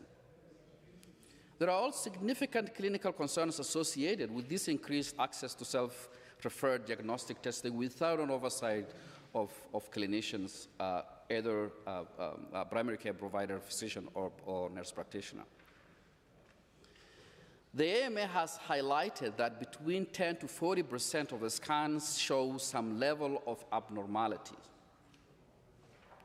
while only 1 to 2% of these findings are clinically significant that will require medical attention.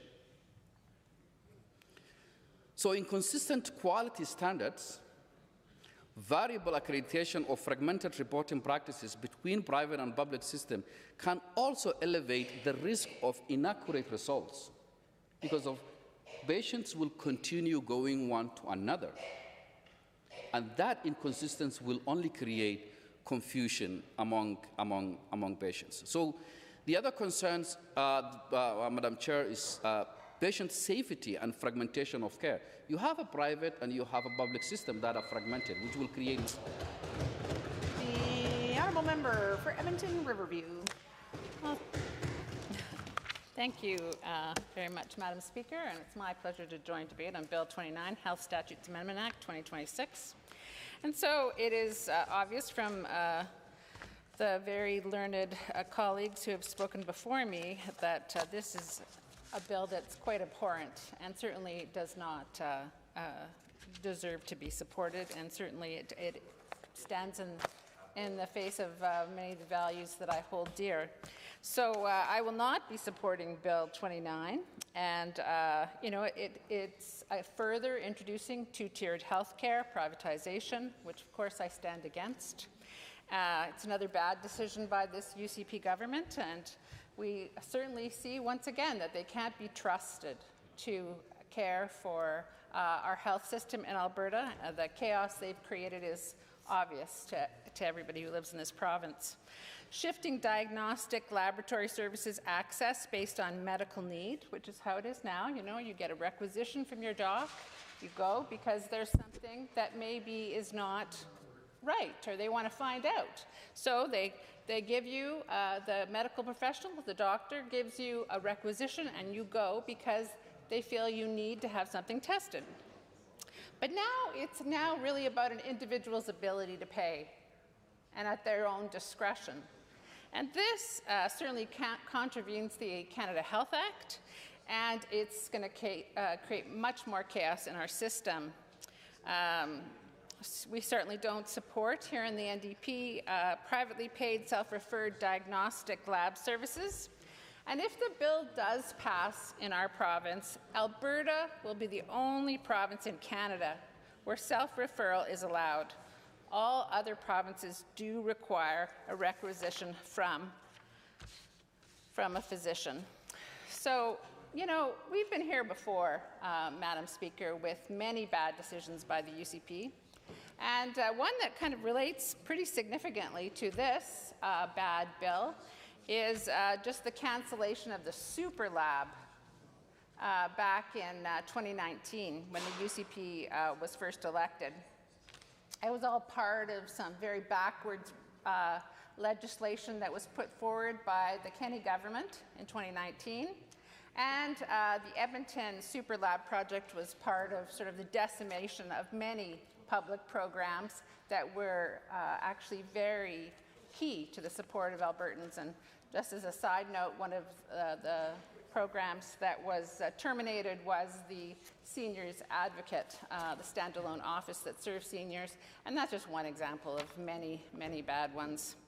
So, you know, this project that the NDP government brought forward, the Super Lab, as it was known, was really like a world-class facility meant to streamline and really elevate lab results and have it all under one roof to support Albertans. And it was to improve efficiency, and the public management of the diagnostic laboratory services would have been consolidated so that it would support the whole province. And you know, as the MLA for Edmonton Riverview, that was in the U of A South campus, where there were already the Notley government had worked to move that project forward. $23 million had already been invested, and so Kenney threw that all out the window. He threw away that $23 million, threw away that world-class facility, and said, no, we're going to privatize. We're going to privatize lab services. And now we begin the long, sad story of what the UCP has done to decimate laboratory services for Albertans who, that's a fundamental aspect of the health system that we all must have and utilize to make sure that we're diagnosed properly and then we get the proper treatment so that we can live healthy lives, long, healthy lives.